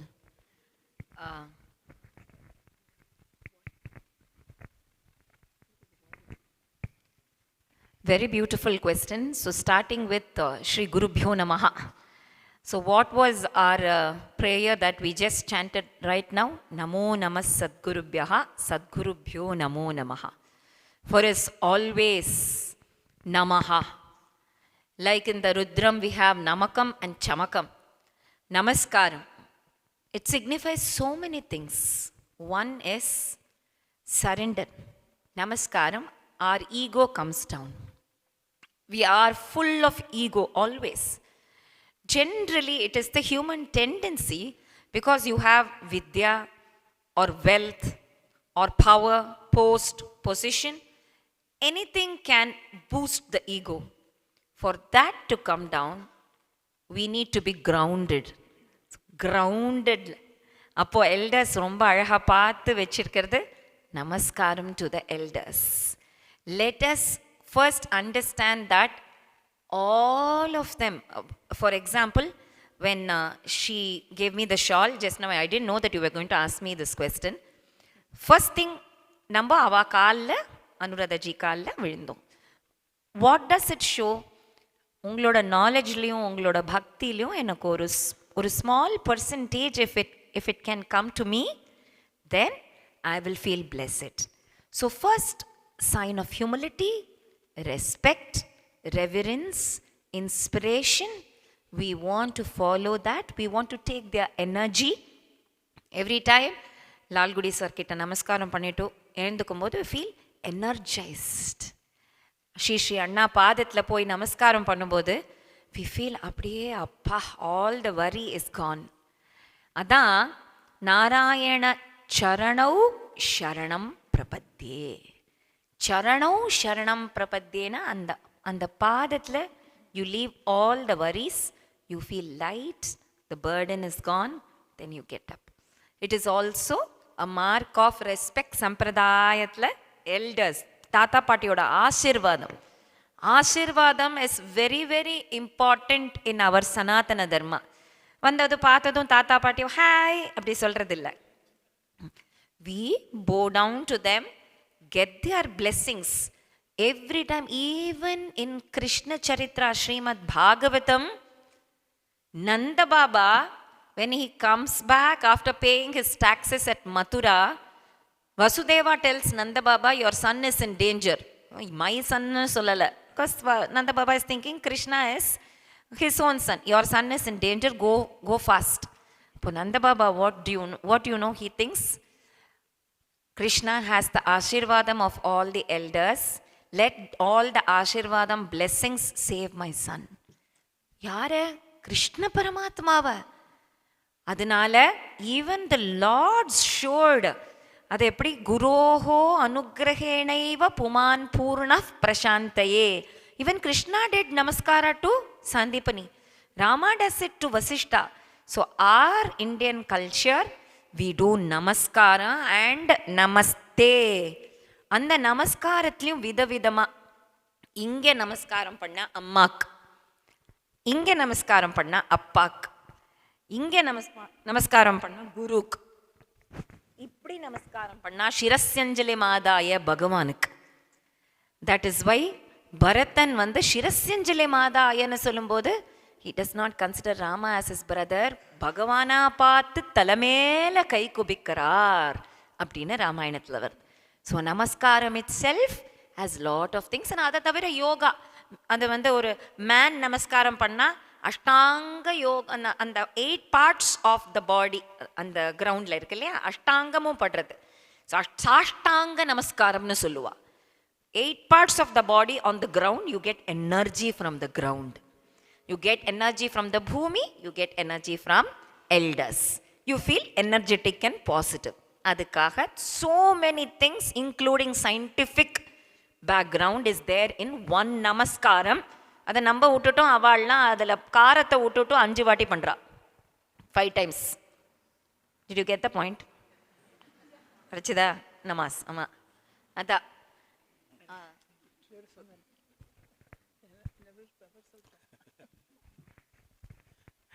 Vishakha ji ellame sollita. I don't have the courage to add anything, but maybe just ada konjam ஒரு நீங்க வந்து பெரியவா அப்படிங்கும்போது, like when you are elder to me, you have been around for long time, so I still have a lot to do. That kind of humility, that's how you as you do namaskaram, you show that. So every person is different, every person has something. It's not possible for one person to know everything, so everybody knows something. So it's we have something to learn, especially from elders always. Even from children we have. So as you do namaskaram, you are saying that you are of higher concentration, I am of like it's like a osmosis. Your energy comes to me, I like that.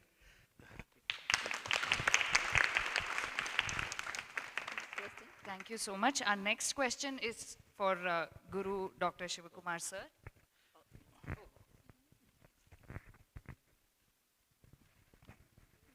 Shri Gurubhyo Namaha. Radhe Krishna. After my Appa's prayers, he rings the bell every day and does Nevedyam for Umachi. When and why do we ring the money? Money. Okay, money. Mani or Ghantanadam. Ghantanadam. We not only play Ghanta at the end of the puja, even in the beginning of puja also we, we do Ghantanadam. Ghantanadam, we play the bell, okay, to make it in a modern language. So we do the Ghantanadam. So the mantra says that Agamartham tu Devanam Gamanartham tu Rakshasam Kuru Ghantaravam Tatra Devata Hvana Lanchanam. So Agamartham tu Devanam, for all the gods to come here, for all the good spirits to come here, gods to come here. And Gamanartham tu Rakshasam, all the unwanted spirits to go away.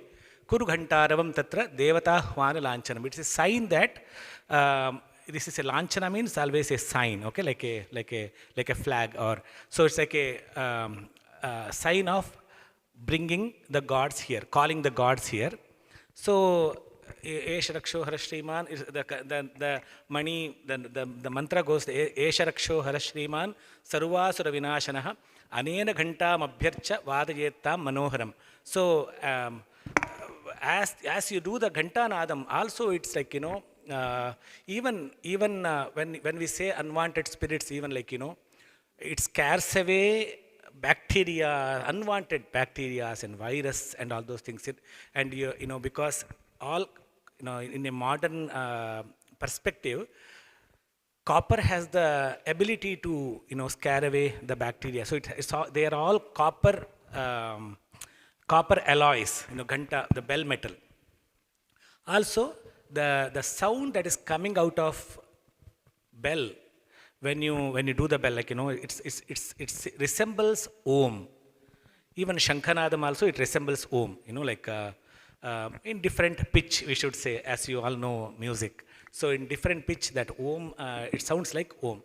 So you do Ghantanadam in the beginning of the puja, saying that, okay, I'm starting the puja now, okay, everybody's attention, just like, and even before when you do Abhishekam, they do it.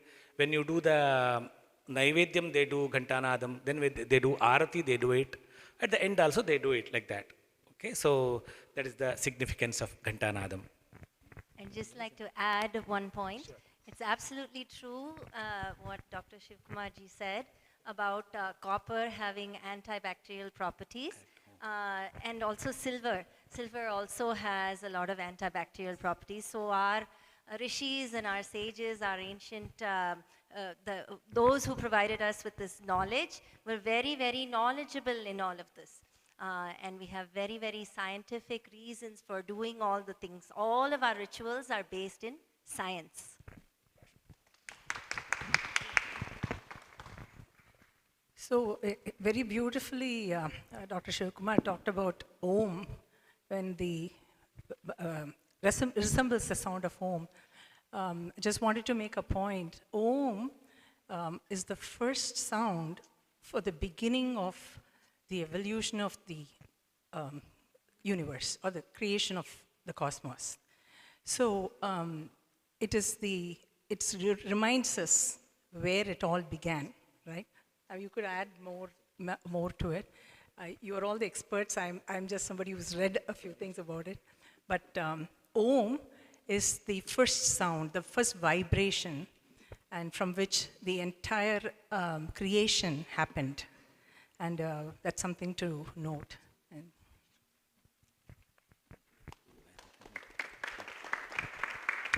Just one small point, as he said, once you do the Ghantanada, all the negative forces go away and our mind is filled with positivity.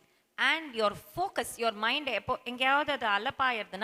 bring that mind into that particular puja or worship. That is why other religions have copied the Ghantanadam. We have now bells in other religions also. Tang, dangana periya periya mani adiko. Namba kovilla da, we used to have big bronze bells and copper bells. Why did they copy us? Because to call all people and focus the mind into that particular act of worship. Next question. Thank you so much. I just wanted to add one more thing in the mantra, in that it is relevant to this one. So, because she said a temple. So the mantra, as I said, that Agamartham tu Devanam, the mantra continues like this. Deho Devalayah Prokto Jivo Devas Sadashivaha Tyajet ajnana nirmalyam soham bhavena pujayet. Like it says, my body is a temple. Our body is a temple, and the life energy that we have, that is God. Deho devalaya prokto, life is God. Tyajet ajnana nirmalyam. Let us shed all our ignorance, and nirmalyam means impurities, and let us do the puja. Soham means, the God is residing in me. I am Him. Like that. See, very, very beautiful. You couldn't have had a big, a more from God. Next question is for Dr. Vedam. Namaskara, Shri Gurubhyo Namaha. My name is Rohan, and my question is there a specific reason for us to learn ancient Indian history from when we can just learn it in world history from school?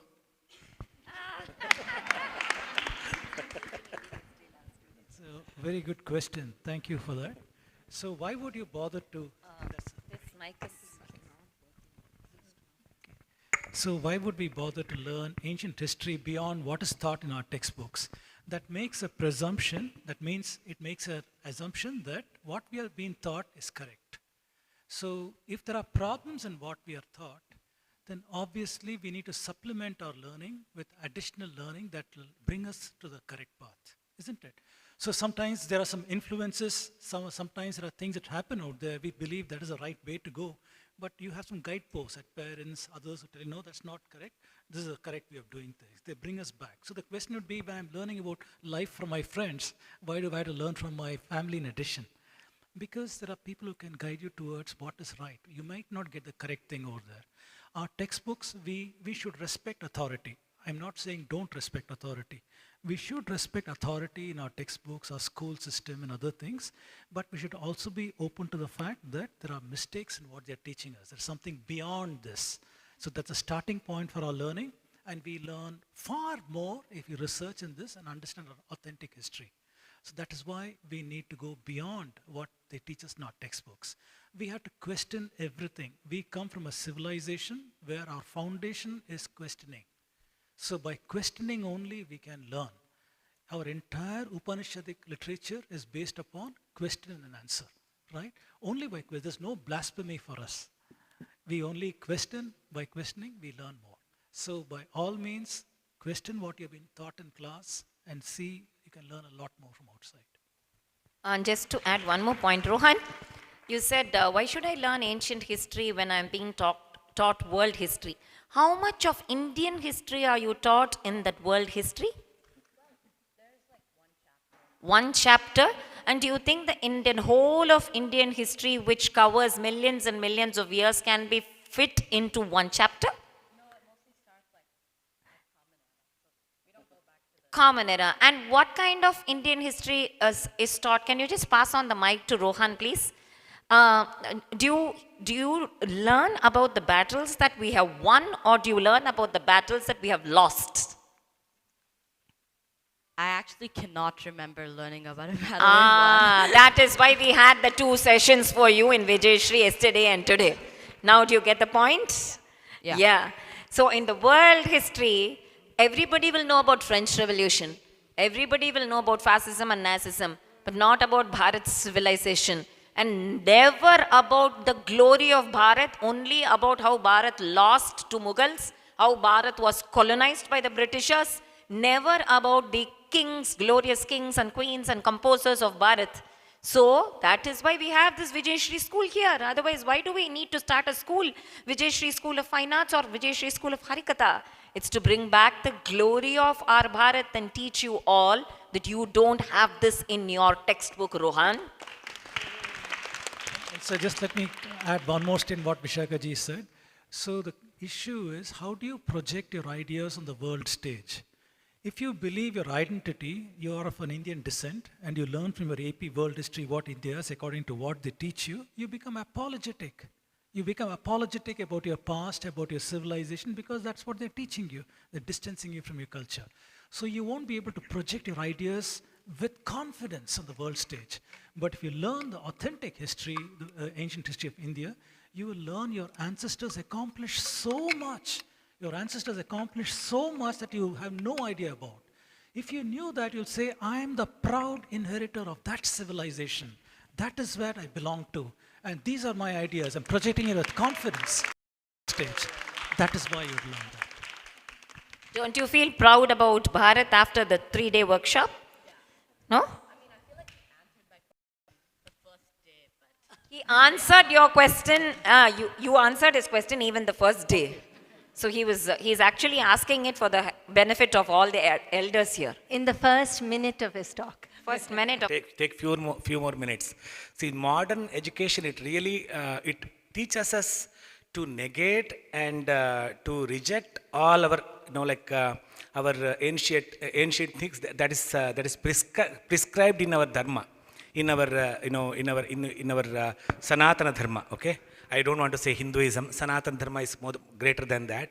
So, so for example, we do, there are priests here. So, the Ganesh Mama is there, Vishwanathan Mama is there.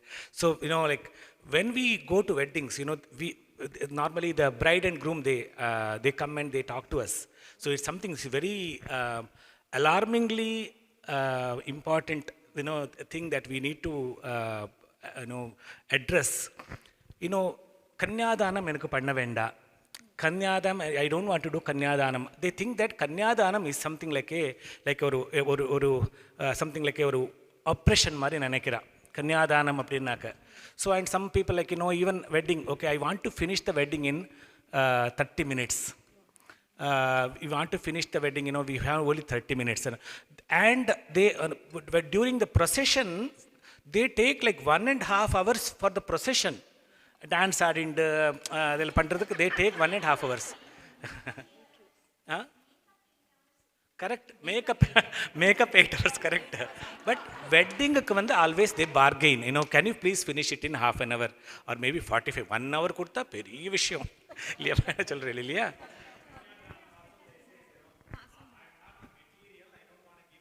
Correct. So, I don't know whether you heard it. I am not a material to be given away, but Kanyadanam is something much more than that. It's like, you are you are actually, it's like she is entrusted, absolutely, entrusted to a worthy husband, okay, or it's like, even the husband also, I should say, husband is being entrusted to a worthy wife. And both of them, they do something great for the humanity. That is the significance of Kanyadanam. There are some of the mantras that come in, in wedding. Children are, I will go a little for the grown-up also. Something very, very beautiful. There is absolutely no sign of women oppression or anything like that. It's absolutely, the Saptapadi mantra, Sakha Saptapada Bhavasakha Yau Saptapada Babhuva Sakhyante Gameyagam Sakhyate Mayo Shagam Sakhyan Me Mayo Oshta Samaya Vasangalpa Bhai. Like that. So it says, as we walk 7 steps, we have become lifelong partners. We are lifelong friends. It's there is no sign that okay, woman should follow men. There's absolutely no. They are everything they have. See, it says further. The mantra says, so it's, I'll just say just the import of that mantra. Okay, so it says, see, if I am the body, you are the soul. And if I am the Rik means mantra, the lyrics of the mantra, okay? You are the intonation to that mantra, or you are the sama to the mantra. You are the, or I would say in a musical language, if I am the lyrics, you are the tune to that, So how beautifully they have created these mantras and, Swara and Sahityam. In the mantras, in these, if you really understand these mantras, you will, and, even in the weddings, like every, Dashasyam Putran Adhehi Pati Mekadasham Kudhi, in the Ashirvadam. Dasha, give, have 10 children and take care of your husband like a 11th child, okay? Okay. Okay, it applies to both. Actually, it's not, just in a, it's not just for the men, it's for the women also and for men. They both have duties for each other, and they have to take care of their duties, and they have to, praja sahatva karmabhyah, to do the good for the humanity. That's how they, the wedding mantras, they are very beautiful mantras. So so modern education teaches us to, negate all these things, unfortunately, which is not, not the intention of the education should be to give the real knowledge. But for various reasons, for the, politics or, whatever, they teach us all wrong things. That's very sorry to say that. So just to add and just to clarify, so I think a lot of our youth have a problem with the word dhanam. So kanya dhanam means like you're giving away a woman, like as if she's a possession.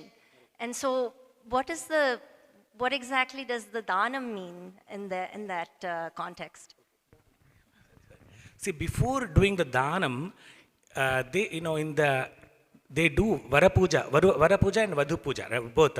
So it is the wedding of God and Goddess. Okay, wedding of God, Lakshmi and Vishnu. When we give something to God, what do we want to give? We want to give the most precious things that we have, right? So most precious things. So in the daughter, our daughter is most precious for us. We have taken care of her for like all these years. We have given education, took care of her, all the needs, and we have given them samskara, everything we have given. And now this is the time we have to give her, we have to entrust her to someone who can take care of her really well. So it's like a dhanam means like not like giving away, not a donation. Okay, it's like something, dhanam means something like oppadikiradu. It's like oppadikkiradukku interesting. That's the word, as I said. Very rightly you said the word entrusting. Interesting. So same way, it applies to the same thing. The man also, the husband also, or the man also, or the groom also being entrusted to wife. That is the to bride. Just one point would like to add. During this tour, I met my friend Aruna at Seattle, who just brought out this point that today women are saying, girls are saying, I don't want Kanika Dana because I'm not a property, I'm not a possession to be given off like that. And then she beautifully said, I asked her, what answer did you give? What did you tell Aruna? So in Seattle this happened. And she said, Mani, I proudly told everybody, it's not like that. Because when we do dana, the person who does dana generally stands and then he gives that particular object to the person who is sitting. It was a vastra dana.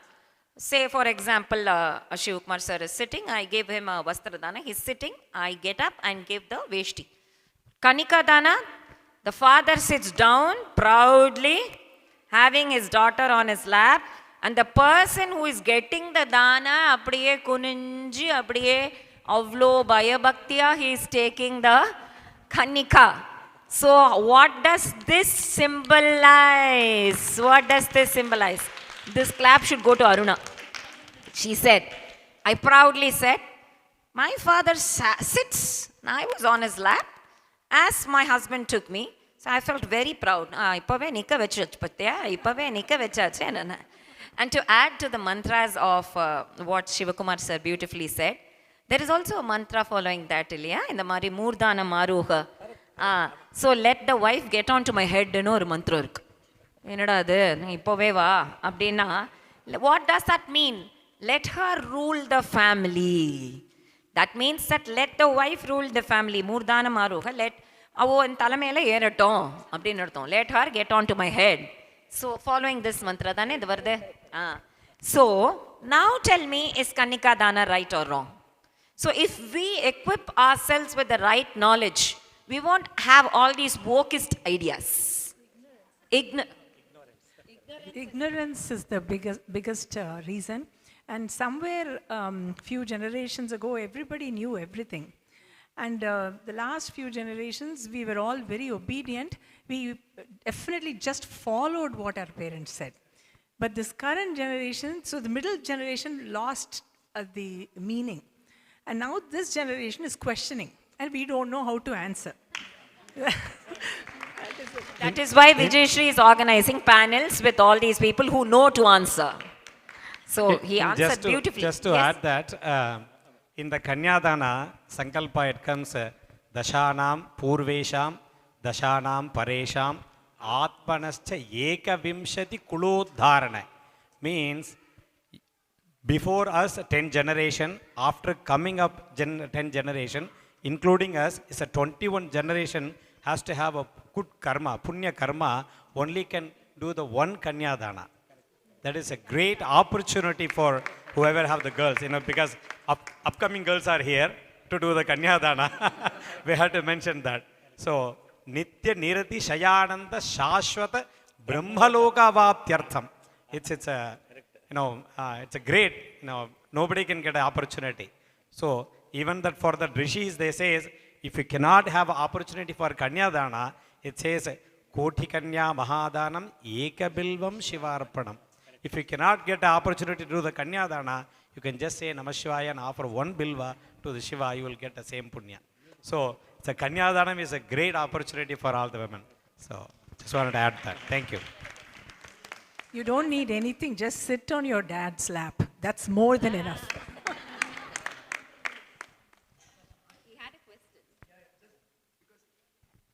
Just because you're talking about this topic of marriage rituals and everything, something came to my mind. One friend of a friend was talking about how their marriage got fixed, and they kind of dictated what rituals they wanted to keep and what they wanted to cut out. And they apparently, I don't know the full details, but apparently one of the things that they wanted to cut out was the part where the feet would be washed. I don't know why. If you could maybe explain that. Okay, yeah, yes. We it's not one, we get that kind of, dictation a lot. Okay, even yesterday I got a, see, okay, I think we have to invite all the priests and hear all their pathetic problems of today. Or wedding request. Yaar call pandra, wedding family kadayadu. Wedding manager call pandra. Okay. Priest ku wedding manager call panni, idu panna mudiyuma. Is it possible? Ennanaka, she wants to have she wants to be, the exact words that I'm very sorry to say this. They just want to get on the stage and have the priest there, and they even want a havan, throw something in the havan. Throw something in the fire, not havan, sorry. Havan is like very expensive word for them. So, okay, throw something in the fire and just do things in half an hour, and nobody else comes to the stage, not even parents. Not even parents comes to the stage, and they just want to get over with it. Why don't you just go and get a court marriage? So why because nowadays these kind of weddings are considered as events. It is an event planning. It is not marriage of Namakala. It's not just marriage of bodies, marriage of souls.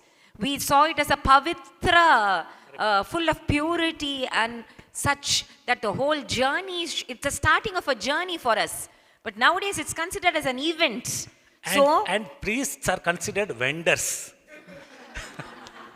Vendors of service.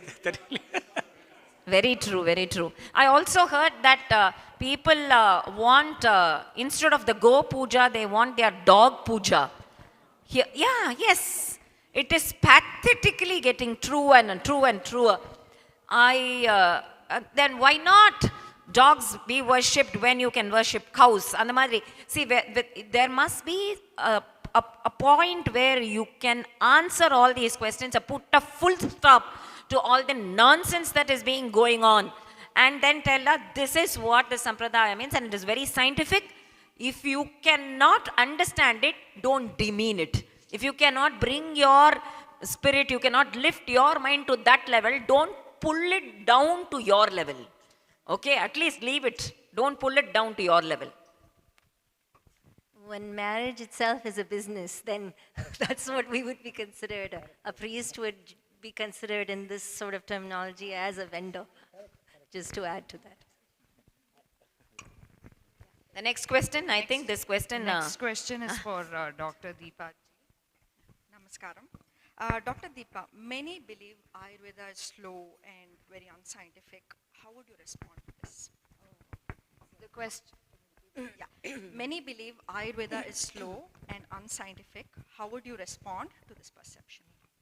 Thank you so much, Ashwini ji, for the question.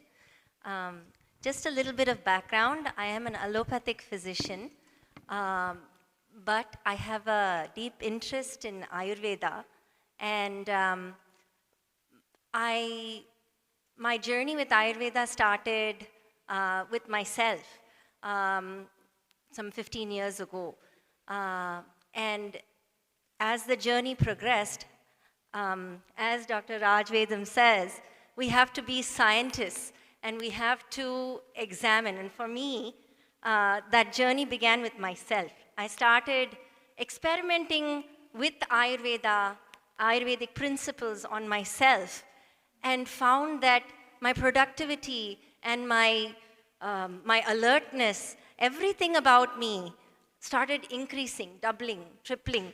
And so I discovered that within myself, and I said, oh my God, this is just me. I'm just this one being. I'm just this one person. I have to throw some light on this, and then that sparked my journey to actually study it more deeply.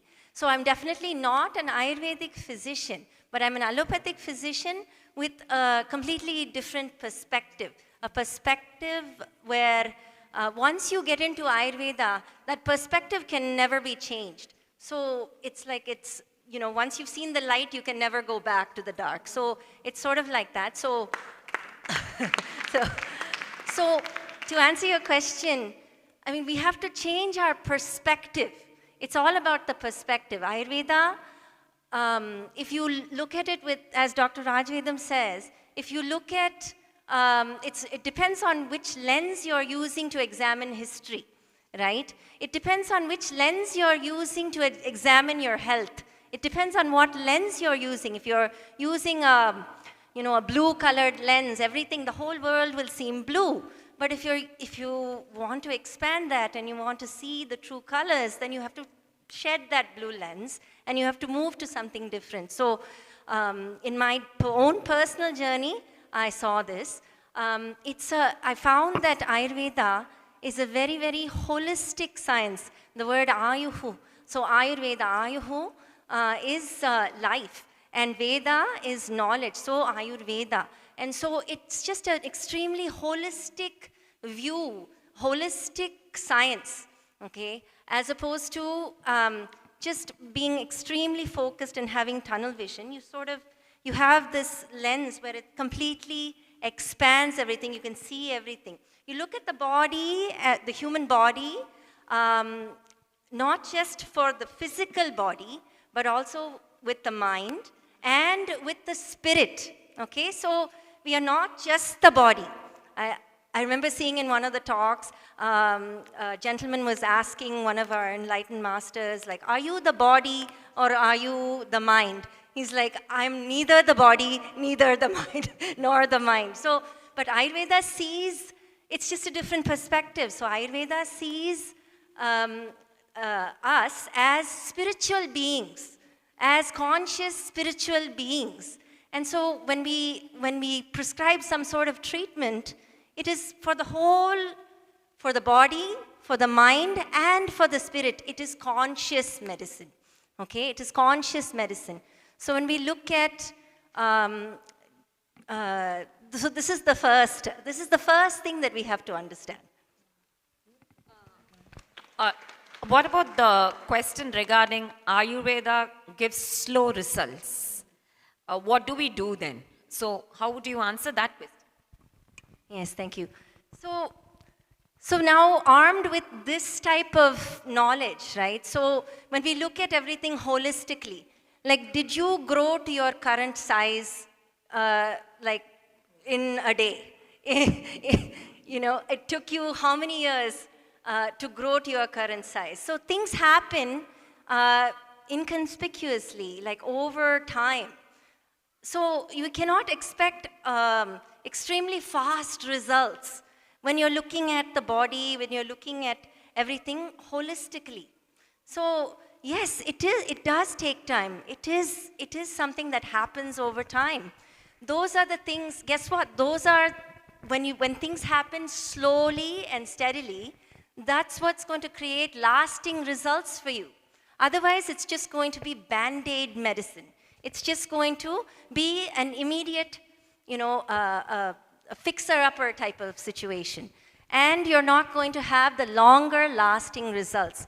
So that's what I would say in response to that. Can I add one more thing? So I hope I am not taking your time, you know, so like, intruding in everybody's time. So they say that Ayurveda, the modern medicine, when they say headache, they give medicine for headache. But Ayurveda sees what is the cause of that headache. And they give the medicine to that cause. That's why it's slow, and the progress is, and the result is permanent. Like, you know, like. So I wanted to add a little bit to that because I bring the engineering perspective into medicine here. The issue is one that we call controllability. Can we control something? So the way Ayurveda works on the Tridosha system and body out of balance and tries to see what are the things can bring the body back into balance with regard to the Panchamahabhutas and others. This is the way the Ayurveda has seen the human psyche, the human condition has been split up into these domains and trying to bring back into balance. There's an element of controllability. If you were to take, there is really no difference between that and what we call allopathic. I'll tell you why in the historical tradition at least. So in the modern system, what we do is that if there's some problem, like Panditji was saying, we go to the cellular level, go to the microbiology, the microcellular biology, and we see what are the issues causing these interactions, and I know what drug is going to help that particular symptom to move away from that. And just like Dr. Ji said over here, Deepa Ji said over here, you might overdose on that. That overdose will give you some kind of adverse reaction because only supposed to be in a model. Remember we said models. These are models of reality. Reality is too complex to model.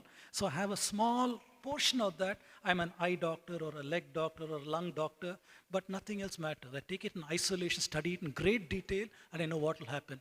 But it also means my control has got to be very, very precise. I cannot overdose. I cannot go beyond that because unwanted things are going to be excited, right? Unwanted, unmodeled things are going to be excited. So I need to make sure I'm over here in a small domain.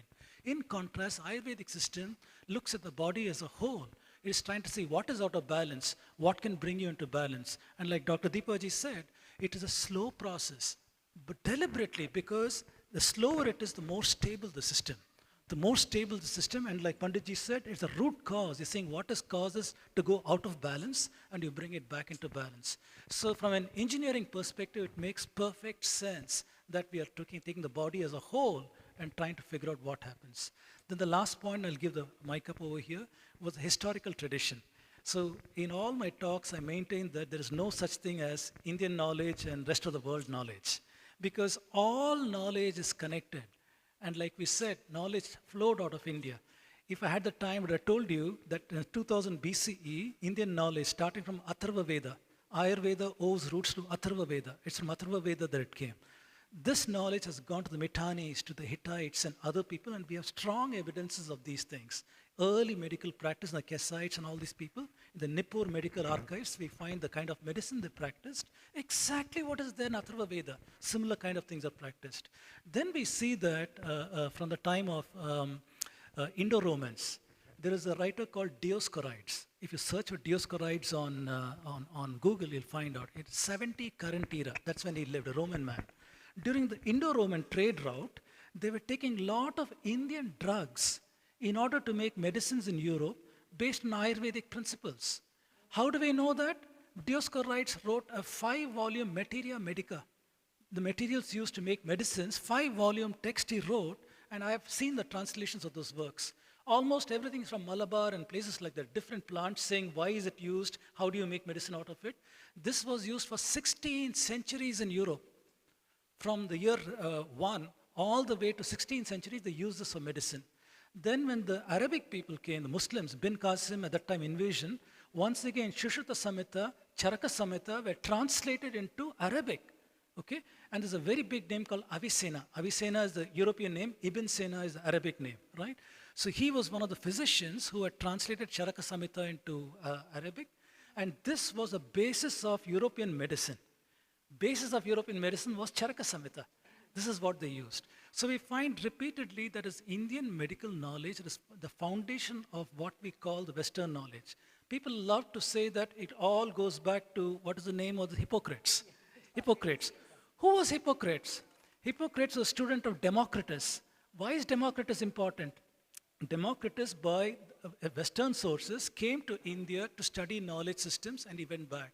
In 450 BCE, there was a tradition that you had to go, you meaning a Greek scholar, had to go to Ethiopia, Egypt, and India. Only after you go to these places, you are educated, because knowledge is from there. This tradition was there.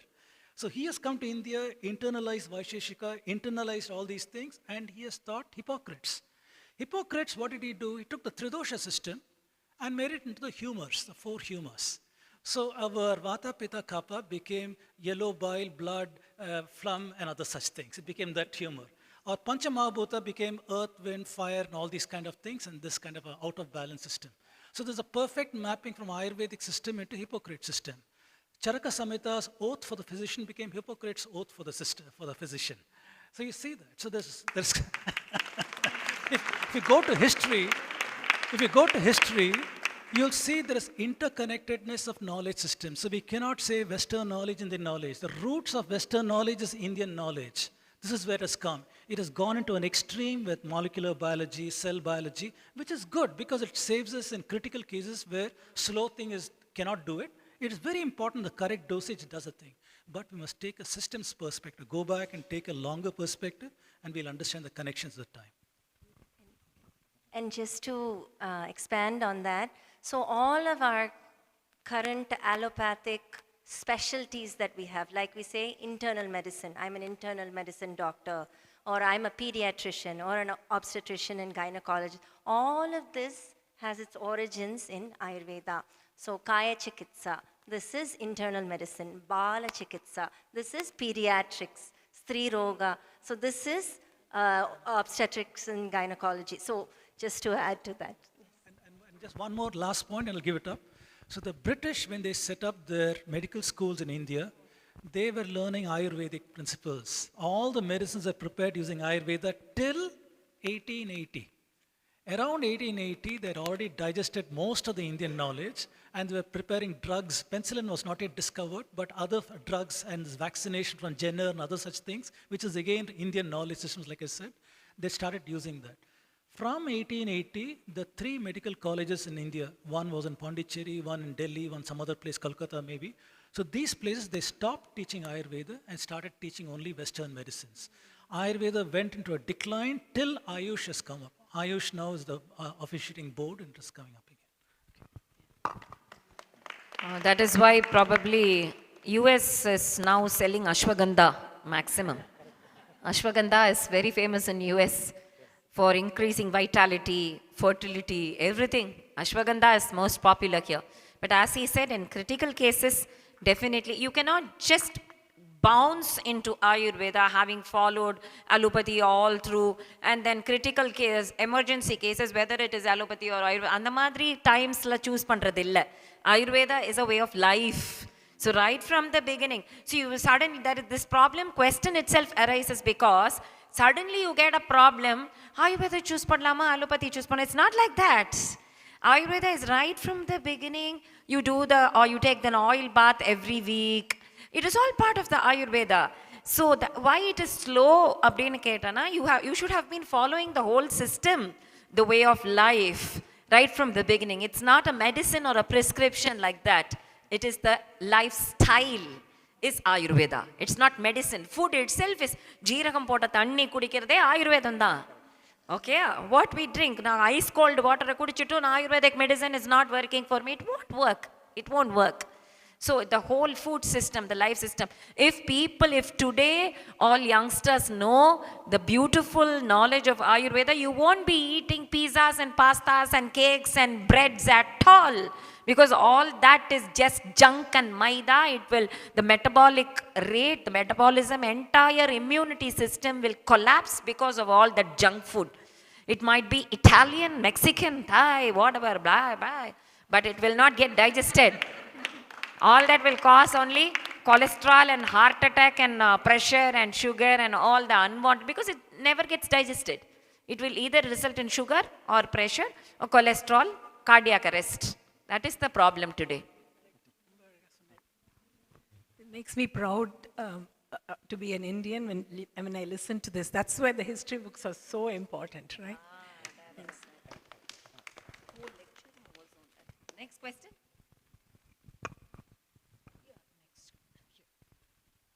Next question is for Srimati Anuradha ji. Namaskaram to all. I'm asking this question on behalf of many of the Indian professionals here and the students. So how do we allocate enough time, given our very busy professional schedule, for fine arts such as music as well as bhakti sadhana? How do you find the balance? How do you give importance to one or the other?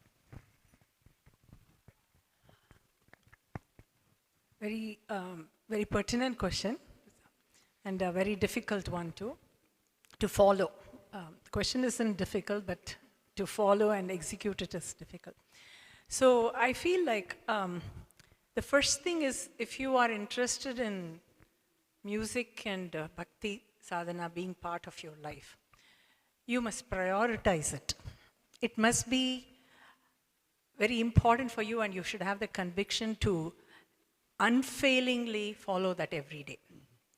Once you prioritize it and it becomes important for you, then your career, which is absolutely essential because we all have to make a living, and then you would automatically adjust your timing, your work, to definitely not miss out on this in a day. So that said, when we talk about the bhakti sadhana, for example, bhakti doesn't have to be only the prayer that you are doing in the morning or any particular time. Throughout the day, you can have bhakti doing any work that you're doing. If you have the love in your heart and the intent of doing seva to anybody, everybody, and you consider every act of yours as a seva, and you are actually praying the whole day, it is much more rewarding as a bhakta to do that than even a puja. I mean, just for those who are, those of us who are driving our car, going to work and doing constant smarane, and also being kind and helpful in anything you do. Music practice, you cannot do that. You have to allocate time. Like I said yesterday, if you are a child, most of the children here, don't waste even a single minute as a child, because you have all the time in the world now where your mom is feeding you, all your needs are taken care of. This is the best time to put the practice in the bank. And then if you have an ambition to do something else, then you can maintain a certain level at that point. Now, of course, if you want to become a full-time musician, that is different. But if you want to maintain a certain standard of music, at that point you can do it. But still, you must prioritize it, and so that you can align your work schedule and hours to make it happen. And so music also can be bhakti sadhana, like we spoke about yesterday. So it is all hand in hand. It is about how determined you are to do that. And for this you need discipline, self-control, and you have to aspire for it, and God has to bless you to continue and do this. Thank you. Can I just add one suggestion that my Guru Shishi Anna would give? Very simple. He would quote this Purana shloka, Dhyayan krite yajan yajnehi tretayam dwapare archayan yadapnoti tadapnoti kalau sankirtakeshum. In this Kali Yuga, we are so busy. From morning to night, we keep running. And by the time we come back from office or even after retirement, we have lot of other activities to take the parent and peti to dance class and music class and everything else. So, you would just say, just chant Ramanama or Krishna Nama whenever you have time. If the traffic signal shows red and it shows 130 seconds, Rama, Rama, Rama, Rama, 130 seconds, 1 second, 1 Ramanama, 130 seconds, 130 Ramanama, green signal comes, the green signal is towards moksha also. So this is a green signal for moksha also. 130 Ramanama, bhakti over, that is it. Bhakti is so easy in Kalau, Kalikalake Samayugavu illa villavaya, Kaivalyavu karastavaya. Because Smarane lesande, Krishna Smarane lesande. All that we have to do is just Krishna Krishna, Rama Rama. We need not do dhyanam like in the Krita Yuga or huge homam or tapas or archana or puja, nothing. Rama Rama, Hare Rama, Hare Rama, Rama Rama, Hare Hare, Hare Krishna, Krishna Krishna, Hare. That way we won't be complaining also. So that is the path Premika Sampradaya, our Guru Shishi Anna has paved for us. Just to add. Good evening to all. This question is for Vishakha Hariji. So, this is a bit controversial question, but as it is a myth-busting session, I am asking it. So, in Ramayana, the story which come after the Pattabhishekam of Rama, which we call Uttarakanda, my question has 3 sub-questions. So, some call it authentic, some does not allow it, some does not call it authentic. Is it authentic? It is my first question. And is it from the Moola?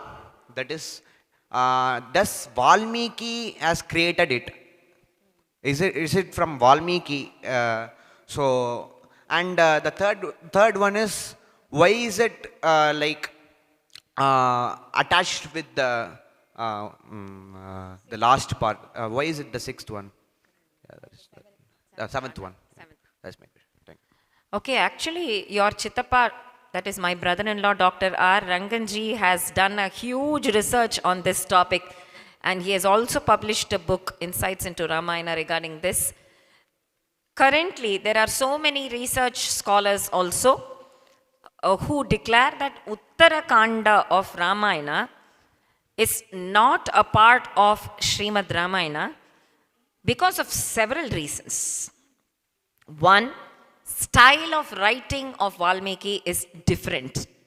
From the Balakanda to the Pattabhisheka, that is the Yuddhakanda, is the same. In Uttarakanda, the style that Valmiki has followed is different. It is more of a Purana style than of Valmiki style. Secondly, from the Balakanda to the Yuddhakanda, all the thoughts are the dharmic inputs, the values, the insights are all in consonance with the Vedic time. But in Uttarakanda, it differs. For example, there are other practices which from the Balakanda to the Yuddhakanda are not talked about. Uttarakanda talks of more of miracles. From Balakanda to Yuddhakanda, there is nothing of any miracle at all. So the style, the content, the entire way he presents, everything seems to be a interpolation in later times. So it is not created by Valmiki. So not composed by Valmiki is what many research scholars are as such doing the research still because of all these reasons. So that is why in our Sampradaya we have this practice of reading, doing only till Pattabhishek. There are some other scholars, including your Chitapa, my revered brother-in-law, Dr. R. Ranganji, who have also emphasized that this has been interpolated to bring a black mark on Rama to show that after the Pattabhisheka, everything does not end smoothly. He left his wife in the hermitage, in the forest, and then he was such a nirgrina person. And to bring all those, by later hypocrites la sollen vandar illaya, and the mari lot of hypocrites who wanted to create a black mark on Rama. There are scholars who have done research and they give their proof in various shlokas how this has been happening. Because when Rama says, Ananyahi Maya Sita, you cannot separate me from Sita because we are Bhaskarena Prabhayata. We are like the sun and the sun's rays. Till the Yuddha Kanda end, even after the Agni Pravesha, he says, I know you Sita. Now Sita doesn't say, I hate you Rama, I will not live with you and I will go enter the Agni. Abdi sollala. If I am a truly chaste woman, let this fire protect me and let me sit next to Rama. And the Patu Pavakaha. Let that fire protect me in a solli. She sits because she understands Rama Hridaya. So till that you cannot cause any confusion. To cause confusion amidst the rest of the people, to cause this divide. There are a lot of other stories about Ravana, eulogizing Ravana, and the praising Ravana. And aduvarikum Balakandatlala, the Devatas are telling the truth about Ravana, that he was such a bad man, avlo mosamanavo, he has harassed so many women, and all that in Uttarakanda is totally contradictory to what has been spoken right from the Balakanda. Another question hit my mind. Only 3 subsects and the subsects have been answered. This is related to the topic. 3 sub-questions. This is related to the topic. Only one question. So then Sita did not give birth to Lavakusha. Of course, Lavakusha are definitely his sons. But it is Uttarakanda. And the Uttarakanda, which part? The Balakandam also has Lavakusha as the sons of Rama. Adana, you cannot see when they are doing research which part has been manipulated or which part has been interpolated. Adalla pakano. You cannot say the entire thing is interpolated. The entire Uttarakandam is not. We don't know. We don't know. We cannot have I'm not Valmiki to say, no, I have not composed this. So you can only go and ask Valmiki. So generally, that is why we finish with Rama Pattabhisheka. Okay? And so the controversial question has been answered, I think, to the best of my ability. The rest of it you can ask.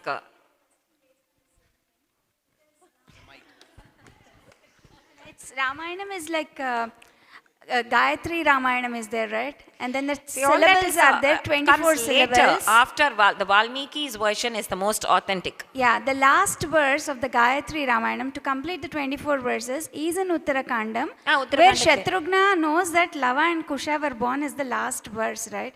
So that if that is authentic, then it has to complete the Gayatri, or is there nothing like the Gayatri Ramayanam? Then everything comes later, yeah.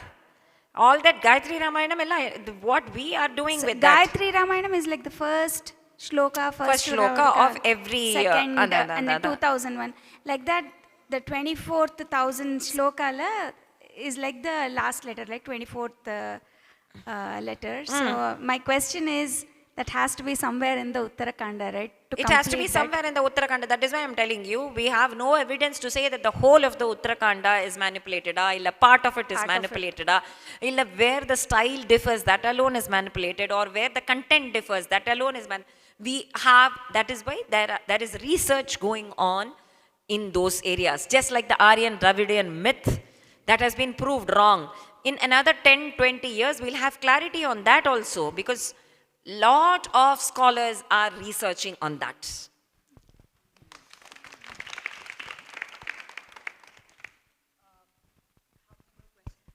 Yeah, we can go up to 8:30. Is already at 8:30. Another 2 more questions? And then we have the vote of thanks and then concluding ceremony. You can have this mic. The next question is for Guru Dr. Shiv Kumar Bhat sir.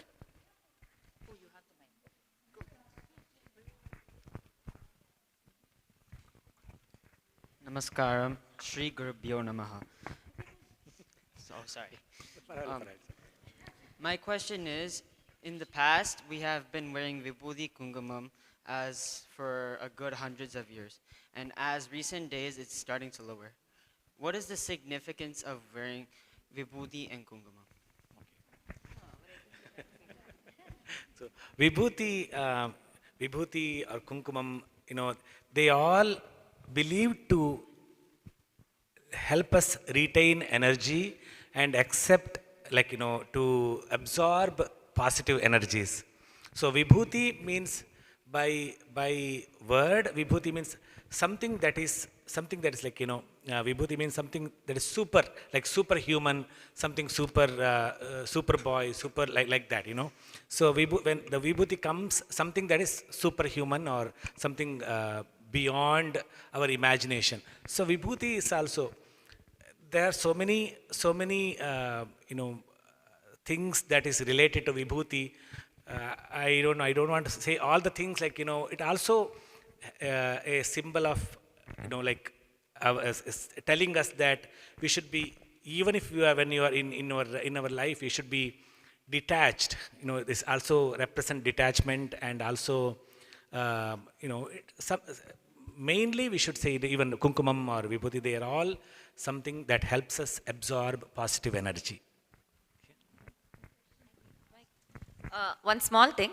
For example, Jnana Sambandar cured the illness of Koon Pandian just using the Vibhuti. And our ancestors, even my father-in-law, even if I had a fever, he would just take the Vibhuti. Correcta prepare panna Vibhuti. Not the shop ones where you mix chalk powder. Adilla. The proper Vibhuti from the cow dung. That has antibacterial and antifungal and antiviral properties. So Vibhuti ette Neelakantha, and even snake bites were cured during those periods using the right kind of Vibhuti. Preparation correct. So all the illness, it protects us. It's a raksha. And those who wear gopi or Sri Churnam, it's like on the forehead they wear it, no? It is it's like his feet on your head, to show that you're surrendering to him. So it's not only a mark of the respect, energy, that is a very important point. Adukku mela protects us from all mishaps. And that is how many of them cured many of the diseases. And it is also the feet of the Lord. Yes. There are 6 philosophies: Nyaya, Mimamsa, Sankhya, Yoga, Vedanta. So why are they contradicting from Vedanta? What is the reason the rishis wrote this way? That was our question. The 6 philosophies: Nyaya, Mimamsa, Sankhya, Yoga, Vedanta. So they are contradicting from Vedanta. So what is the reason the rishis wrote this way? That was our question. So I'm just reading our question. I'm not sure I'm an expert enough to answer this, but that question is a little confusing. What we call as Vedanta is basically Uttara Mimamsa. Uttara Mimamsa has got up to 10 schools, and we broadly called it as Vedanta. So the different darshanas only differed in terms of what pramana was exalted as a correct means for accepting a statement as valid or invalid. So that is the only difference. Like I was trying to show in my slides, if you were in, let's say, Vaisheshika, it is only Pratyaksha, Anumana. If you were in Samkhya, it was additionally something. If you come to Advaita, from Shabda Pramana, it takes everything over there. So the differences between the darshanas were only philosophical in terms of what were the pramanas that allow you to access the correct wisdom. In their terms, correct is the subjective word again over here. So every difference, so-called differences that are conflated over there are based upon this. What are the correct means to accept the truth? So it's one of epistemology, basically epistemology.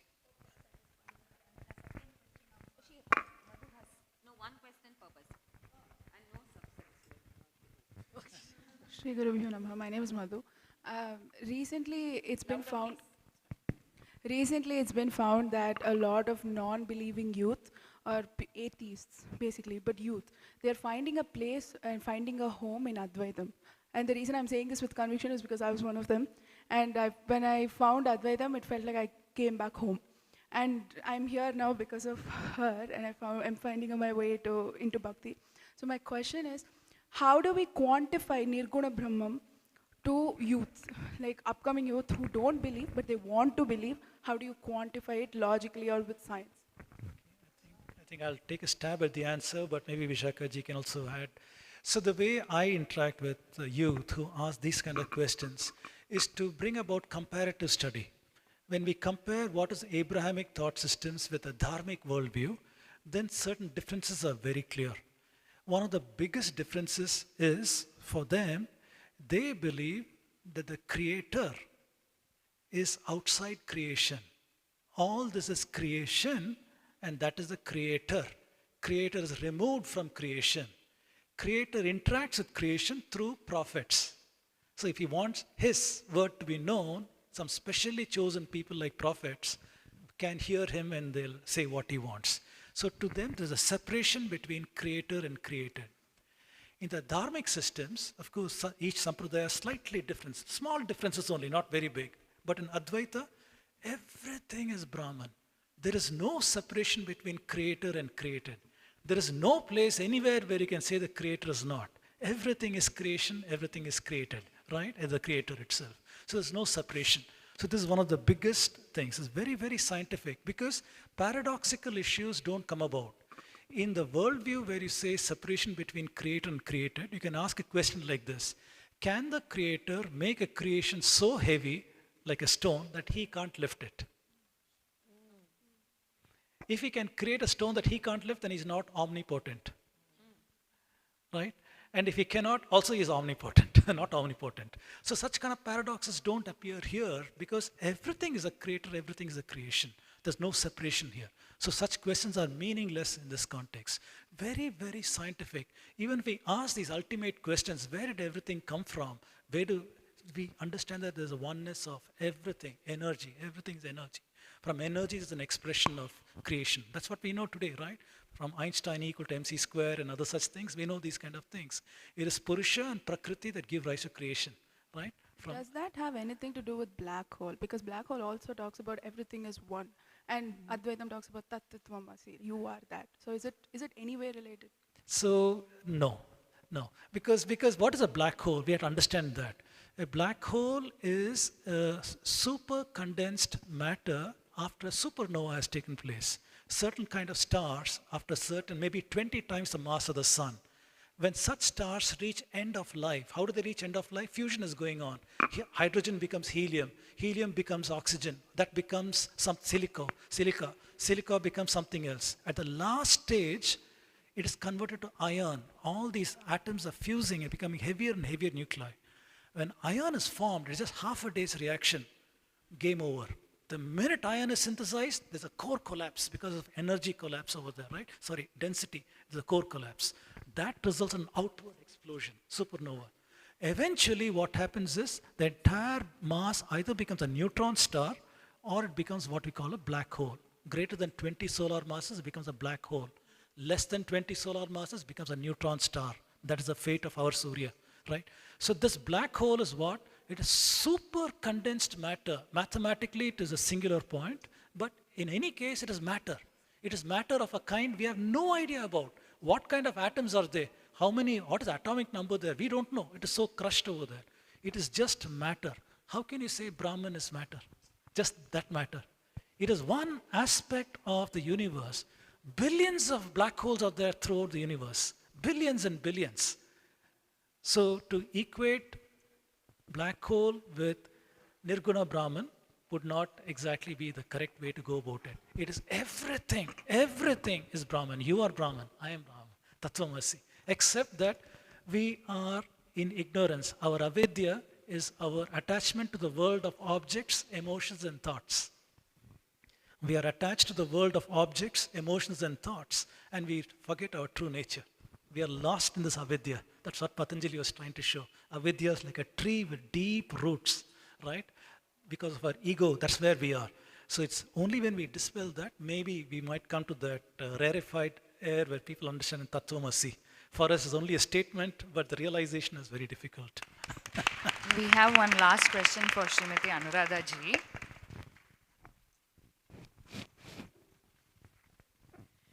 Shri Gurubhyo Namaha Radhe Krishna. Why should certain ragas be sung during certain times of the day? And also, is there anything to the saying that if we are taught Varali by our guru, then the relationship will die away?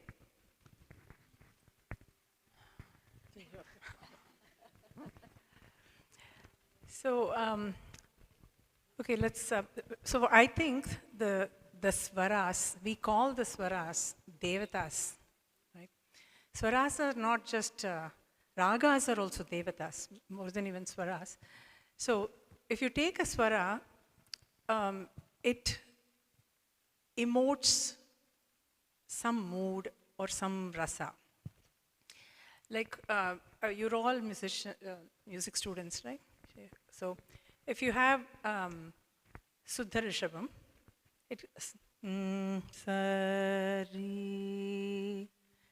or Sari, the Gandha, G. So you can see all these flat notes are creating a big resounding yes from the universe. Yes, are creating a feeling of sadness, for example, right?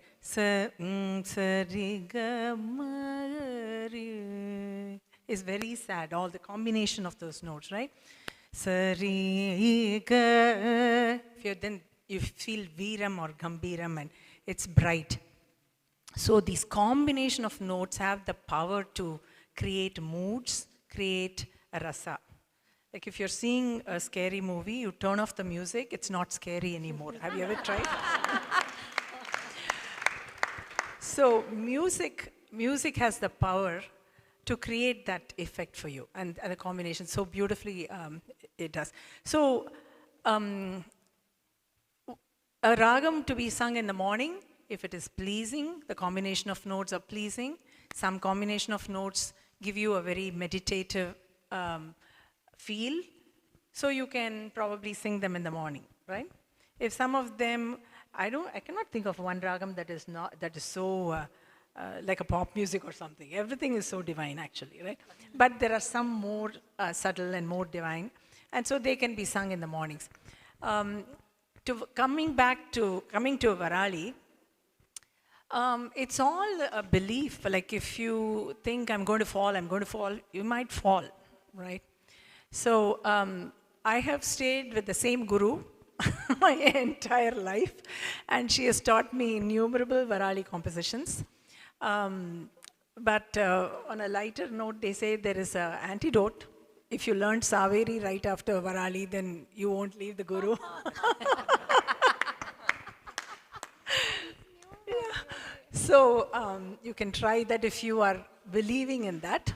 It's all about how much of Guru Bhakti you have and how unwavering you are towards, like I said, the conviction to continue your music. You will continue how many ever Varali compositions that you want to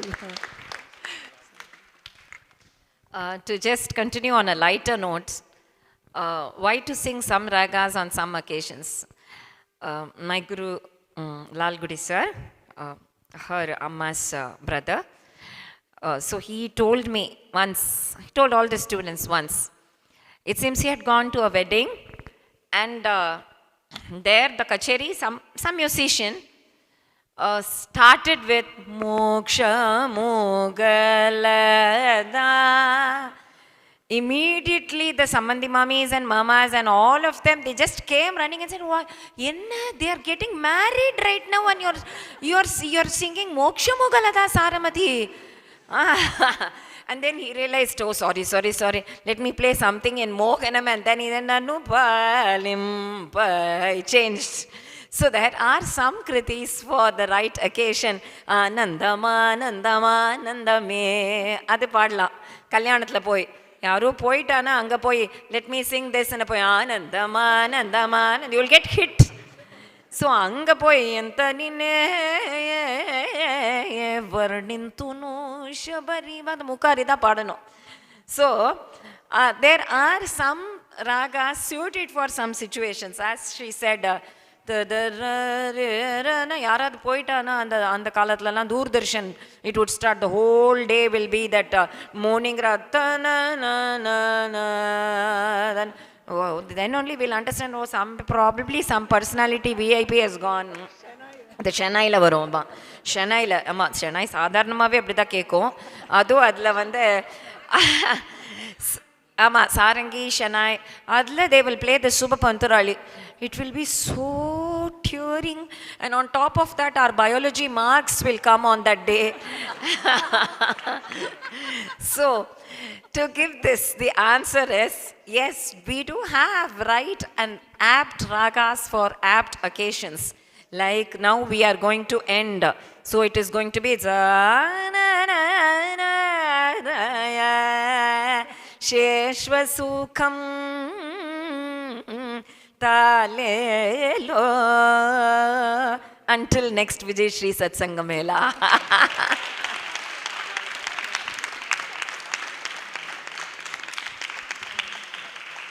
So Neelambari Ahiri Riti Gola for the nights to put him to sleep, and Abhavli Arareva Gupti Bhupalam for waking the Lord up. So we do have such. So it was a wonderful, wonderful, wonderful panel. We would like to thank each one of them, Shiv Kumar sir, Anuradha ji, Vedam sir, and Arun Deepa, because all these questions, they have to definitely be answered.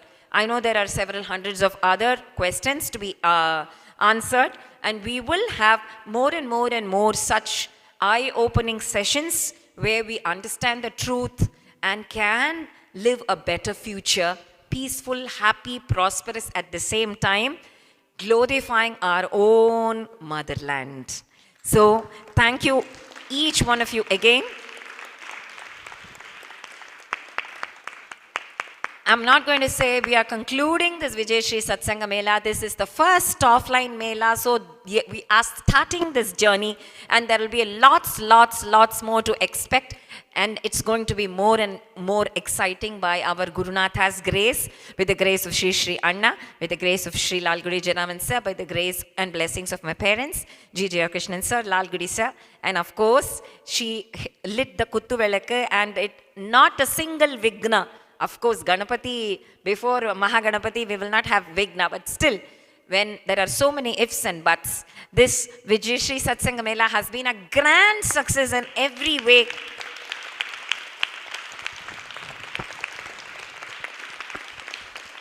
With children and adults participating every session, because it is from morning 9 to evening 9, especially yesterday it was almost 10 o'clock when we finished the panel discussion, and not one of them were tired.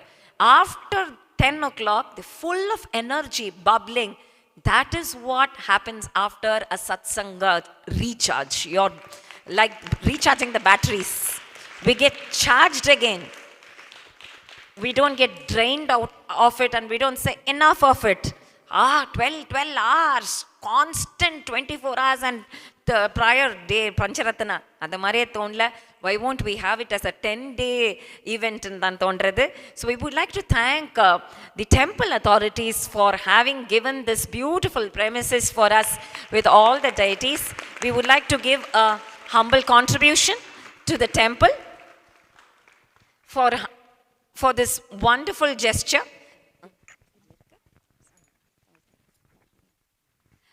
Thank you so much, and we would like to honor with a small token Ganesh Mama, VVGC temple authorities. We would like to present our donation, small donation too, for having given the campus for 2.5 days.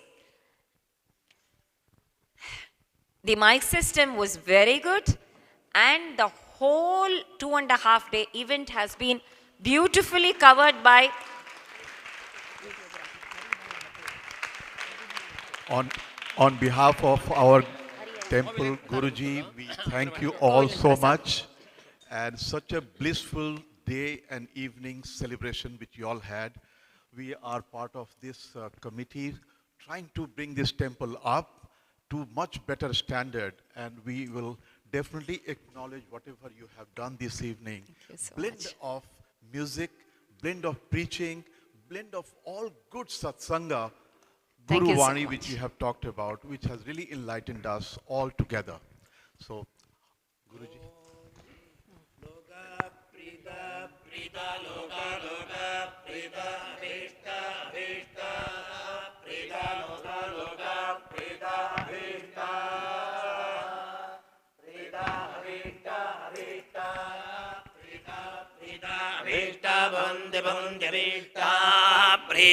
Preeta अभीष्टा भवन्ति अभीष्टा भवन्ति भवन्त्यभीष्टा अभीष्टा भवन्ति अभीष्टाजित्यभीष्टाः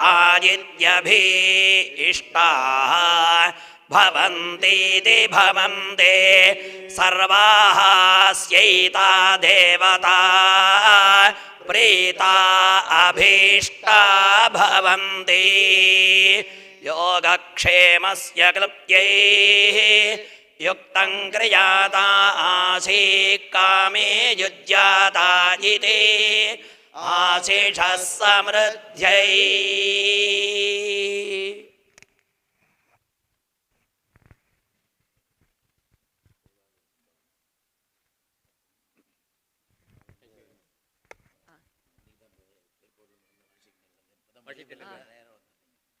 The Devalaya Sambhavana, small honorarium. Thank you so much for the wonderful mics and our own videographer and complete online streaming. He has been so noble. His party is my party. So both of us have the common party, Abhaya party, Sri Hari. So we owe, the entire thing was streamed online. So he suggested that he will do it for us. The whole day he's been sitting, live streaming out of passion for Vijayashri. We are always indebted to you. Thank you so much. Not 1 hour, but not 1 hour, not 2 hours, but more than 24 hours of coverage, of photography, of videography, as well as live streaming. Thank you so much. Thank you so much.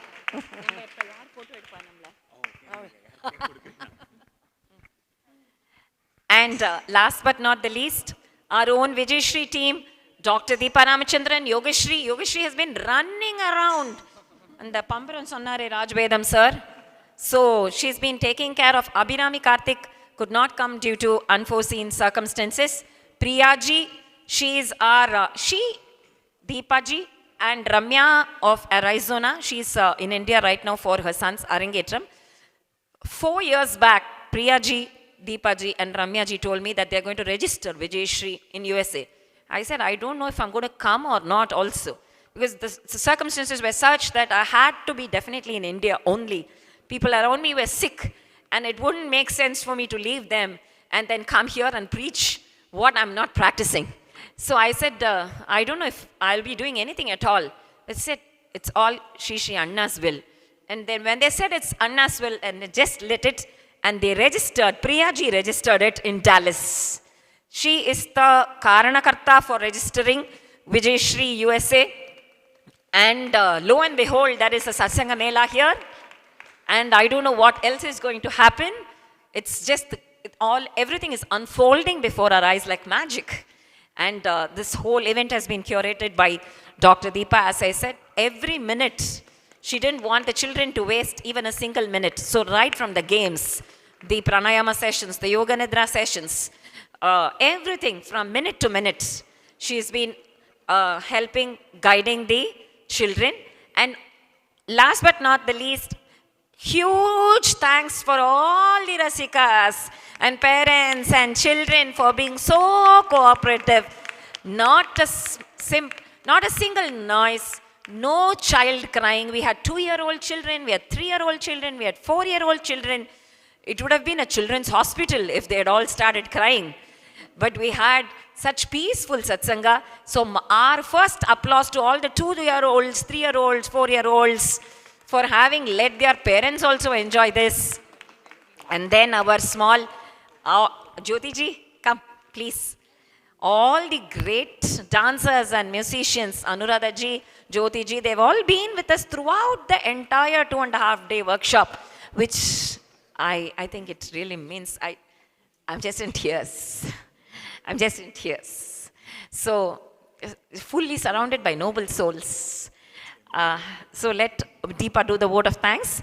Thanks once again, and we will be meeting soon in yet again another Vijayashri Satsanga. Thank you, Vishakha ji. We have lots of people to thank. We could not have done this without our hosts, Ranga Mama and Mami, Harini ji, Vaishali ji, who hosted all the families that flew across the country and who selflessly offered their gracious homes to host, for driving and pickups from the airports and venue. Thank you so much for your grace, warmth, and attention to every detail, and for hosting our guests. To the temple board members, Saroja ji, Ganesh Mama, Shiv Shankar ji, the temple volunteers, all. I'm sorry if I'm missing anybody, Anita ji, Padma ji, thank you so much. A special thank you to the audio and video team, like I said, Guru Sri Ram Krishnan ji, and Anand ji, and Sri Raman ji, and of course Hari Iyer ji. Thank you so much for all your hard work and efforts. We went through so much during this journey, and I'm so grateful.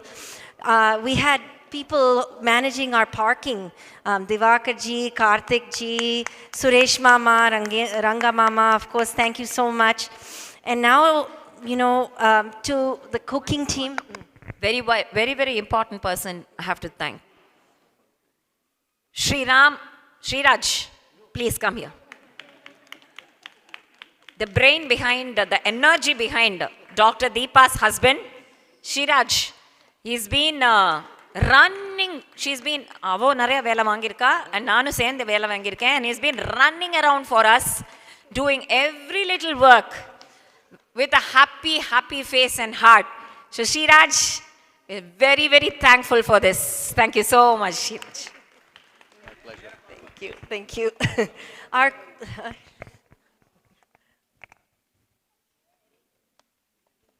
We have many more people to thank. I'll just make it quick, but our cooking team, I cannot say enough. Saroja ji, you're amazing. You continue to inspire me. She was there every minute. Please come. Saroja ji, please come. She's standing all the way in the back. She's the embodiment of humility. She doesn't want any recognition. That's why we're going to... If we are all happy, all the 2.5 days, it's because of the food that she has served and cooked. So the greatest applause should go to Saroja ji. Radhe, radhe. Thank you so much for the wonderful food. And unbelievable. If we had gone, maybe perhaps to a commercial place, then each one of these meals would have costed us thousands of dollars. But no, this is all just part of the divine blessing that we were able to conduct this mela here, and so welcoming VVGC is to us. Govind ji, Sudarshan ji, Manjunath ji. Sudarshan and Manjunath are two college students that are there. They sleep here. I was shocked to discover that they sleep right in the Prasadam hall.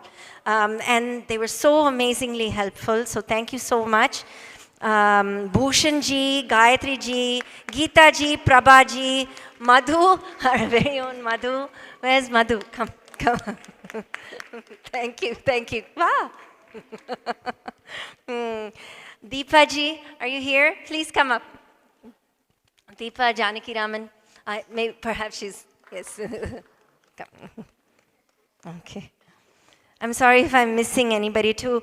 Our dedicated ushering team, Prabita ji, her husband Raghav ji, Mala ji, Ashwini ji. Ashwini ji, come. Ashwini ji, Padmini ji, Geeta ji, Karthik ji, thank you so much once again. Your presence and coordination, the event flowed seamlessly with grace. Thank you so much. To our decor team and our welcome desk team, Vidya ji, is Vidya ji here? She left. Okay. Vidya ji, Lavanya ji, Bhargavi ji. Bhargavi? She just left. Okay. Mala ji, and to our very own Priya ji, who is manning the desk. Thank you for creating a warm, festive, and inviting atmosphere. Deepa Srinivasan from Bangalore. She's pregnant. She's pregnant in her 3rd trimester. I hope she's watching this. All the beautiful flyers that you're seeing were completely her creation. All odd hours of the night. When it's morning here, it's night there. And a lot of the times I couldn't get to anything until 11 in the morning, and she was up, which means it's like 1.5 hours later there. Srinivasan of Bangalore. To our media and social media leads, Ashwini ji, Prabita ji, Shanmukha Lakhi, Chaitra ji, and Saroja ji, Ganesh Mama, Sundareshan Mama, or Suresh Mama of the restaurant, Tirupati Bhimas. Thank you so much. Also, deep gratitude to Srimati ji and Nitya ji. Srimati ji pretty much put out the video invitation, which was so beautiful and so gorgeous. These people are they're just, anytime we call, anytime we say anything, they're just immediately on it. And it all goes towards like how much Guru Bhakti. Do you know how much Guru Bhakti I saw while organizing this event? I cannot tell you enough. Every single one of our volunteers, we had more than 50 volunteers who dedicated their whole time, and it was all their Guru Bhakti towards Shishi Anna as well as towards Vishakha ji. Wholeheartedly they have supported us. We're deeply thankful to Guru Ravindra Bharati ji for Mridangam support through his students, Guru Srimati Anuradha ji for violin support through her students, to Anand Rajaram and Shanti ji for their invaluable ideas. They couldn't be here due to unforeseen circumstances. To Nirupama ji, Vignesh ji, and all those who worked behind the scenes, from transporting the Sangita Saujanya books to preparing the song notations. And finally, a warm thank you to all of our esteemed panelists, Guru Srimati Kasturi ji, Guru Dr. Shivakumar ji, Dr. Raj Vedam ji, Srimati Jyoti Raghavan auntie, and Guru Shri Ram Prasad ji, Srimati Anuradha ji once again, and Shri Hari Devnath ji. Your encouragement and presence means the world to us. Thank you to all the volunteers once again, hands-on work, support across everything. And you took on all of these responsibilities so gracefully. And last but by no means the least, we extend our deepest gratitude to the dedicated staff members of VSFA USA, Radhika Mami, Vignesh ji, Vidya ji, Deepa Janaki Raman ji, Ramya Sridhar, Aparna Shri Kantan, Aparna Ganesh, Yogashri Abhirami, Shanti ji in New Jersey, Rajalakshmi ji, Sumati ji, Srimati ji, Nitya ji. Okay, the list goes on and on. Keshav Priya ji and Priya ji, to each one of you, thank you so much. Thank you so much indeed. And now on behalf of the temple, let me thank all of you. What a graceful evening, what a graceful days which you all have spent here. I'll request everyone to be seated just for 5 minutes. If I may request all of you to be seated just for a few minutes. Everyone, please be seated. This is something that we could do to the temple. Just a couple of minutes while they announce. And just a quick announcement. Contributions to Vijayashri is welcome. Donations are welcome. You will get a receipt once you make the contribution. You can even purchase Sangita Saujanya books if you haven't already. You can always purchase it. We can ship it to you. And you can, we can go from there. Excellent. So I don't know how many of you have known the genesis or history of this temple. This is very important to highlight the history of this temple and the creation of the temple, what you have seen in last few days. only person who is so dedicated to this temple, who is very selfless and being fully devoted to bringing up this temple is none other than our Guruji, Sri Shastriji in front of us. For his dedication, for his devotion, for all his life, he has given this to his worship to the Lordship Ganapati and to the devotion of all the devotion of our Lordship around the temple. Now we are all coming together to unite together. We need more of you, more of Vijayashri Fine Arts School to come forward and to make some events like this. We also look forward to volunteers, supporters of this good temple by which we should be able to do that. So here I have created a brief outline of the temple. This temple needs a little bit of upliftment in terms of standards, in terms of projects which we are trying to do. So the first and foremost is to have the kitchen, Annadanam Seva, which our Guruji is trying to do. Kshetra Seva, where we wanted to offer the space, and Godan Seva, where we have to worship cows.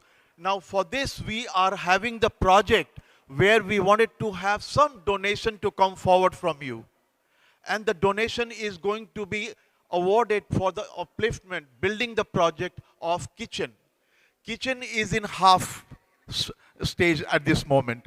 We cannot have the approval from county unless we have the plumbing or electrical work. For that, we need your humble donations. Any of the person in the room, please come forward and raise your hands if you are willing to donate 5,000, 1,000, 500, or even $101. We welcome your kind donation to support that. We wanted to have a generous, kind donation